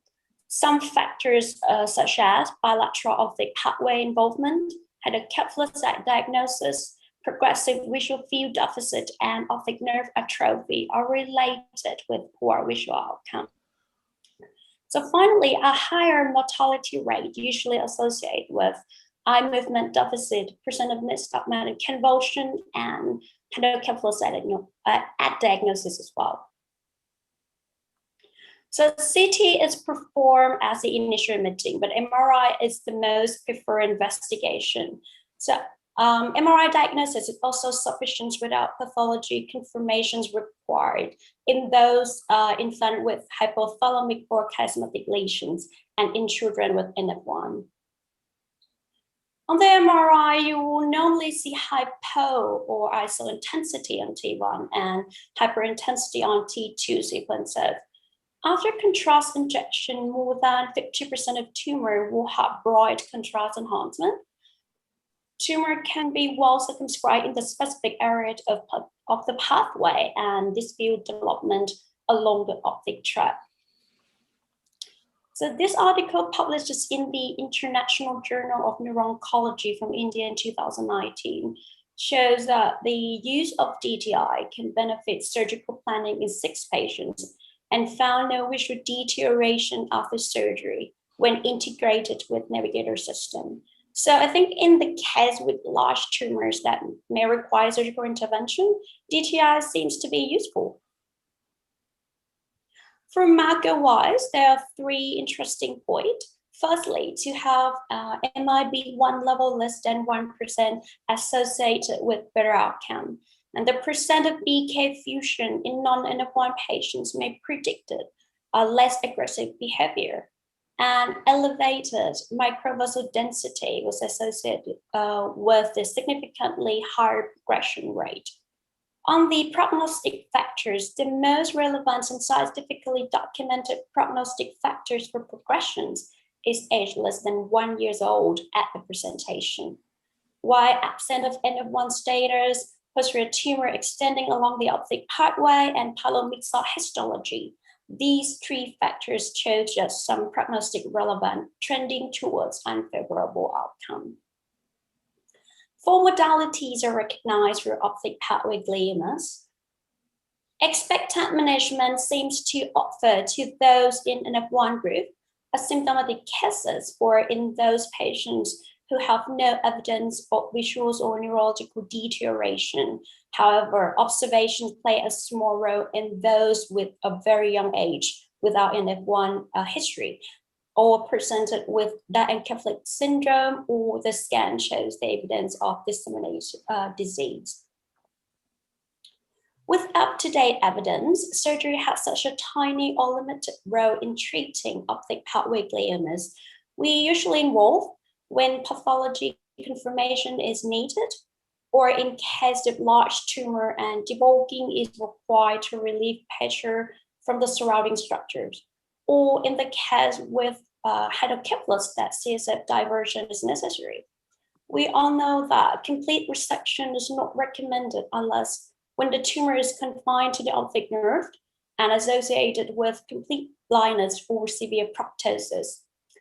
Radical resection, which is about 60 to 95% of tumor removal as defined in the literature, appear to be useful in selected exophytic tumor. And I think this is feasible when DTI is combined with navigator system, as I mentioned previously. I would like to emphasize that the decision of surgery should be discussed case by case in the tumor board conference. The roles of radiation is to prevent tumor progressions or tumor regrowth, which is associated with the risk of visual loss and neurological deterioration. Today, radiotherapy will be considered in cases that chemotherapy is failed or in older children. And if we can have a choice between photon and proton therapy, the evidence suggests that the proton would have long-term clinical benefit for children with OPGs over photon. From this long follow-up series, you can see that radiotherapy is effective in long-term disease control and low risk for late toxicity, such as endocrinopathy or vasculopathy, leading to stroke or neurocognitive dysfunction in non-NF1 older children, which age more than 10 years old when the RT starts. The modern technologies in radiation therapy may help to reduce long-term complications as well. For example, this trial in COG tried to reduce the radiation field for optic pathway gliomas patients to protect vitreous structure around the tumor. So they cut the clinical target volume margin to 5 millimeter instead of 15 millimeters, and all patients received the total radiation dose of 54 grays. They found no significant difference of the outcome at 5-year follow-up period compared to the other studies, and marginal relapse was not observed in this study as well. Looking at the chemotherapy, the most common used protocols are the combination of carboplatin and vincristine, and the second one is the TPCV regimen. And the only one randomized studies has compared these two regimens, shows that both combination has a similar response rate. So other regimens are listed here. Quite a few points that need to be taken into account, and may limit the use of some regimens, such as the incidence of carboplatin hypersensitivity reaction that reach about 40% in some series, as well as the evidence of 28% hearing loss in cisplatin-containing regimens, and significant risk of leukemia after repeated administration of etoposide. So here's another way to go. This is the vinblastine monotherapy regimen, and the article is published in 2016. Patients will be given weekly intravenous vinblastine 6 milligrams per square meter for 70 doses. It is well tolerated in children with treatment of the naive pediatric local gliomas. Overall survival and progression-free survivals are comparable to current therapy, with a favorable toxicity profiles and maintained quality of life. More importantly, vinblastine is easy to administer and inexpensive, suitable for those middle and low-income countries where financial restraint and treatment-related toxicity are a major challenge. So for us, we adopt vinblastine monotherapy regimens to use as a national protocol under Thai Pediatric Oncology Group. The cost will be covered by Medicare. After complete 70 doses, in the older children, if there is any clinical deterioration or tumor progressions that evidence on the scan, then radiation therapy will be considered. Normally, optic pathway gliomas will fall into one of these 5 eligible criteria. And after complete the treatment, clinical plus neurological examination, ophthalmologic assessment, and MRI surveillance will be conducted. Follow this protocol until they leave or depart our children's facilities. So here I have two cases to share. So the first one is an 11-year-old boy at presentation in 2016. He was referred from my ophthalmic colleague with left eye blindness but intact visual on the right side. He's also had hypothalamic dysfunctions as in morbid obesity with DM and hypertension. MRI has shown large optic pathway gliomas involving third ventricles and hypothalamus with hydrocephalus. Due to the large tumor and obstructive hydrocephalus, we decided to do a partial removal of the tumor. Unfortunately, it is something that I regret. It's both eyes become completely blind, and hydrocephalus was not improved after surgery, so patient insertion was done. And histology was in keeping with polycytic astrocytoma. Chemotherapy was started soon after surgery and finishes around October 2017. During the course of chemotherapy, his right eye was gradually getting better, but not as good as pre-op function. In May 2018, which is about 8 months after complete chemotherapy, there was a change in cystic components as the yellow arrow. It kept growing slowly as shown on the next scan a year later. Together, we also see some marginally increasing size of the solid component. So after discussion in the tumor board conference, he was sent for radiation at the age of 14. So 3 months after radiation, the cystic component continued to grow and causing left unilateral ventricular obstruction. So I brought him back to theater for endoscopic cyst fenestration and septostomy. On the latest scan, the cystic part is now communicated to the third ventricle, and CSF pathway was restored. and a split part of the tumor has remained stable. So he's well up until now. So the second scan here is a 4-year-old girl presented to ED on another facility with minor head injury, but significant vomiting, so CT was performed. And incidentally found left optic nerve gliomas, and she was referred to our facilities. She has left proptosis and decreased functions of left eye with papilledema and RAPD positive. No feature of N1 was found. On the MRI has shown that the majority of the tumor is in the orbit, but there is an extension of the tumor along intracranial optic nerve with involving left side chiasm. After a discussion in the tumor board again, we designed for her to have a chemotherapy without pathology confirmation. On 3 months, clinical and MRI surveillance, stabilization of tumor was achieved, and decrease in left papilledema was also detected. So in summary, surgery is a case-based decision that need discussion in the multidisciplinary team meeting. Observation can be chosen for age more than 1 year old in the context of small tumor without visual impairment. Consider chemotherapy as the first-line treatments in children less than 10 years old, and radiation and chemotherapy is considered equal priority in patients older than 10 years old. So that is what I have today. Thank you.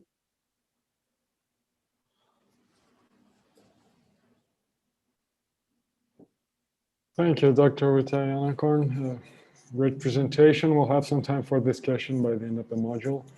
So we'll move on to our next speaker, who is Dr. José Francisco Salomão, another one who also needs no introduction. He's one of the forefathers of Brazilian Pediatric Neurosurgery. Everybody here knows him quite well, and amongst many degrees, he's currently the president of the International Society of Pediatric Neurosurgery. So thank you, Dr. Salomão, for being here, and we look forward to your presentation. Carry on. Thank you, Marcelo. Firstly, my greetings and welcome to our friends from AASPN. It's a very rare opportunity to meet old friends and receive the new ones. And exchange ideas is a very important thing in these odd times we are experiencing. So such meetings, I can say, that are part of AASPN mission. And then I'd like to thank you so much for attending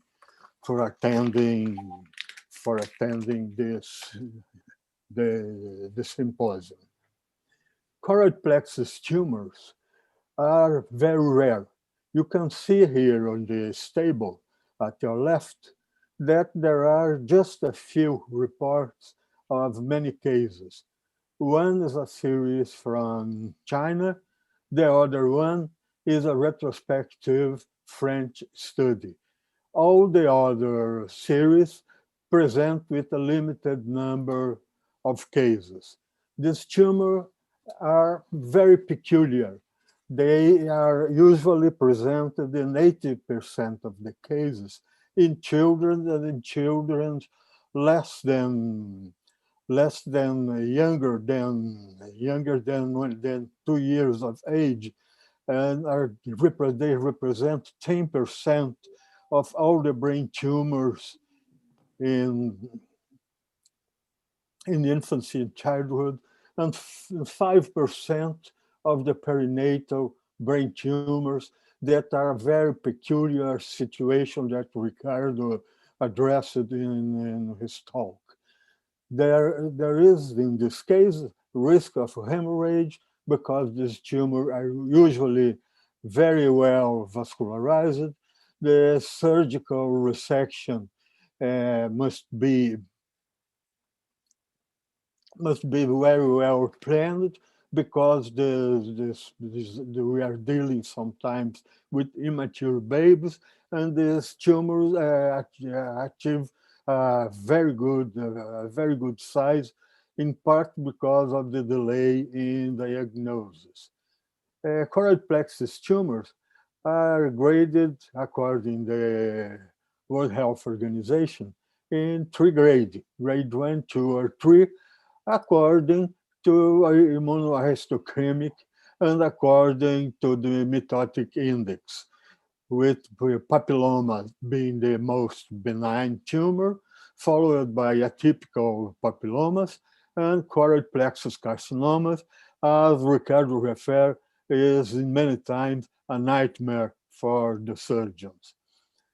They can be found in associated syndromes, some of them in which there are related to mutations or alterations of the p53 locus. These tumors are neuroectodermal tumors, and quite similar to the normal choroid plexus. And there is one situation that arrived in the last 10 years, that was the identification of atypical teratoid rhabdoid tumors, that the review of the histopathology of these tumors changed in some cases, and so tumors that were regarded as choroid plexus tumors actually were not, and this was possible to explain the bad results that sometimes we found, and that we hope they were unexpected. When you think about tumors in the first year of life, we'll see that choroid plexus tumors are the 4th most common tumor in this age group, and that's a problem because it brings a lot of difficulties when we operate these tumors. If you consider that the estimated average blood volume in the perinatal patients is around 350 millimeters, if you compare with the 800 milliliters in the patients around the end of the first year. So it's a very good, that's a very delicate situation that have to be dealt properly. Signs and symptoms of this tumor show that focal signs are quite unusual, and they usually manifest through microcephaly, and the result of that results from hydrocephalus, increased intracranial pressure, and developmental delay.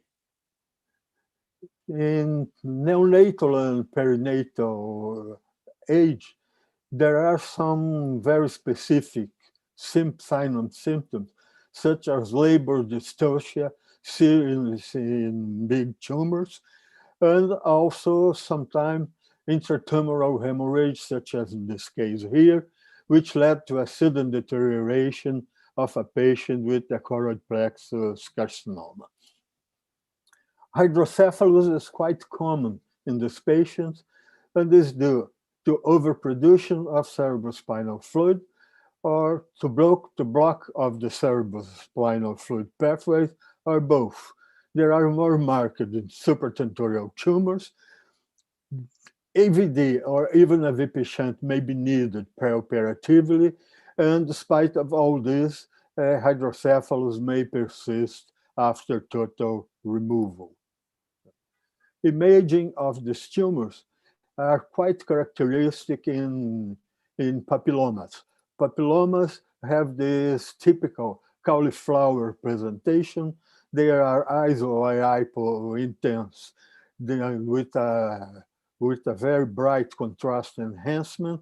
They are lobulated, but in contrast, Carcinomas of plexus choroides are heterogeneous tumors. There are parenchymal invasion. You can see here. They are irregular. They may course with hemorrhage, and there are also brain edema that you don't see in choroid plexus papillomas. Most of these tumors are found in the lateral ventricle, and most of them in the atrium. Some are found in the third ventricle and also in the fourth ventricle. The operative treatment of these tumors consists in control ICP and minimize bleeding. Since in these cases, a shunting is needed in some cases, and embolization, as Ricardo referred, may be tried. Although our experience is quite similar to his. It may, according to the literature, it may be successful in most of the patients. They may increase the possibility of gross tumor resection, but there is no impact on the need of permanent CSF diversion.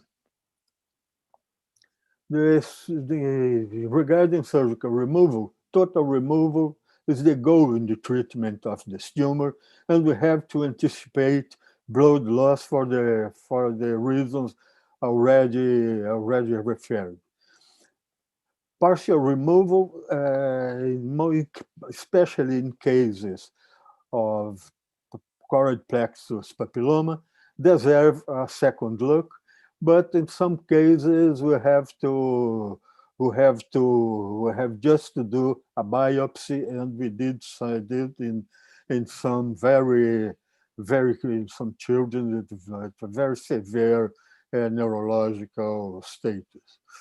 Other procedures may be needed, such as postoperative AVD, VP shunt, or subdural peritoneal shunts, and even you have to deal with some postoperative hematomas.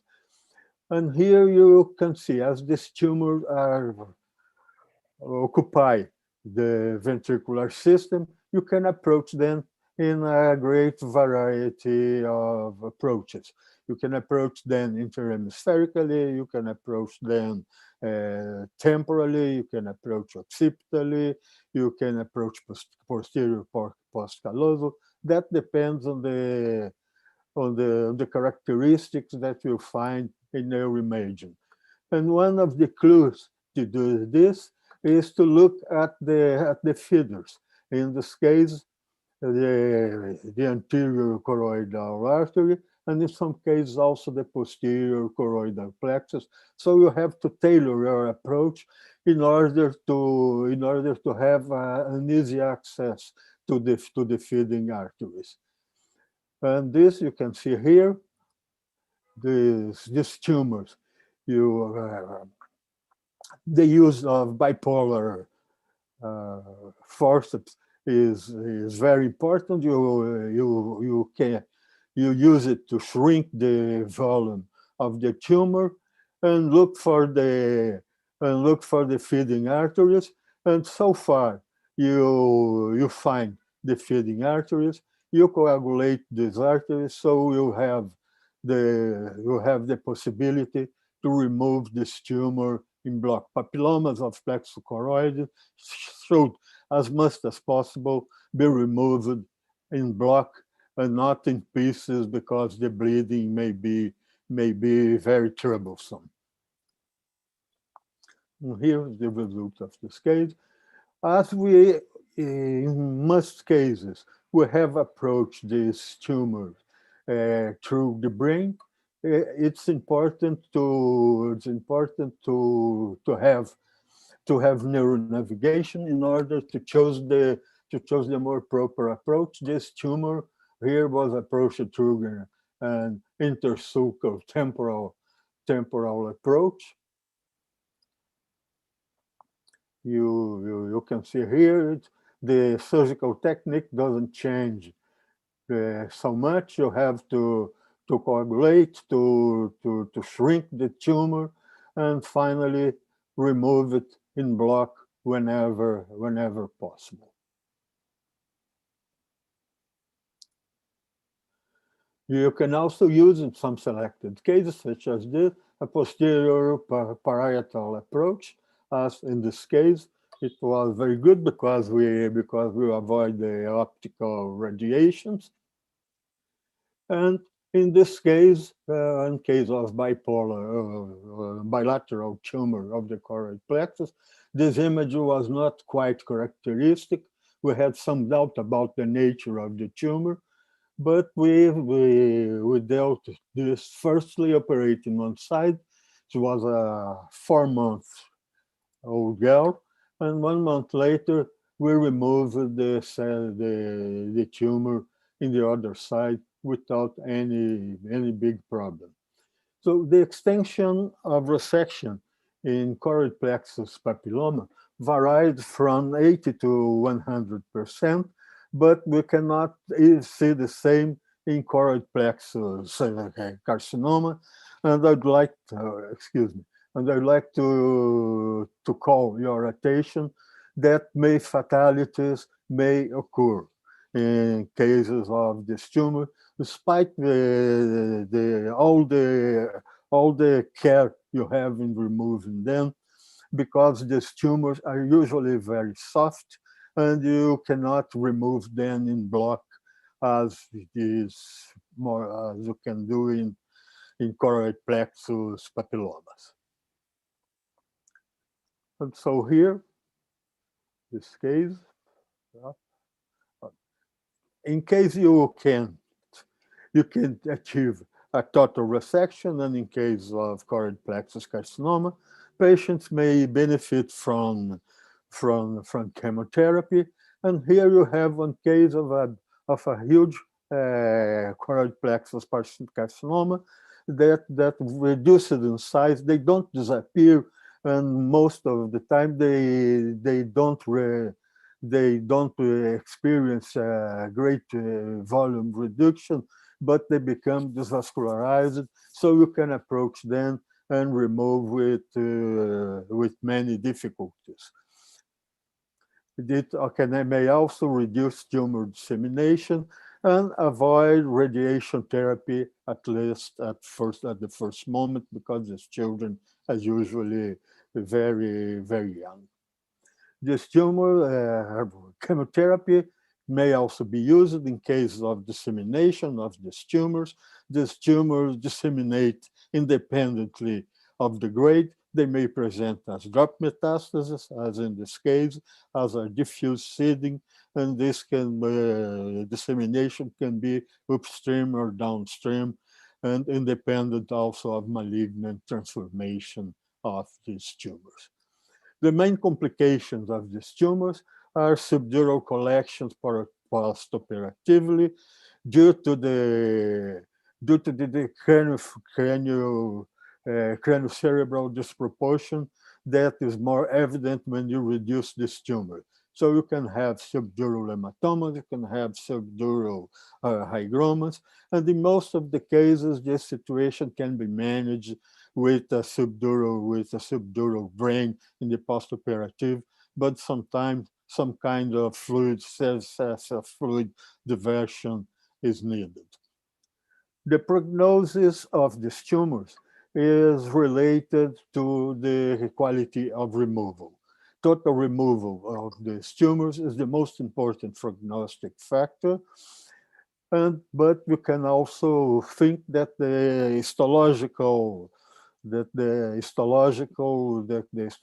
features are also very important. There are no significant difference between choroid plexus papilloma and a typical choroid plexus carcinoma. But if when one examines the series, including choroid plexus carcinoma, you may see that the progressive-free survival in the second year is almost null. So in conclusion, choroid plexus tumors are rare and are usually seen in children under 2 years of age. They can be divided in according to the histological grade in choroid plexus papilloma, atypical choroid plexus carcinoma, and choroid plexus carcinoma properly. Choroid plexus tumor are highly vascular, fatalities may occur, and embolization may be beneficial in selected cases. Total removal is the most important prognostic factor. Histologic classification is also an important prognostic factor. Choroid plexus carcinoma has the worst prognosis. Metastatic implants may occur even in grade 1 tumors, and adjuvant treatment might be necessary for patients with partially resected lesions.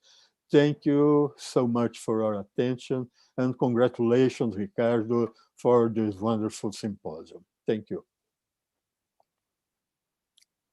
Thank you, Dr. Solomon, and also once again for the great presentations. I do have a couple of questions myself, but I'm happy to do it after my fellow panelist colleagues, which I'm happy to invite right now. My dear friend from Brazil, Ricardo Gap, and our international guest, our dear friend, Dr. Suresh Sankla, and from Malaysia, Dr. Azizi Bakar. Please feel free to join in and make your questions and comments. Thank you, Vopon. Can I begin? Of course. Go ahead. Yeah. I have a couple of questions. First, congratulations for all the speakers. There were so interesting talks. So I began with my friend Ricardo Oliveira. So Ricardo, congrats for your talk. And I would like to know is specifically when you have to do a second surgery, do you have patients if you know that there is some tumor after the first surgery? How long time do you wait to do the next surgery? Do you wait for the histology to know exactly the type of the tumor, or think about the chemotherapy, or do you program as soon as possible the second surgery? Thank you, Ricardo. Thank you so much for your question. It's very interesting. In our series, the most of patients were malignant tumors, and but we have also giant brain tumors that are the histology is benign. So I think that the best strategy is to, when you decide to do a second two-step surgery, the better is to wait for some weeks to wait the final result histology, and then to discuss with the pediatric team to decide about chemo or second look. If the histology confirmed malignant tumors and you stopped the surgery, or you decided to do a safe surgery because of, for instance, the hemorrhage or intraoperative hemorrhage, or the size of the tumor, or clinical or poor condition of the children, the best is to wait for some weeks, doing 2 or 3 chemo cycles, and then to re-study the patient, and then to do the second look. In our series, we have in some cases we performed 2 surgeries,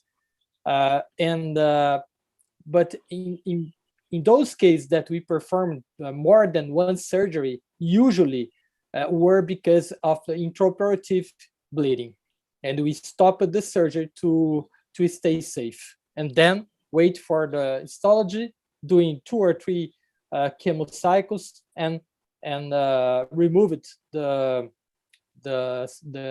reminiscent of the tumor, because most of the children are under 5 years old, so to consider radiotherapy for those children are very complicated. So you need to follow for the surgery or the chemo for the most part of the patient. Okay, thank you. Moving to optic pathways, I would like to do a question. Do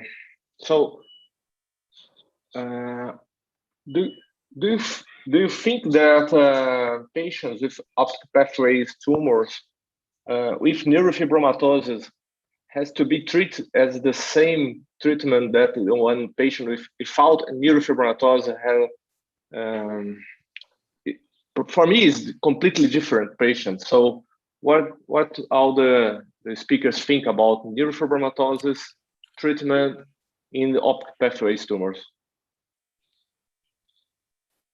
For us here, if we can, NF1 is one of the factors that we always looking for.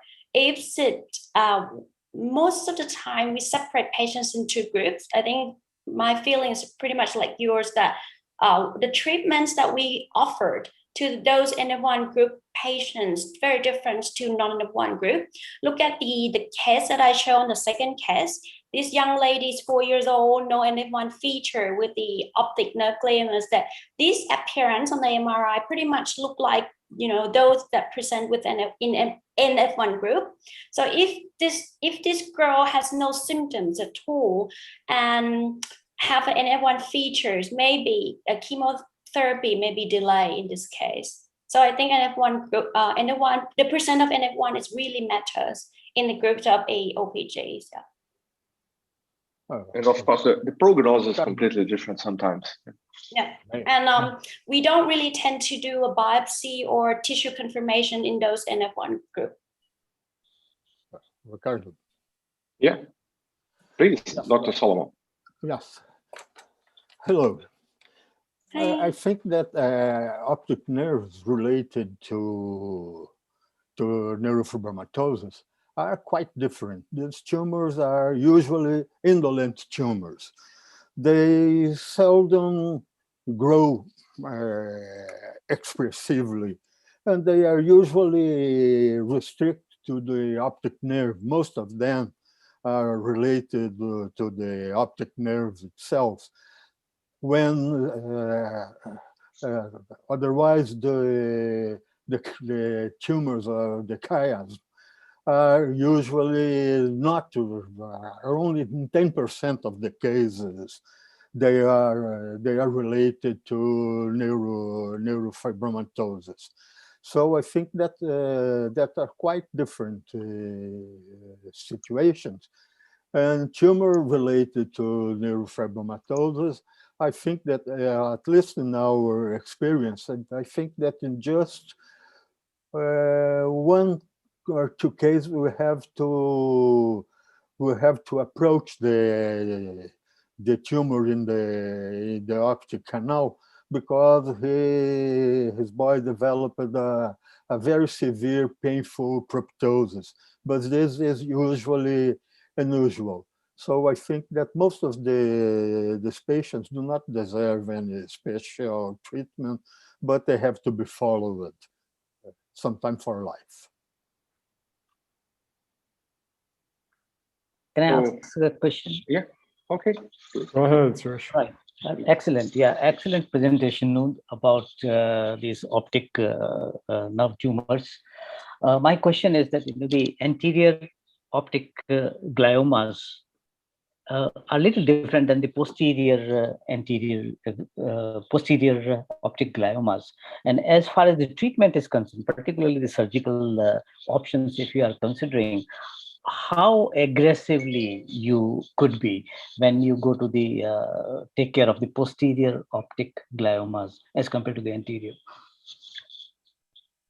How aggressive you can be?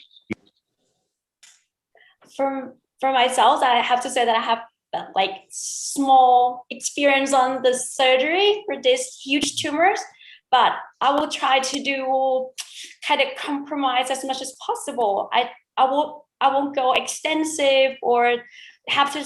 I should take lots of in accounts like what is the symptoms, how much that this tumor already destroyed the functions of the patients, and another thing is just about the hypothalamus functions, because lots of them have that present to us already have hypothalamic dysfunctions already. So we used to have one of the patients that we did the surgery, and the patient has those what called SSC, daytime sleepiness, for like 3 months, and sleep 20 hours a day. So after those complications that we face, we try to be kind of very careful doing a surgery, not extensive, not aggressive.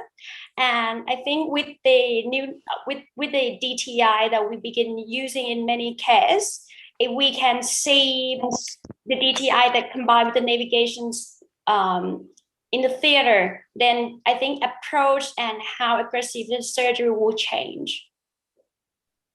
Thank you. Another question is for all the speakers, Ricardo, you too.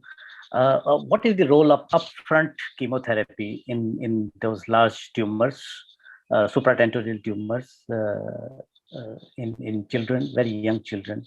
Upfront chemotherapy before you really proceed with the surgery. Do we have any data? Preoperative chemo. Preoperative, yes. Preoperative. It is a controversial question. Thank you, Suresh. When I stayed on the care in 2001, 2002, they were studying this in posterior fossa tumor. They had a protocol doing third ventriculostomy, endoscopic third ventriculostomy to treat hydrocephalus, and then doing preoperative chemotherapy, but for posterior fossa tumor, not for a supratentorial tumor. You know, I discussed this with our team when I come back to Brazil, and it is not a consensus, of course, at all. I think that it's very difficult because, as I showed, there were benign tumors in this kind of series. So personally, and discussing with our team, we did not perform the preoperative chemo. I don't know if someone of you has another opinion. I don't know. I also. What do you think? We have a bit of a large number of patients who have been treated up front, but they are not really very confirmed or very convinced with these results. So we are still part of ongoing study, and maybe in the future we'll come out with some sort of result or definite result. What about the optic? Sorry, you're saying something, Ricardo? No, I just to complement my answer. Our pediatric neurooncology, they accepted without histology, without a biopsy, just bifocal germinoma. It means pineal and suprasellar region, and they follow. They do for the chemo only, and brainstem diffuse tumor. Otherwise, it's very difficult to convince them. Yeah. Absolutely agree. Dr. Venkataramana, you want to add something? Yeah.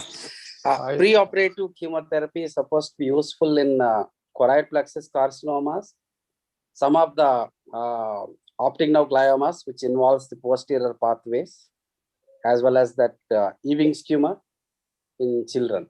They're supposed to shrink them. So then you can go and probably try their resection. That's what we follow. Our oncologists recommend here. Absolutely, yes. Yes, I think that's a very controversial issue to do chemotherapy without pathology, and we have found a great resistance of our oncologists regarding this situation. But I think that in some cases it may be helpful one of our cases of choroid plexus carcinoma, it was initially treated with chemotherapy. And then with the reduction of the tumor, we could approach it. But I agree with Ricardo that this is not the usual indication. It's points out of the curve. Fair enough. Thank you very much. I have a sorry, Dr. Aziz. Yeah, I think I agree with to say something? that in these two that Ricardo mentioned regarding geminoma and diffuse brainstem glioma is very obvious about it. As he said, nothing much we can do operatively initially. So and I think Dr. Nutasiri just now mentioned about chemotherapy as a first-line treatment for patients with optic glioma. Those patients without severe pain, without disfiguring tumors, so we can start this chemotherapy first thing. I just wonder whether anybody have experience with this protein kinase pathway inhibitors or like a monoclonal antibody to growth factors like bicarbizumab for tumors in children, very young children? I was just going to ask that also. We have a couple of patients only here, but their follow-up is still very, very short, around 2 or 3 months only. So I can't give any reliable insights on that. I think that if you consider the pathophysiology or the genetic pathology of these patients, it is very promising. You know, I think it's a very promising therapeutic modality, but I can't tell without, you know, I can tell you with the scientific rigor it necessitates. Anybody else? I think here in Thailand, we don't have access to those molecular treatments at the moment. It's something that patients need to pay out of the pockets, and it's very difficult for them to afford it. So we don't really have data or patients that already treated with these kind of target therapy. The literature has very promising results, but I think we're still going to find what the actual results are in the foreseeable future. That's for sure. I have just a comment for everyone, and of course for the doctor that presented the glioma, about the optic glioma. Have you ever seen some patient with Russell syndrome in hypothalamic tumors? And the second question, have you ever seen when you needed to put a shunt in those tumors, in hypothalamic tumors, optic hypothalamic tumors with hydrocephalus, and the patient presented cysts or abdominal complication after VP shunt related to this kind of tumor? I haven't received these kind of complications or presentations. Yeah. Has anybody ever seen a Russell syndrome, a diencephalic syndrome? Patient very, very skinny. Yes, it's not so rare. We presented a series of 36 tumors of the optic chiasmatic glioma some times ago. There were 3 or 4 cases with diencephalic syndrome. They are not frequent, but they are not so rare. And some doesn't improve even after chemotherapy. Exactly. Yeah, it's true. They're very challenging. The problem is after all treatments, they still fail to thrive, and you know, patient doesn't gain one kilo even after 1 or 2 years after surgery, so they're very difficult to manage. Yes, I think the problem with Russell syndrome is the kid is sometimes in a very poor condition for a big surgery. So it's not easy sometimes for the pediatricians to keep the patient in a good situation to to support a very large surgery. So I had one case, it was so difficult. So the post-operative management, because the nutritional condition was terrible before the surgery. Before we finish, we have one question from the YouTube audience. I think it's mostly addressed to Drs. Ricardo and Salomon, which is regarding preoperative embolization. So the question is whether there is a time limit before surgery of when to do it. If you think of tumoral neovascularization, what's the perfect timetable to that? How long before surgery should you go for embolization? Do you have any comments on that?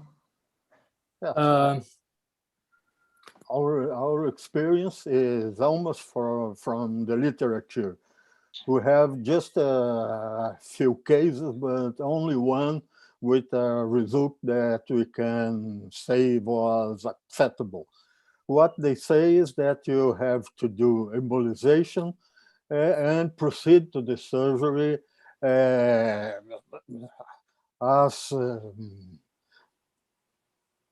very shortly after, 24 to 48 hours after embolization, because if you don't do this, you lose a precious time and the tumor will revascularize. That's what is in the literature.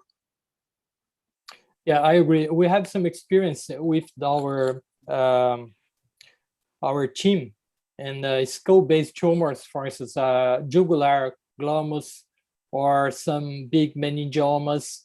And we prefer doing embolization for select case 48 hours before surgery. It means sooner than the date of the surgery, because the endovascular teams, for them, is not so rare to have new vessels that develop if you leave for instance 1-2 weeks between embolization and doing surgery. So you have more feeding of vessels. So it's better to make a strategy doing the embolization and then operate as soon as possible. I totally agree with Ricardo. We do that regularly in 24 to 48 hours. That's the ideal time you can take your drug for surgery. Sometimes in large skull-based tumors where there are multiple feeders, and we have a hybrid operating room where we can even do intraoperative embolization if required. So what we do is we leave the catheter sheath in place, and while during surgery, if you think there is excessive bleeding, you can always re-embolize at the same time. So as we are proceeding surgery. In the same time with the surgery. Time, yes. It's very interesting. Can parallelly image and embolize. So that is very helpful sometimes. Yeah.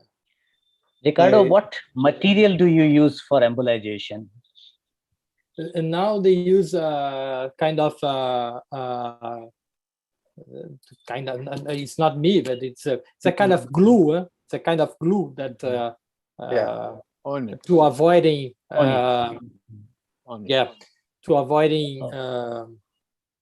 problem with the occluding vessels outside the tumor. Yeah, Venkat, what do you use? Silicone pellets we use sometimes. Otherwise, glue is the most common. Glue is something which you can control very well. Yeah. Okay. Any risk of tumor infarction and swelling and raised intracranial pressure immediately after this? Yes, we had one situation where soon after the embolization, a late night patient deteriorated. We had to do a surgery as a so this is something which we need to keep in mind all the time. We have a patient with congenital tumors, very vascular, and unfortunately, we don't have specialty to embolize these very young patients. Just wondering from our friends, how young are these patients for us to be able to embolize them successfully?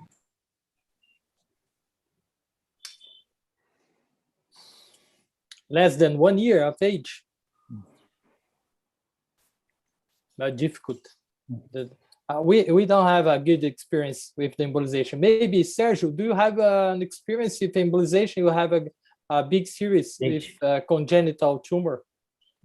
Yes, I have bad results with embolization. Bad results. Yeah. We have the same opinion. Giving me the problem. But there one comment about these approaches. The first thing, I have not seen a small tumor in young patients. It's my experience. There is no small tumor in young patient. The second one, as the question about the pineal tumor and germinomatosis and no germinomatosis in our study, the Asiatic descendant has the same incidence of the Brazilian people in our series. I don't know, perhaps it's a local problem, is not a familiar problem with pineal tumor.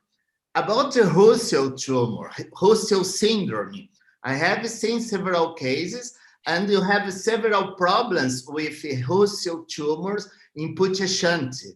Then normally you have a site in this patient, so you need to put an EVD, give chemotherapy, then treat it again.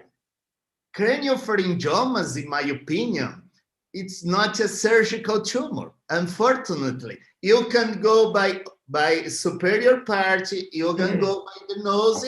There is no very good results. You have 40% of recidiva. And the last my comments of this almost close remarks. DTI in optic pathway, for us, it's very good to be confiable in DTI and almost the monitoring during the operative way. So in our opinions, the first approach for optic pathway is chemotherapy. It's only the comments for provocative all the audience to give them your opinions. Okay, it's my remarks. Okay, thank you, Sergio. So now we are absolutely on time, and I would like to invite you to, if someone wants to say some words about this first joint meeting between the Brazilian and AASPN societies. So it's I think that it was a great pleasure to work with Professor Sakamoto and Professor Morota. And I would like to thank you, the secretary of the AASPN, Sunmi Mina, for her excellent assistance for us. So I would like to open for anyone that would like to say some words. Yeah. Please. I would like to say, I think, Ricardo, this was a brilliant meeting, and I'm glad that you took initiative and had a combined or joint meeting between the two big societies and very prominent societies. And I would like to see it being carried forward, from time to time, and we just continue this trend. And it has been a great effort from both the sides, and Ricardo, particularly to you. And I would like to thank everybody who were really involved in the organization of this meeting. Thank you very much. Congratulations, Ricardo. It's a wonderful meeting and a wonderful effort with a very successful result. We had beautiful deliberations. The topics were excellent. The lectures were also very good. We had a beautiful discussion, interaction. So it's a major two societies and two parts of the world coming together. It's a very wonderful experience to share, particularly, pineal region tumors in the East and the West, how we can, see the differences and how we can combine the developments and the approaches together. I think it's a wonderful opportunity for us to learn many more things, to interact with all of you. Lovely seeing you, all of you. And hopefully we will have much more interactions in future. Stay safe. Thank you very much. Yes. Professor Sakamoto, please. Yes. thank all speakers and panelists for sharing their precious experience with us. And also, I appreciate all participants to join us. I hope that this symposium will inspire all participants to study pediatric brain tumor more intensively, resulting in improvement of patient outcome. In Japan, pandemic status has been improving. Next month, we'll have Olympic Games 2021 in Tokyo, which was postponed from last year. Opening date is July 23rd. We'll enjoy it, probably on TV. Thank you very much. Thank you. Mateus, Paulo, if you want to say, Mateus, thank you so much for your absolutely help us. Thank you, every time. Ricardo. I make your words mine about the AASPN Secretary Mina was wonderful with the organization, and thank you very much to speakers and panelists. Now you go to sleep and we will have lunch. Yeah, we have a lunch. Good idea. Good night, everyone. Good night. Good night. Thank you so much, everyone. Nice to see you. Bye-bye. Bye-bye. Bye-bye.